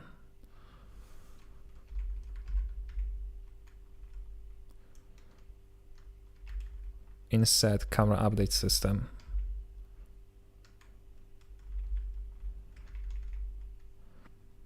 Update orthographic raster. Okay.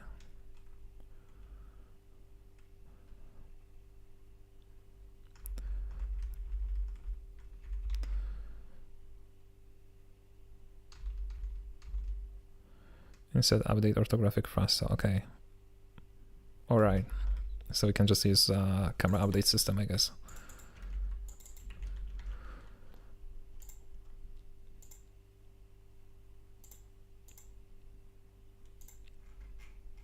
Again, I'm gonna have to set up some proper system ordering here eventually. After camera update system. Okay. That should fix the one frame lag.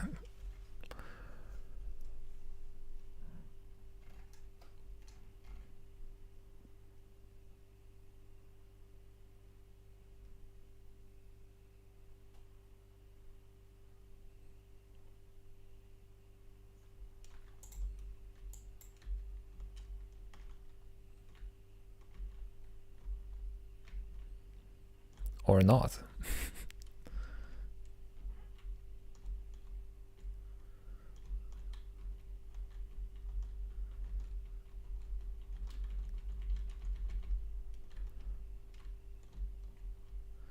Okay, at this point I'm not sure.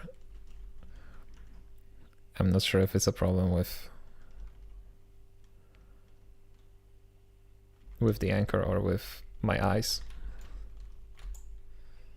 I guess let's make it so that the tip is here. Oh yeah, no, it's definitely lagging behind. So why is that?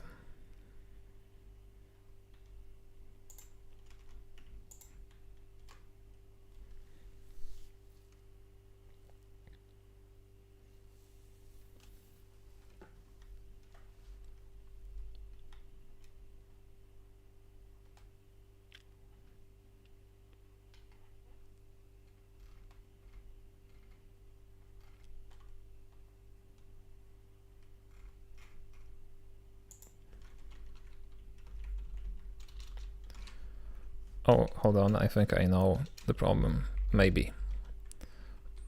So the camera update itself, which does the movement, yeah, it runs after transform propagate.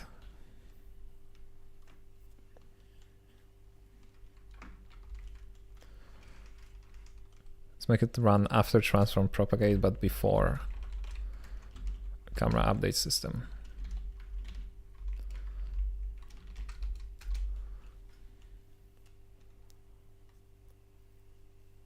If that's even possible, hopefully. Yeah, I think that's the order, right?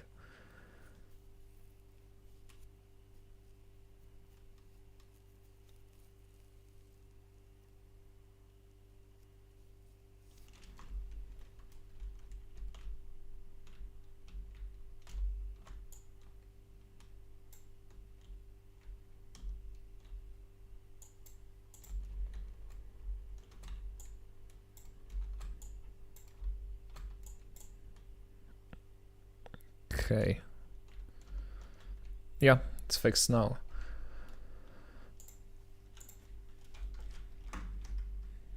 So now obviously the problem is that we're not transforming the radius as well.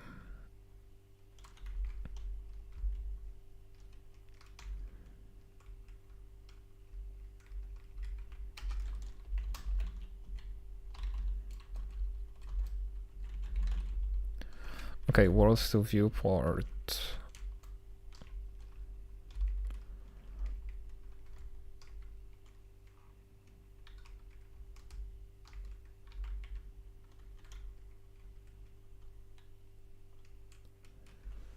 We don't really want to do that though.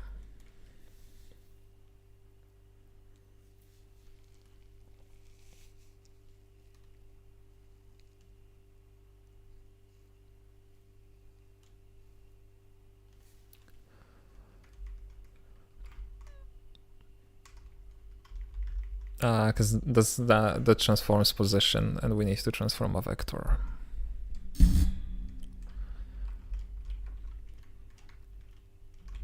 Okay, so I guess let's try to use that as the transform instead.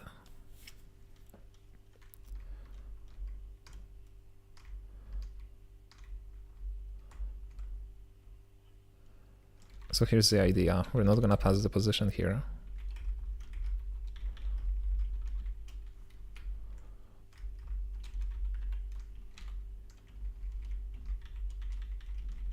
Because we can just access the transform from within here.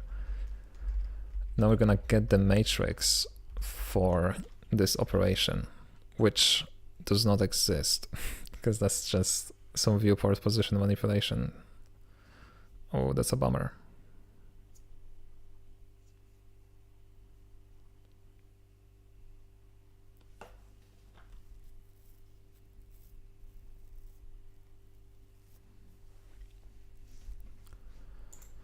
So we can get the world to NDC.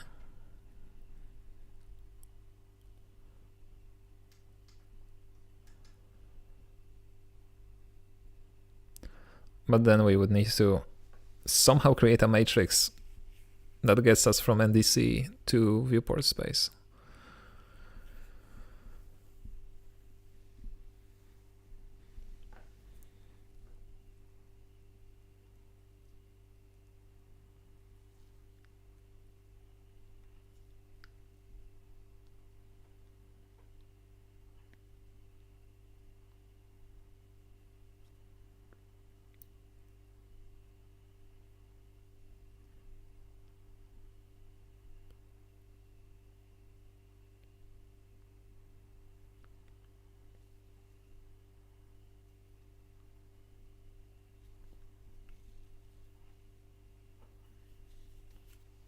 Sorry, I'm trying to think about this. So that's definitely gonna be scale matrix, because we need to get it from like the size of 2 to the size of the window, right? Because NDC is like -1 and 1 on the x-axis and on the y-axis, and we need to get this to, you know, minus half of the width to plus half of the width. and then we need to offset by half of the width. Or we can offset first by 1.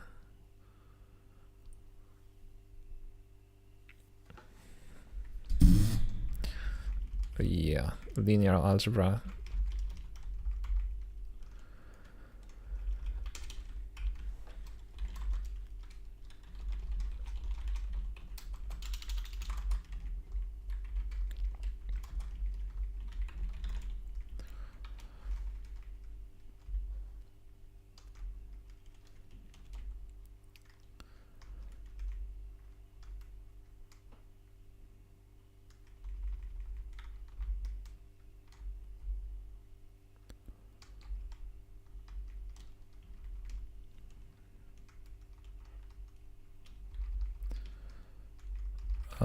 We need this actually.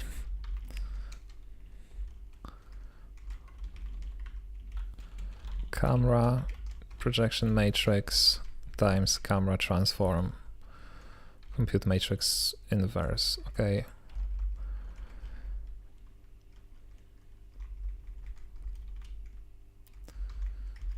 So this takes us from world space to camera space. This takes us from camera space to NDC. Now we just need to add some more matrices here. That will take us from NDC to the actual viewport space. Target size. Let's seal this.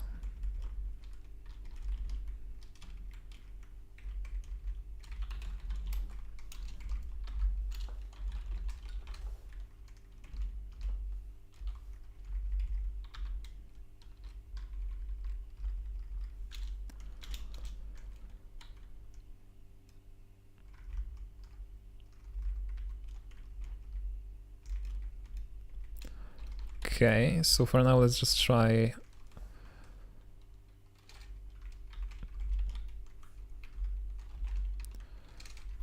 matrix 4. Is there like scale? From scale, okay.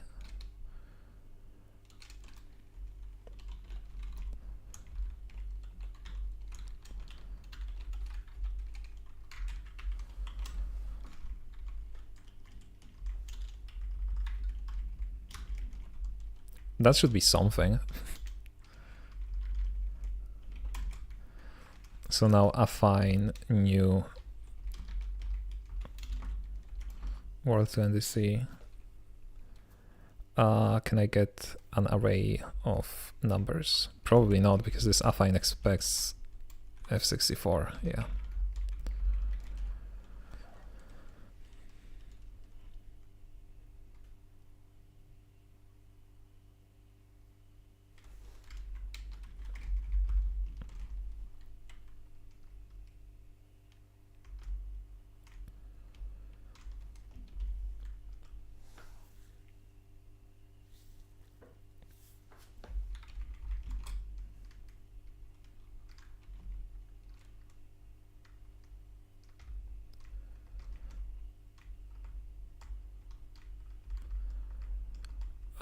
As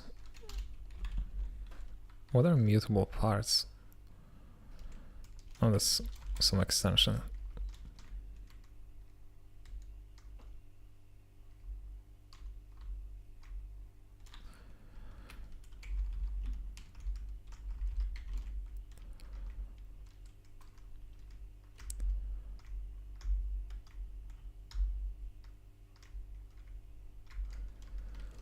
So yeah, it doesn't help that this is a 4x4 matrix, and we need an affine, like 2-dimensional matrix, which is also a bummer.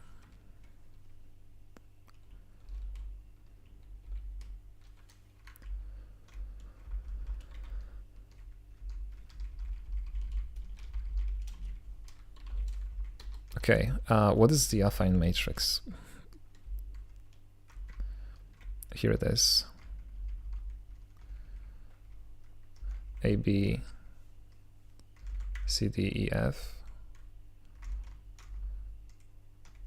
A, B, C, D, E, F. Okay, so this is the x-axis, this is the y-axis, and this is the translation in x and y. Man, if it works immediately, like first time, that's gonna be crazy. So it's gonna be x and y of the x-axis. This is gonna be x and y of the y-axis. And this is gonna be x and y of the w-axis. So we're gonna skip the z-axis entirely, I guess, and all of this has to be f64.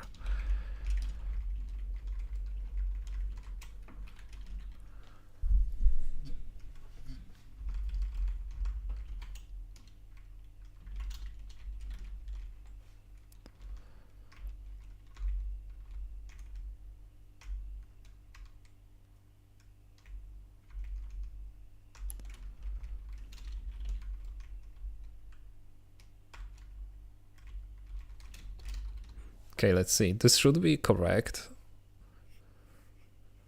but offset a little bit in the wrong direction, which means that we may not be able to see anything. Ooh, okay.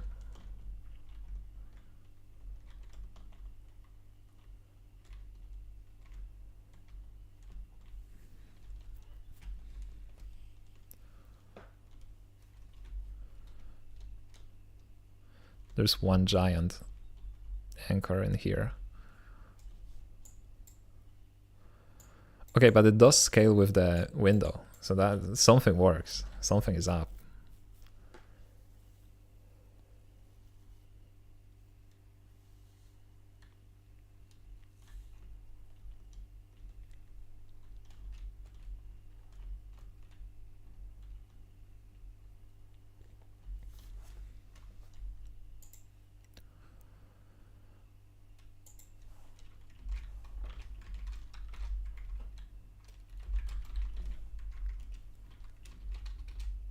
Let's make target size divided by 2 because that's the scale we're going for.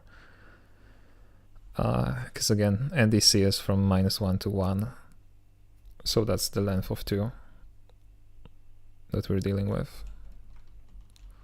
Okay, it's looking like something.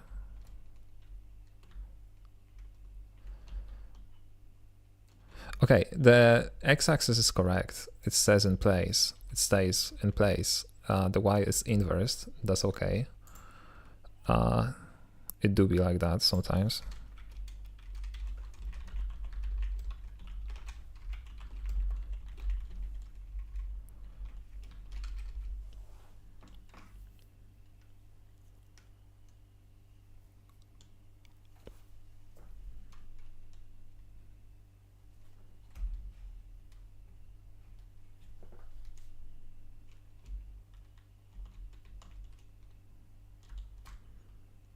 Yeah, okay, now it is in the correct place.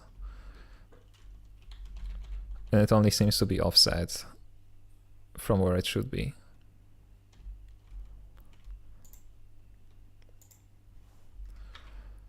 So we can probably multiply it by this first, maybe. I never remember how to do offsetting from. It's either gonna be this from translation, and the translation is like vector 2, 1. Or we're gonna have to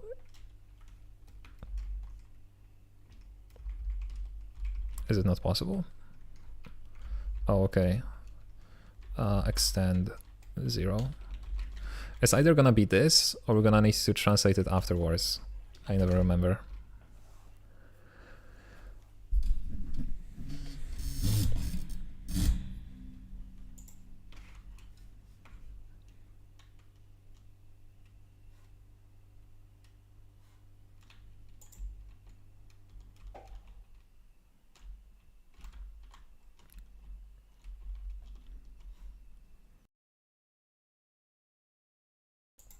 Okay, so it is somewhere. I don't think that's the correct position. Also, I guess it is a bit of a problem. There is nothing else. I think that's all of the anchors that are drawn.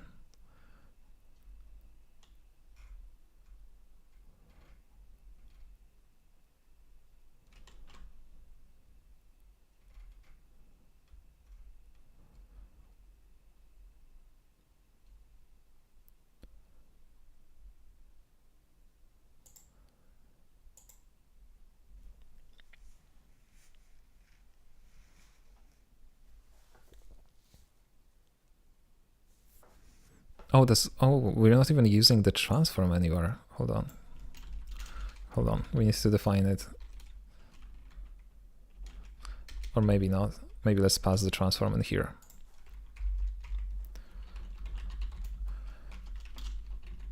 Okay, so that's not correct. That's just...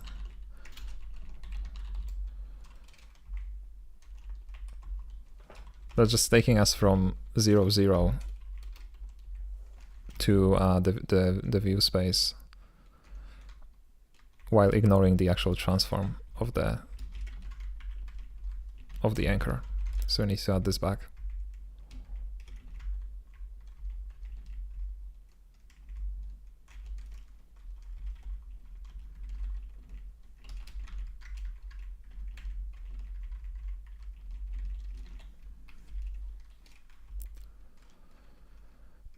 So this is taking us from world space to camera space. So we're also gonna need transform here.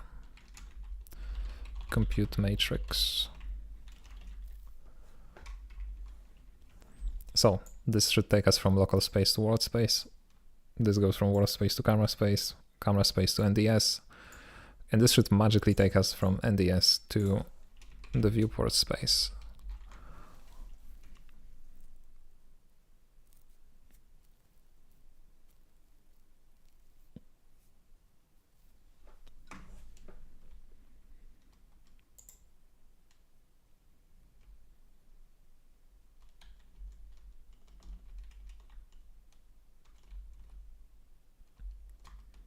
Okay, so now we can see anything. Oh, here they are. Look at them.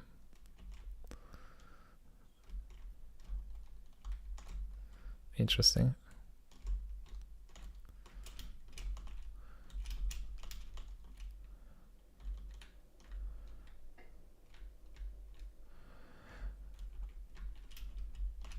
Okay, so it seems that the x-axis again is correct.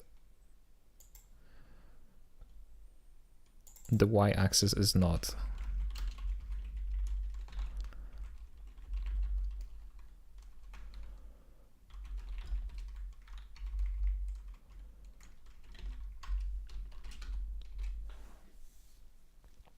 And it all has to do, I assume, with the fact that the y-axis needs to be flipped.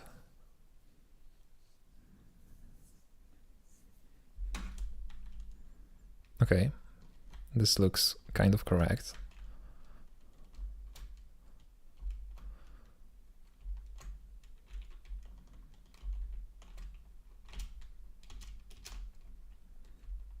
Okay, that's interesting.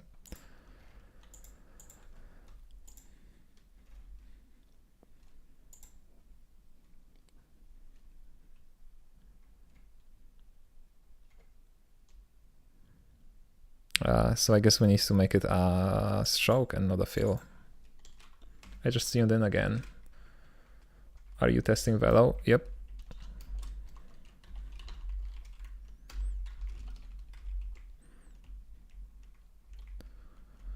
Okay, so this one's style first. What is this?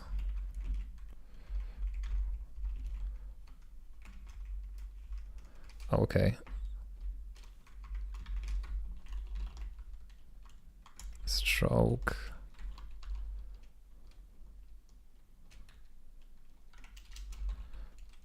New stroke, that's the width. Okay, let's make it 1 for now, just to see what it even means.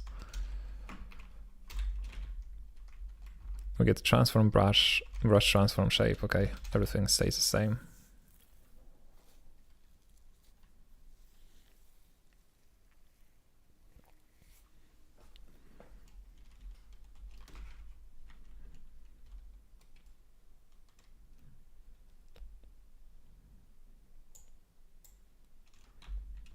Okay, here it is.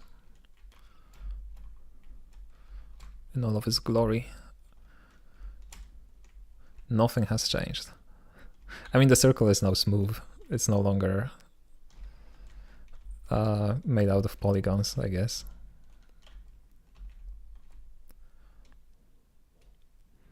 Yeah, but there is a problem with the width, right? So like the smaller it gets, the thinner the width becomes, which I don't think should be the case, right? It should stay the same no matter the screen size. Because then if you're playing the game on like a 4K monitor, these lines are gonna be really, really thin. They should have the same physical size, right?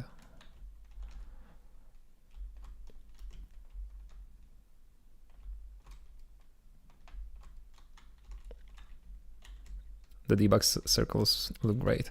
These are no longer debug circles. They may actually be in the final game.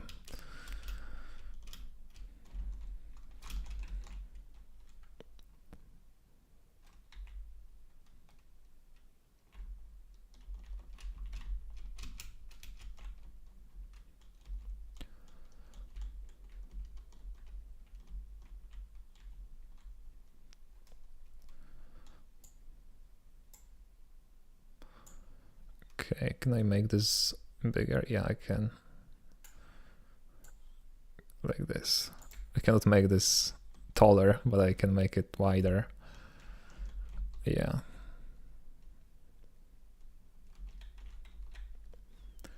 Okay, so that is a problem.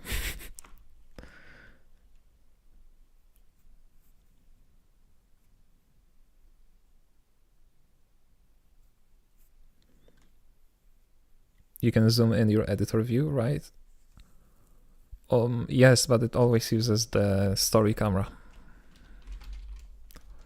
So it's not gonna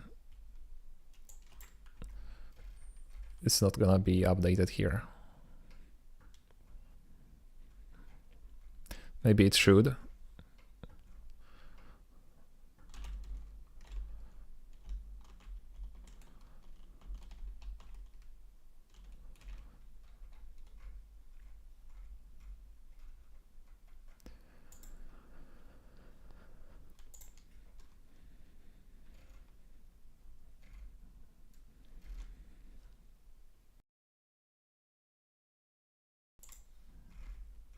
Yeah, so in order to do that, we would need to transform the shape and not the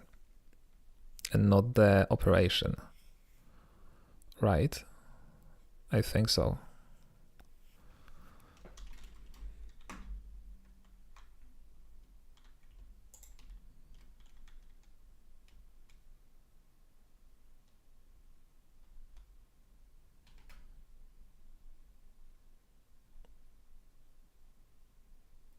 Although I want to see what's gonna happen if we like apply a brush transform using the same matrix.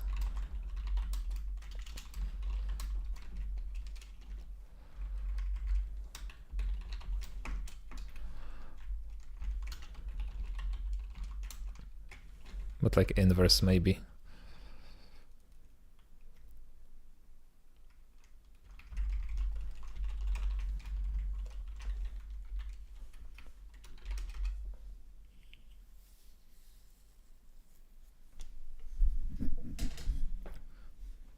If this works, that would be crazy. I don't think it's gonna work, but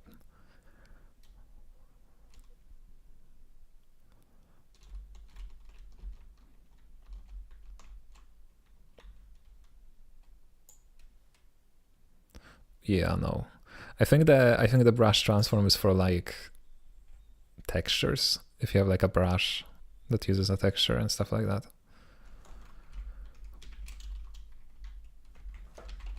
Question number 2, can we transform a shape?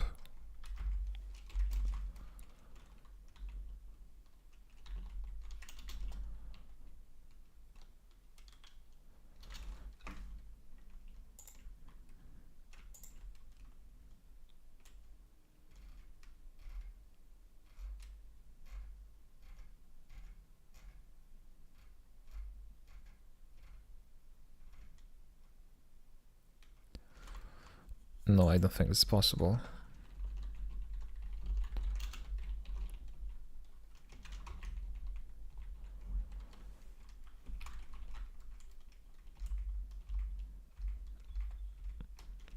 Well, that's a bit of a bummer. We're Where was it? Here. Are we going to log the resolution of the game? No. It's gonna be configurable through, settings. The game, itself is gonna be rendered in 480 times 270 and then upscaled to your resolution. So the best resolutions are gonna be Full HD and 4K because they are gonna be, an integer scale of that. But I'm not gonna lock it. We will probably lock, and we're gonna take care of that when we take care of the camera, the aspect ratio. So you cannot change the size of the window to see more of the scene. But as far as the output resolution goes, that's gonna be configurable.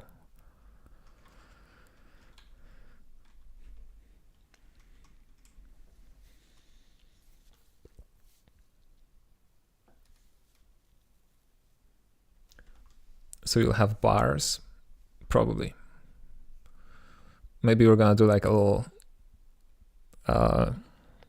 little, nostalgia throwback to older games that had these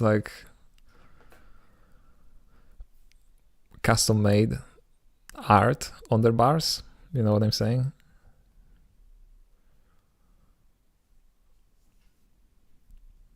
Oh man, I'm on 32 to 10. You can play 2 games at once. Put one there and the other there.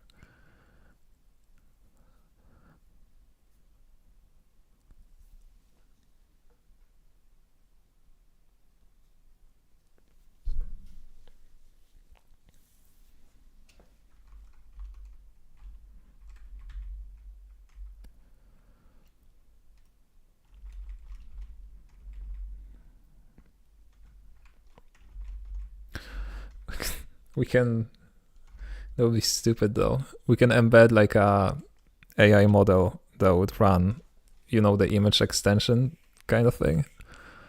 So it would fill the bars with whatever it would think there should be. That would probably weigh the game down a lot.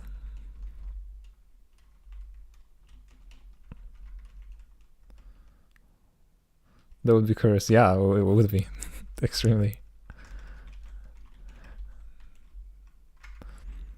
But given that, if the game runs on 480 by 270, then a model like that would not be too complex now as I think of it.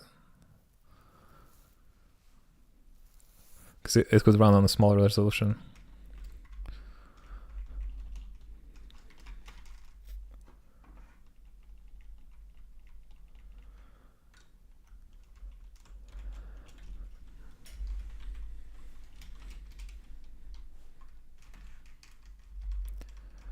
Okay, so we leave the transform as is and we transform the shape.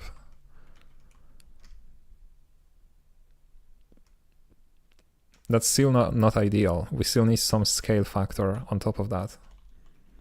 Just get a bigger 4K or 8K monitor. No need to chop things off vertically.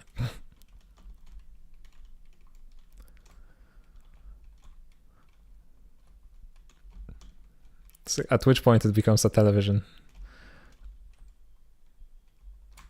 Or a TV, I guess, is how I would say that.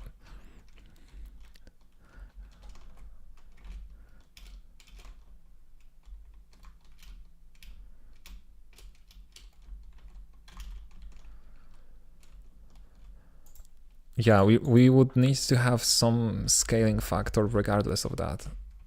But let's see how it's gonna look like. A fine default.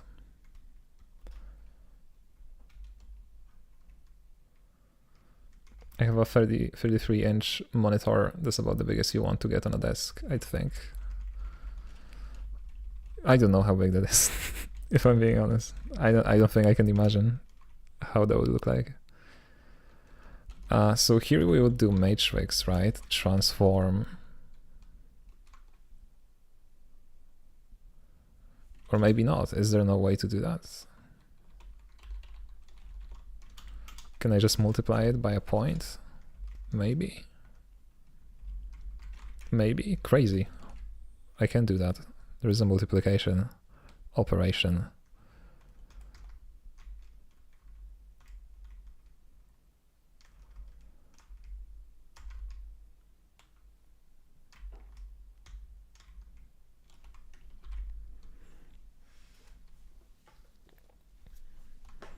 The average monitor nowadays is like for the 24, 27.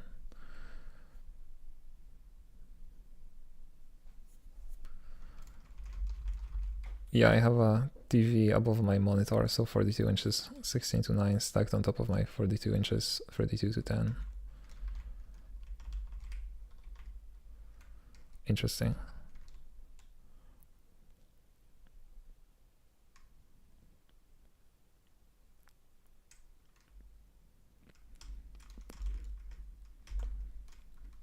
I don't know, guys. I'm over here having to like work on one monitor because the other monitor is taken over by OBS entirely.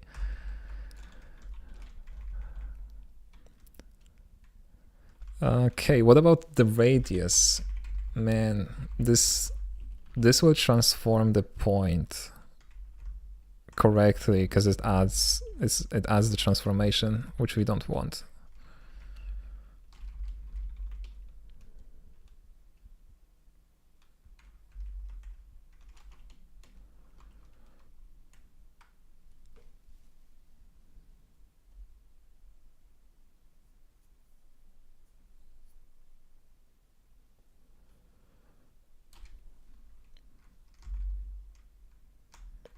That is a bit sad. Oh, hey, hold on. We have the other matrix. We have this matrix as well. Maybe it has something. Worlds to NDC.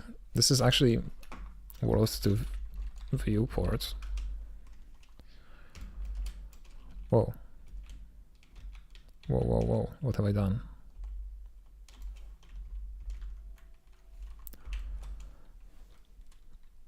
Transform vector. Okay.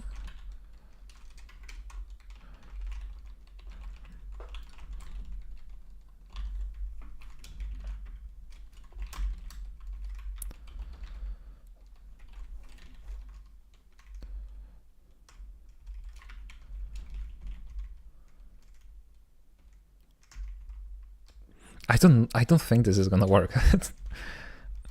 Let's see. Because radius needs to be like,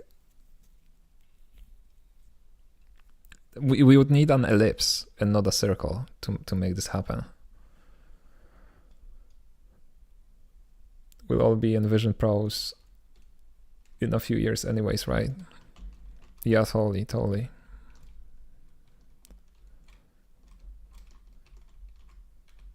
Yeah, that's not correct. I mean, the positions are correct, so that's cool. The radius is not.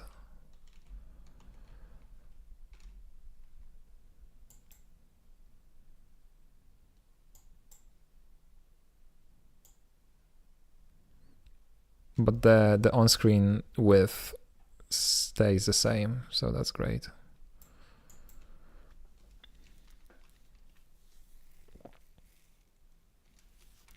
I have no idea how we can program from 3 to 7 hours without a long break, but it's awesome. Yeah, it's like working, right? I think people work for like 8 hours a day.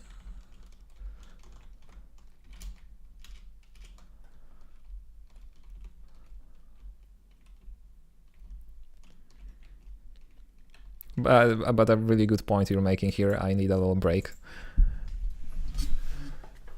Maybe even a longer one. So I'm gonna take 9 minutes this time. I just have your stream on while I do my own work. Yeah, this is the way to go. I approve of this message. See you in 10 minutes.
upped the time from 9 to 10 minutes. That's slander. I'm sorry. Usually I take 6-minute breaks.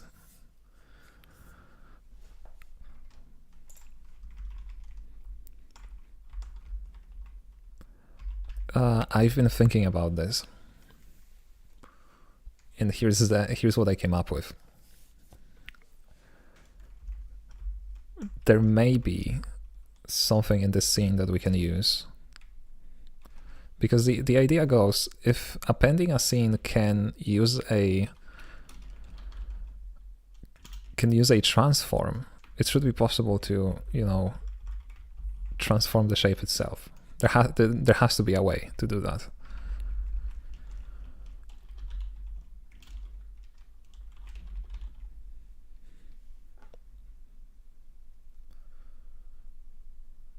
Oh, I'm thinking of taking a 9-minute break. See you in 10 minutes. Okay, I see. I'm messing with you. Yeah, I know. I was responding jokingly. It's just that, you know, my sarcasm usually goes over people's head.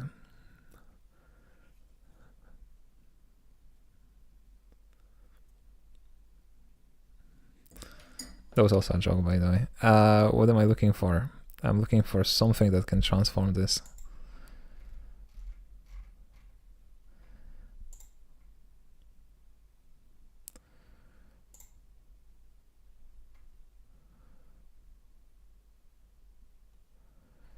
So, okay, so my understanding is it doesn't actually transform the shapes, it transforms the transforms. Okay, in that case, that's kind of hopeless. Right, because when we do stroke, we get the transform here. Yeah, and we encode transform. And then it transforms these encoded transforms.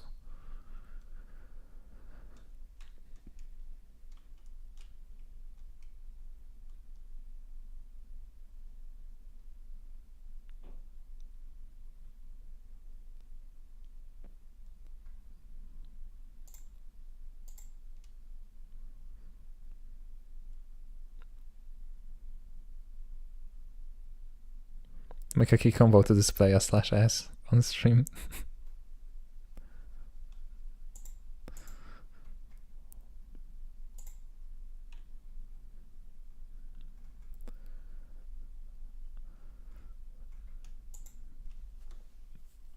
With like a red alert going on and off.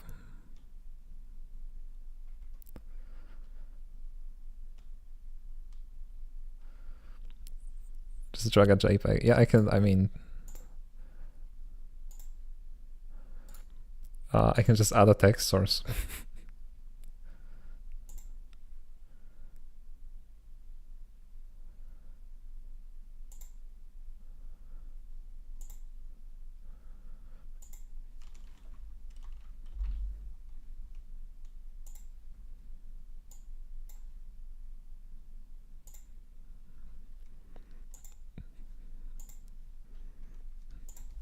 I'm just gonna leave it here. This whole stream is sarcasm, actually.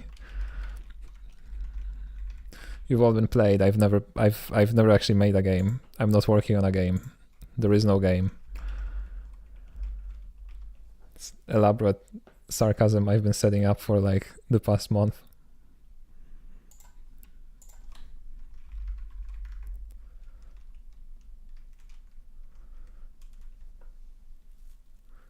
I knew what the last game the article was right all along.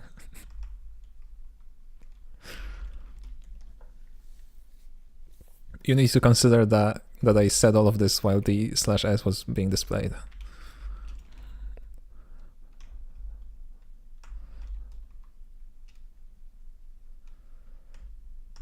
There is no game but in a correct dimension.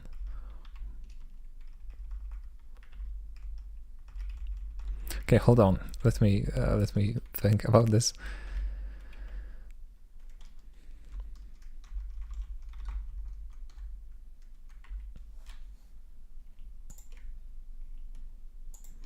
There is one more hope that I have, because this takes something that implements a shape, right? and then it encodes the shape.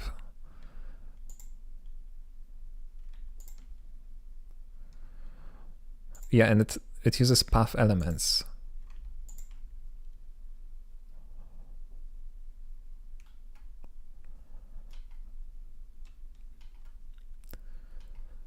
So maybe if we turn this into a shape like that, we can transform it.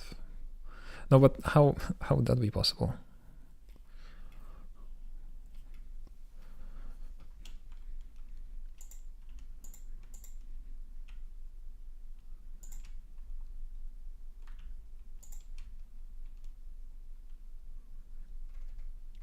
Oh, we're back to Bezier. Look at this.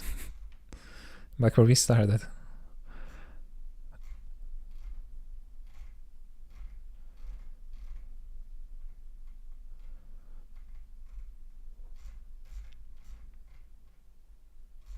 It should actually be possible to transform a Bezier path element, probably.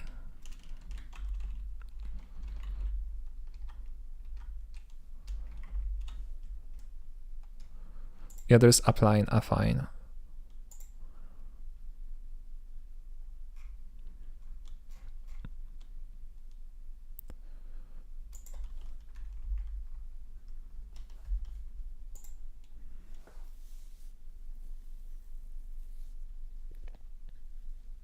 I'll be on watch for the /s next time. So when is sarcasm mode going to make it into Astortion? I don't know, man.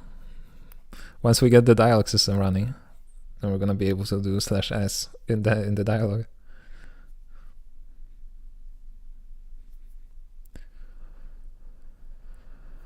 Okay.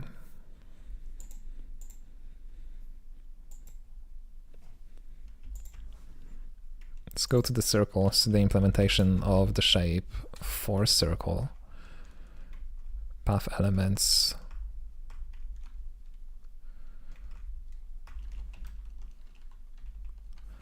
There is no apply affine, sadly.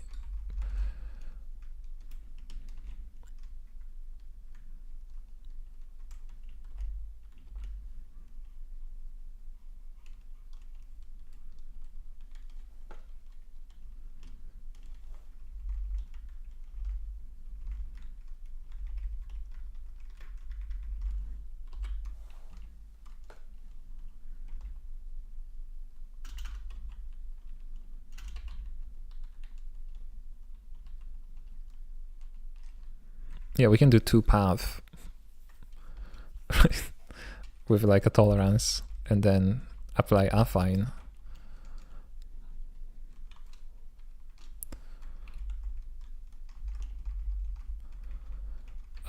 Matrix.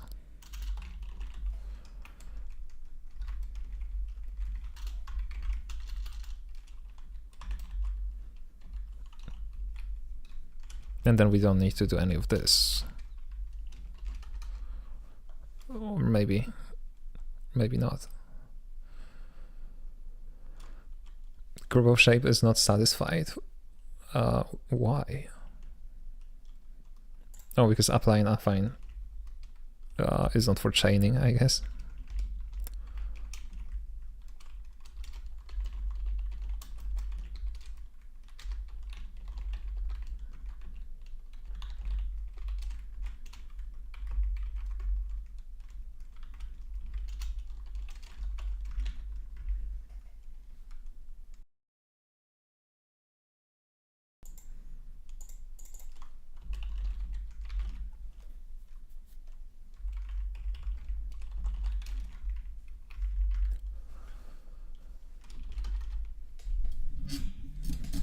Okay, this would make it much easier if it actually works. And then let's go back to the encoding section for a second. If I could encode shape.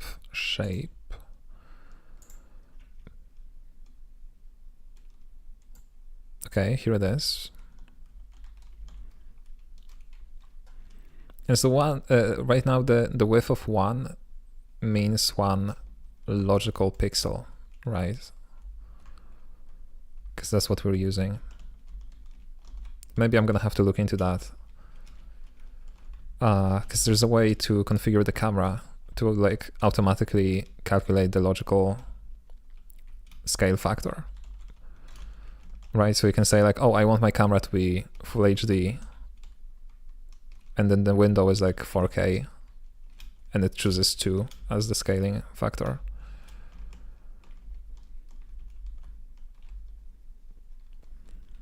Yeah, okay, but this looks nice. This looks almost indistinguishable if you don't know what to look for. Right, the gizmo had really sharp edges. This looks like a perfect circle. Yeah, but this calls path elements with tolerance of 0.1. And toPath also calls path elements. Yeah, so we're not losing anything. We're doing exactly the same thing. We're doing an operation that would have to be done anyway, is what I'm trying to say. We're going to programmatically draw the launcher triangle as a UI element as well, or will that be pixel art? Most of these things will be pixel art, yeah. Especially things that don't require to know the radius and stuff like that. So the UI is really mostly for the anchors, and like even the center of the anchor is not gonna be, you know, this. It's gonna be a little pixel art thingy. But something like the radius, I think I do want it to be a full HD overlay like this. Although maybe it should be a pixel art circle. I don't know how it would look like though.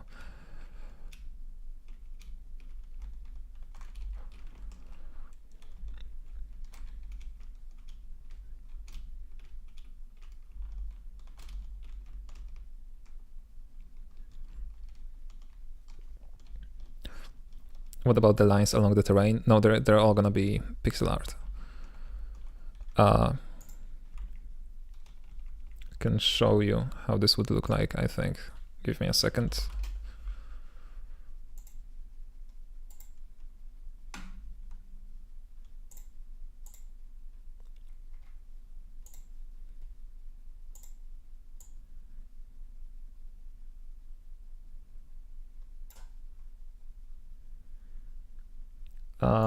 Here's a little example from my previous video, right? This is sort of the art style that we aim for. Maybe not exactly looking like that, but it's gonna be much thicker, right? It's not gonna be a straight line. And it's gonna be pixel art as well. And then here is this like cool little effect. Maybe it's difficult to see, but as the player walks on it, it has this little effect. So yeah, we may, now as I think of it, now that you mentioned that, we may not end up using an HUD at all. Because what I always had in mind was the circle here for the anchor, but maybe that could be pixel art too. Although the rest of the UI is gonna be full HD. Things like dialog boxes, right, over the characters' heads, that's gonna be full HD.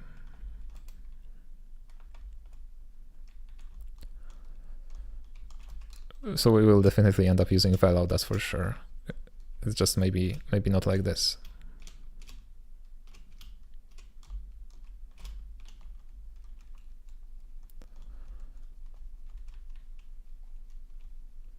Trying to imagine what the pixel art will look like for curves. It would have to be procedurally generated, right? There's probably an algorithm for that.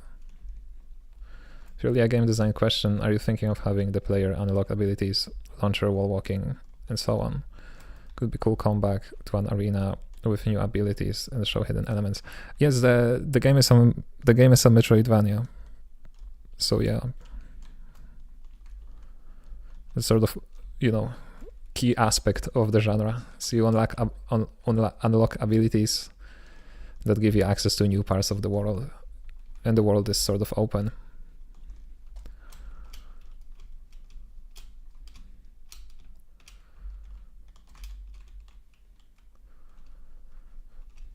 Oh, nice. Okay, will Alice be able to become a ball? No, it's not. It's not that big of a Metroidvania.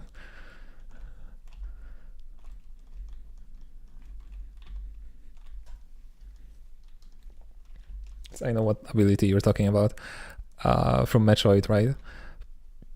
It is kind of funny because I'm from a generation that like haven't played the OG Metroidvanias. So like when I think of Metroidvania, I think of like Hollow Knight, Ori and the Blind Forest, and not necessarily Metroid or Castlevania.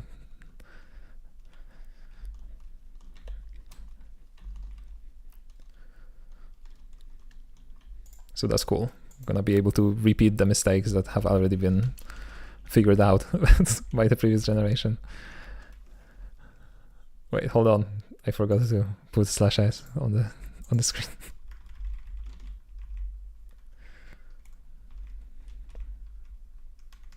Same with roguelikes, yeah. Okay, so this transformation works very well. I'm happy about that. And now we can operate with stroke in viewport space. So let's just try really quick to make it. What is this formatting, by the way? Can we talk about this? What is this? I mean, I guess without hints, it would be in the same line. But like, I would expect it to be like this. But I guess no. Okay. I always wondered, how does Samus' body not just get crushed immediately during ball mode? Maybe they explained that. I wouldn't know. Although I think it's the era of like making video games where nobody cared about that. I was like, yeah, no, it would be cool. Whatever. My eyes cannot bear to witness that catastrophe. But it is default Rust formatter doing this.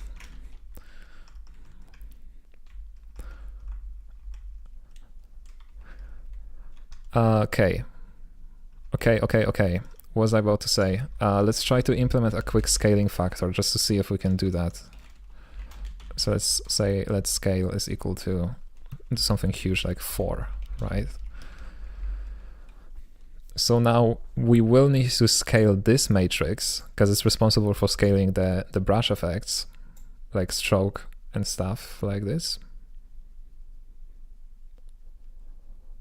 And then we would need to sort of accommodate for that, like do the inverse of that in the normal matrix.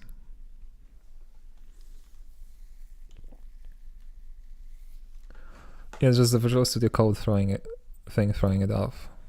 Yeah, without the hints, it would be in the same line. Default Rust formatter does not know that Rust Analyzer is displaying this craziness.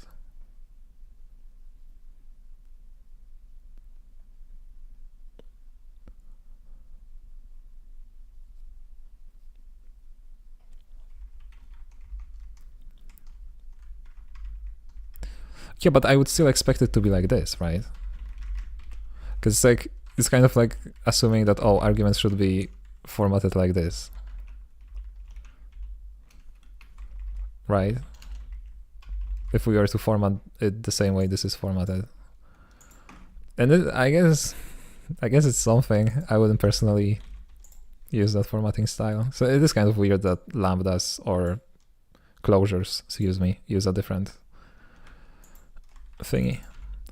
Anywho, that's like the less productive discussion that can be made in programming, I guess, how to format your code. Hold on, because I made myself a fresh cup of tea and I need to get rid of the bag. Sorry for the noise. Okay, scale is 4. Now we're gonna make a little logical scale matrix, I guess. It's gonna be directly affine. No, maybe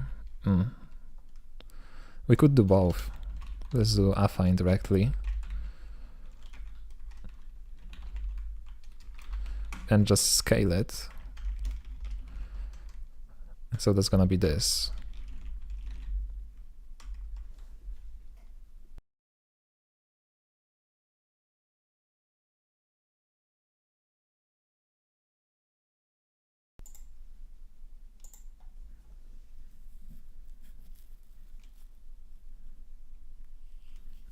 Just format your code into the shape of the logo of whatever you're writing.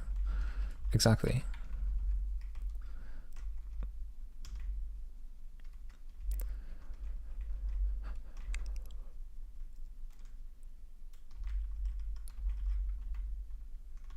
So I guess this would just be target size divided by this,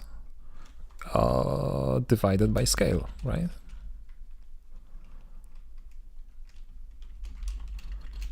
Maybe even we can do that here. Scale as F32, I guess.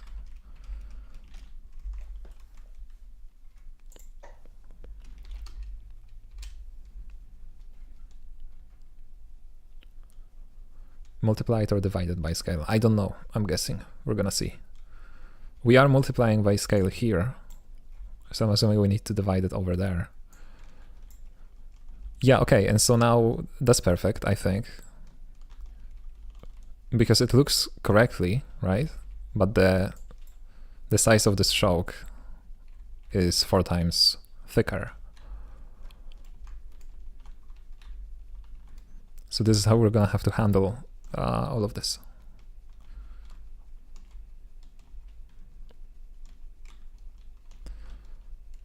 Now if I were to run this in 4K, you would see, which maybe I can, hold on.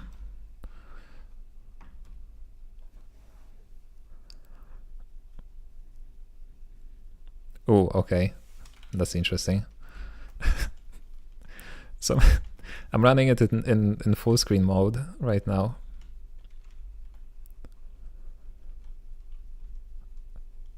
Which, hold on, and what is this?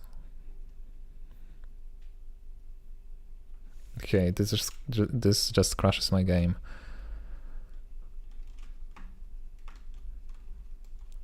But this, the reason you're only seeing 1/4 of the screen is because it's running in 4K right now, because it's in full screen. And I have DSL configured in my NVIDIA config panel with like a 4 times factor. So it can, you know, render a game in 4K, despite the fact that I don't have a 4K monitor. Which is something I've been using, by the way, for like recording videos. Because whenever I like need to record my screen, I'm like, okay, I'm gonna record it, you know, in 4K in OBS, despite the fact that I don't have a 4K monitor, and it's like possible to do that this way.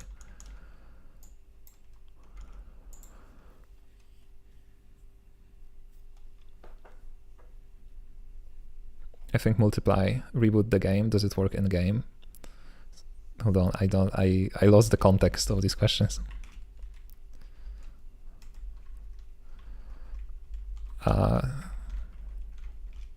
Yeah, rebooting the game doesn't help when I switch to a full screen mode. But I can toggle it off, and it goes back to working. So I'm not sure what the problem is. Out of curiosity, because the toggle is here. So we start as windowed.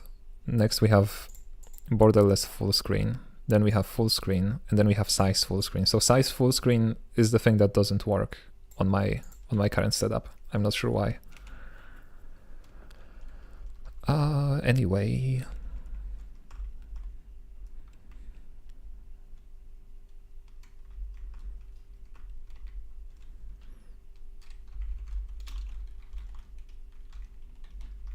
Let's see if this is the scale factor messing it up, or if it just doesn't work in 4K, which would be crazy.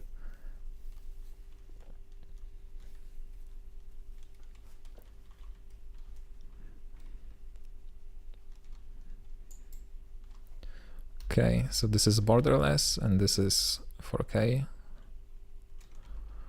Oh, yeah, okay, it just doesn't work in 4K for some reason. Oh, I know why. Hold on. I think I know why.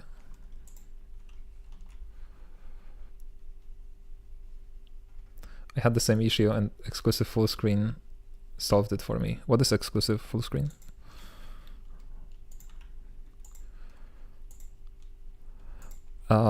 Yeah, but I think the problem is that we use logical viewport size and not the actual viewport size.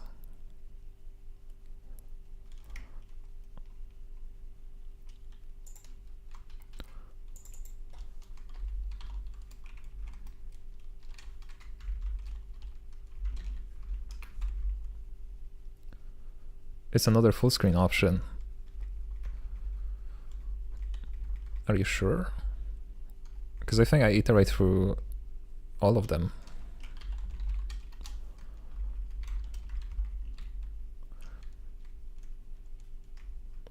Yeah, there's only 4 of them.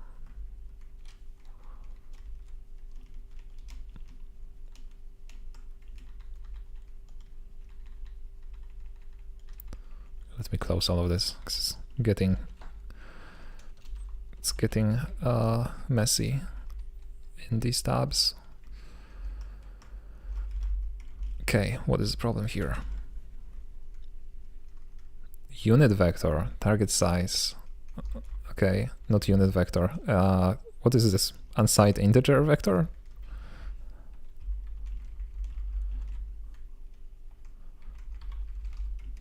Explain yourself. Yeah, it is. Can I cast you as a vector too? Okay.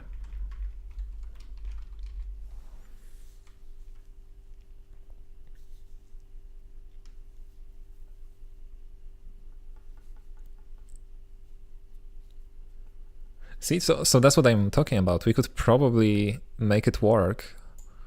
I'm gonna try this in just a second. If we just use the scale aspect, and this then it would work nice with Bevy and stuff. What am I looking for? F11. Yep, this is 4K. You cannot see it now. You need to trust me. It's working correctly.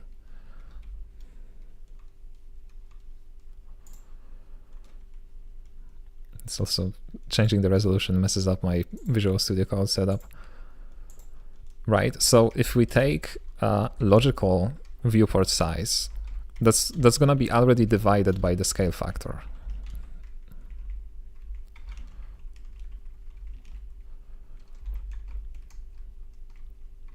See, here it is, scale factor. It's gonna be divided by it. So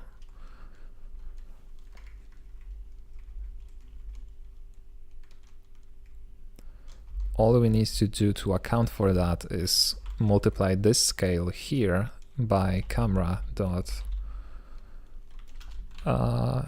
target scaling factor dot unwrap.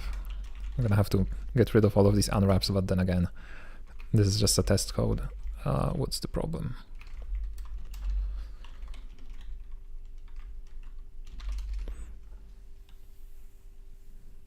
And this should make it work just fine with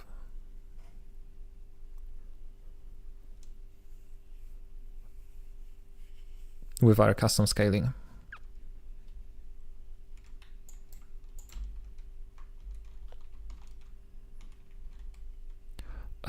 Let's maybe try to make the stroke, just for the sake of testing, let's try to make it bigger.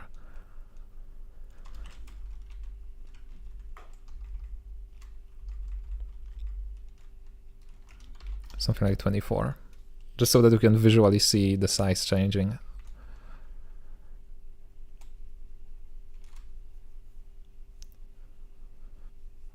You could kind of see it. Yeah, I see what you see, but it was hard judging if the positions are correct, right? Okay, so this is, like, visually speaking, thinner than like half of the player, right? Collider. a little bit thinner. Okay, and then when we scale up,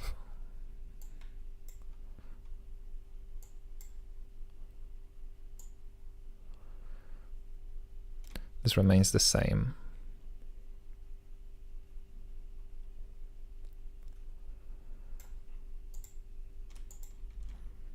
Okay, so now it's like 1/4, I guess.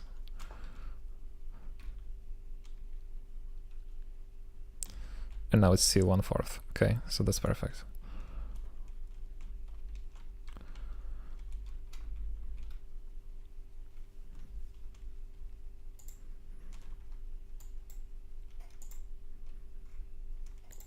And then if we were like, oh, I actually want it to be like 4 times the size, the width, we can just scale it up.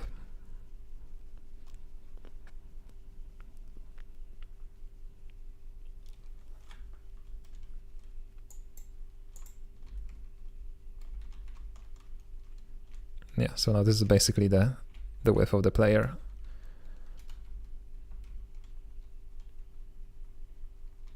And it's still the width of the player.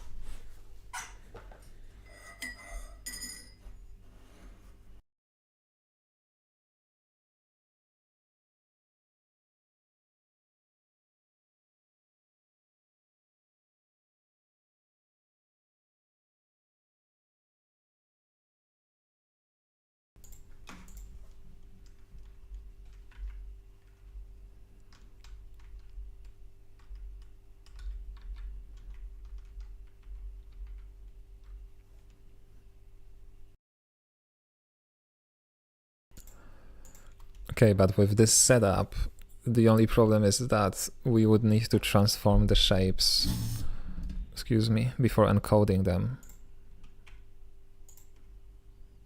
So there is no way for us to like postpone this and apply this camera matrix all at once, I think.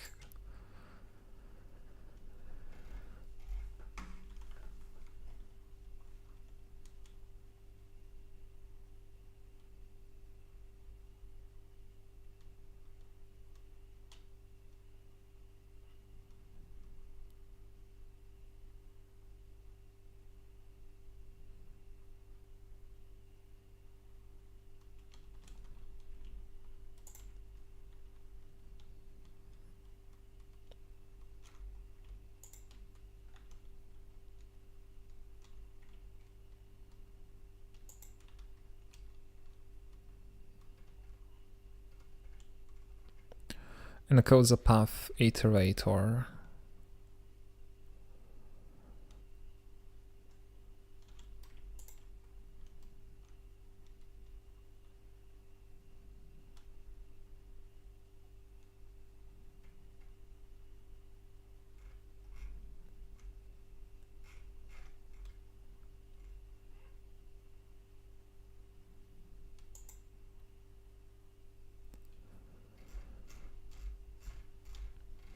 I wonder if we can run some operations on this data.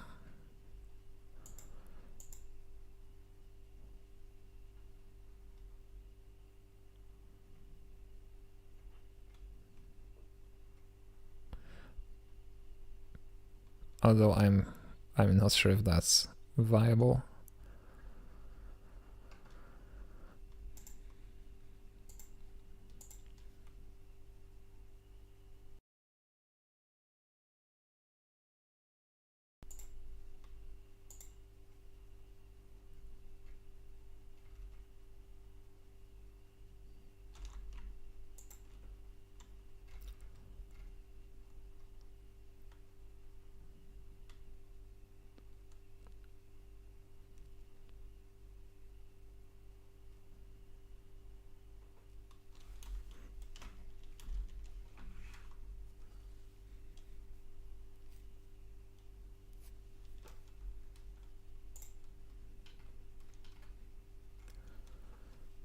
Okay, so I guess we need to turn this into a system param and add some additional things to our resource.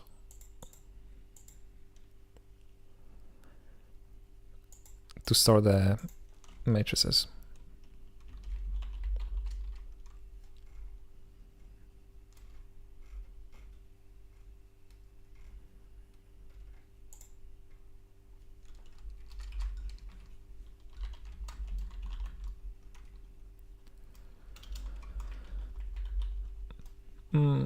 What would the name be for this? Velo.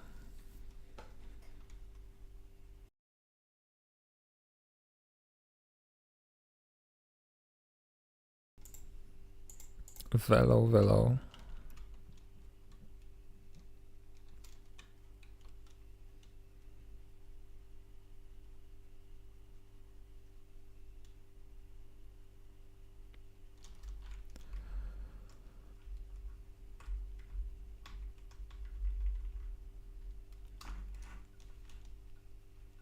I guess we can just call it Velo.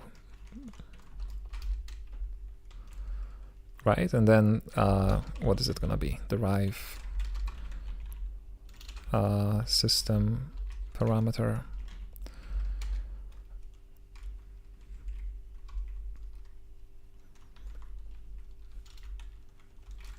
No, what do we need here? We're gonna need the camera.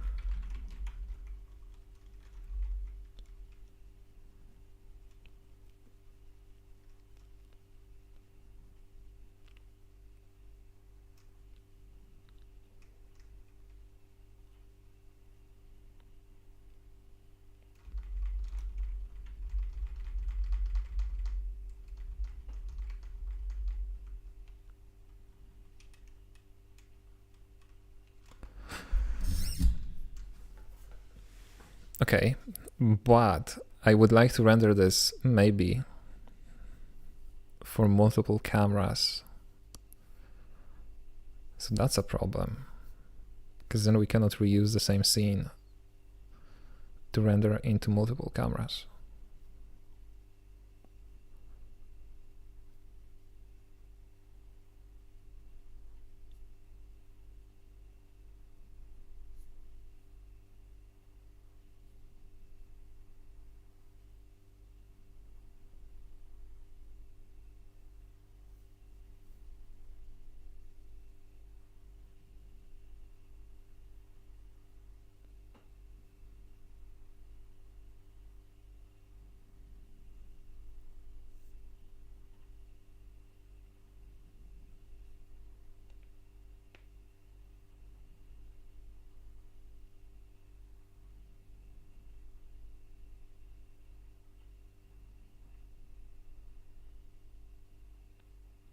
Perhaps using the normal transform is not that bad of an idea, because it's not like we're gonna be scaling anything anyway.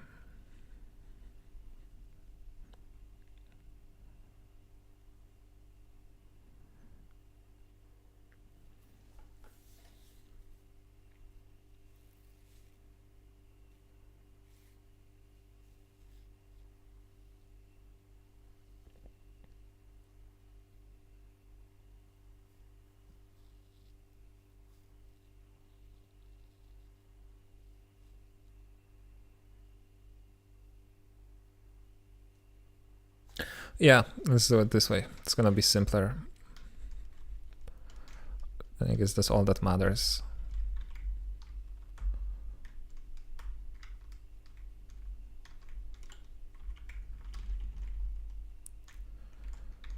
So let's use this as the matrix, and this is gonna be the path or the shape.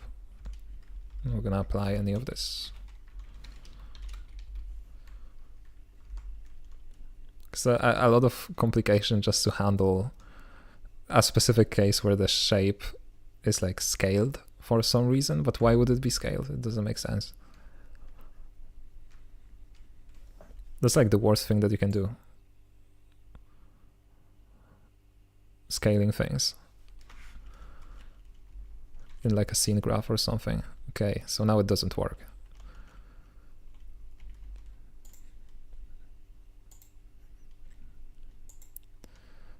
And why is that?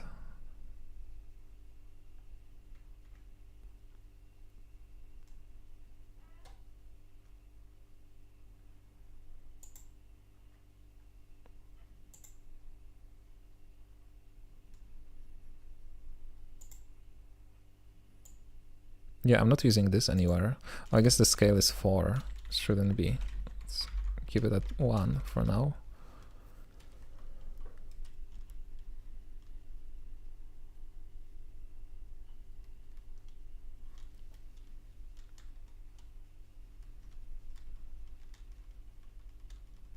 Okay, now it works.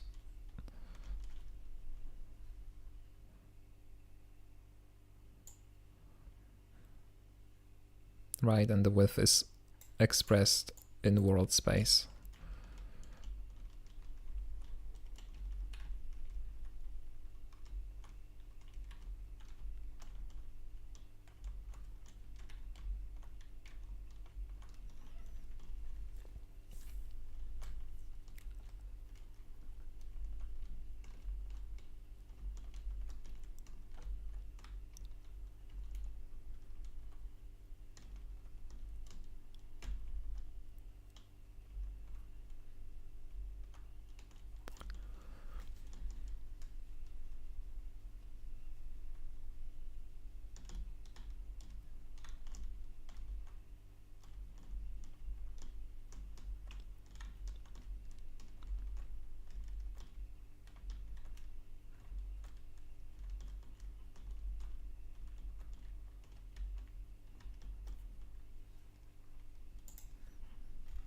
Let me check something really quick, just to make sure.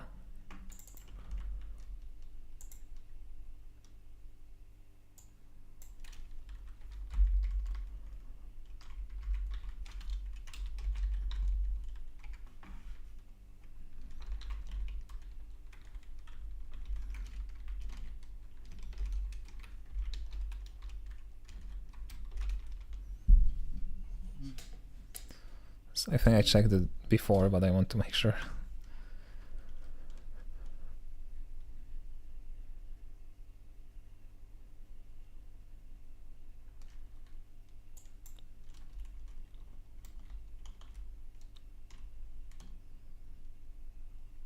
Okay, so this is brush transform with a scale of 4. What about 64? To see if it has any effect on this, on the size.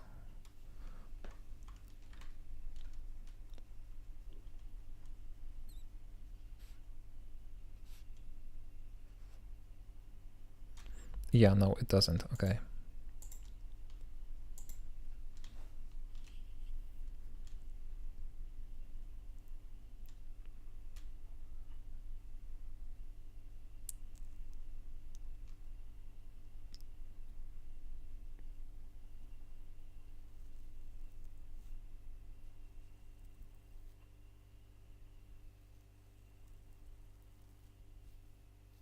Yeah, I'm gonna have to think about this, I guess.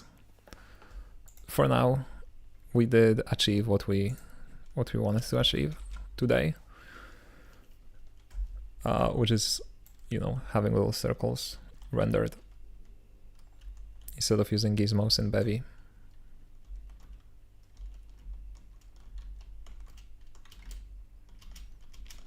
So I'm calling it a success. I'm gonna have to think about it in the context of like the UI, how I'm gonna want to specify the style of like buttons and other components.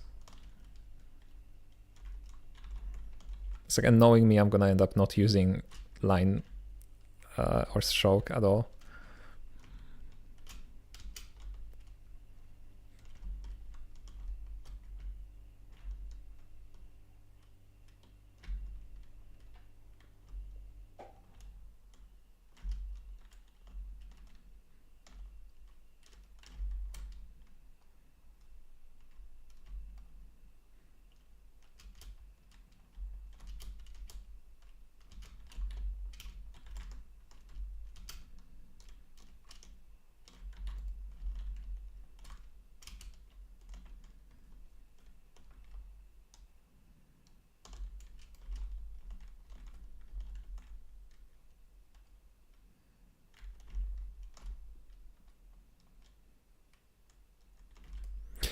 Yeah, okay. I'm calling it here. Thank you so much for tuning into the live stream, as always. You know, good luck with all of your projects, whatever it is that you're working on. And I'll see you in 2 days, as always. Yeah, so bye-bye, everybody.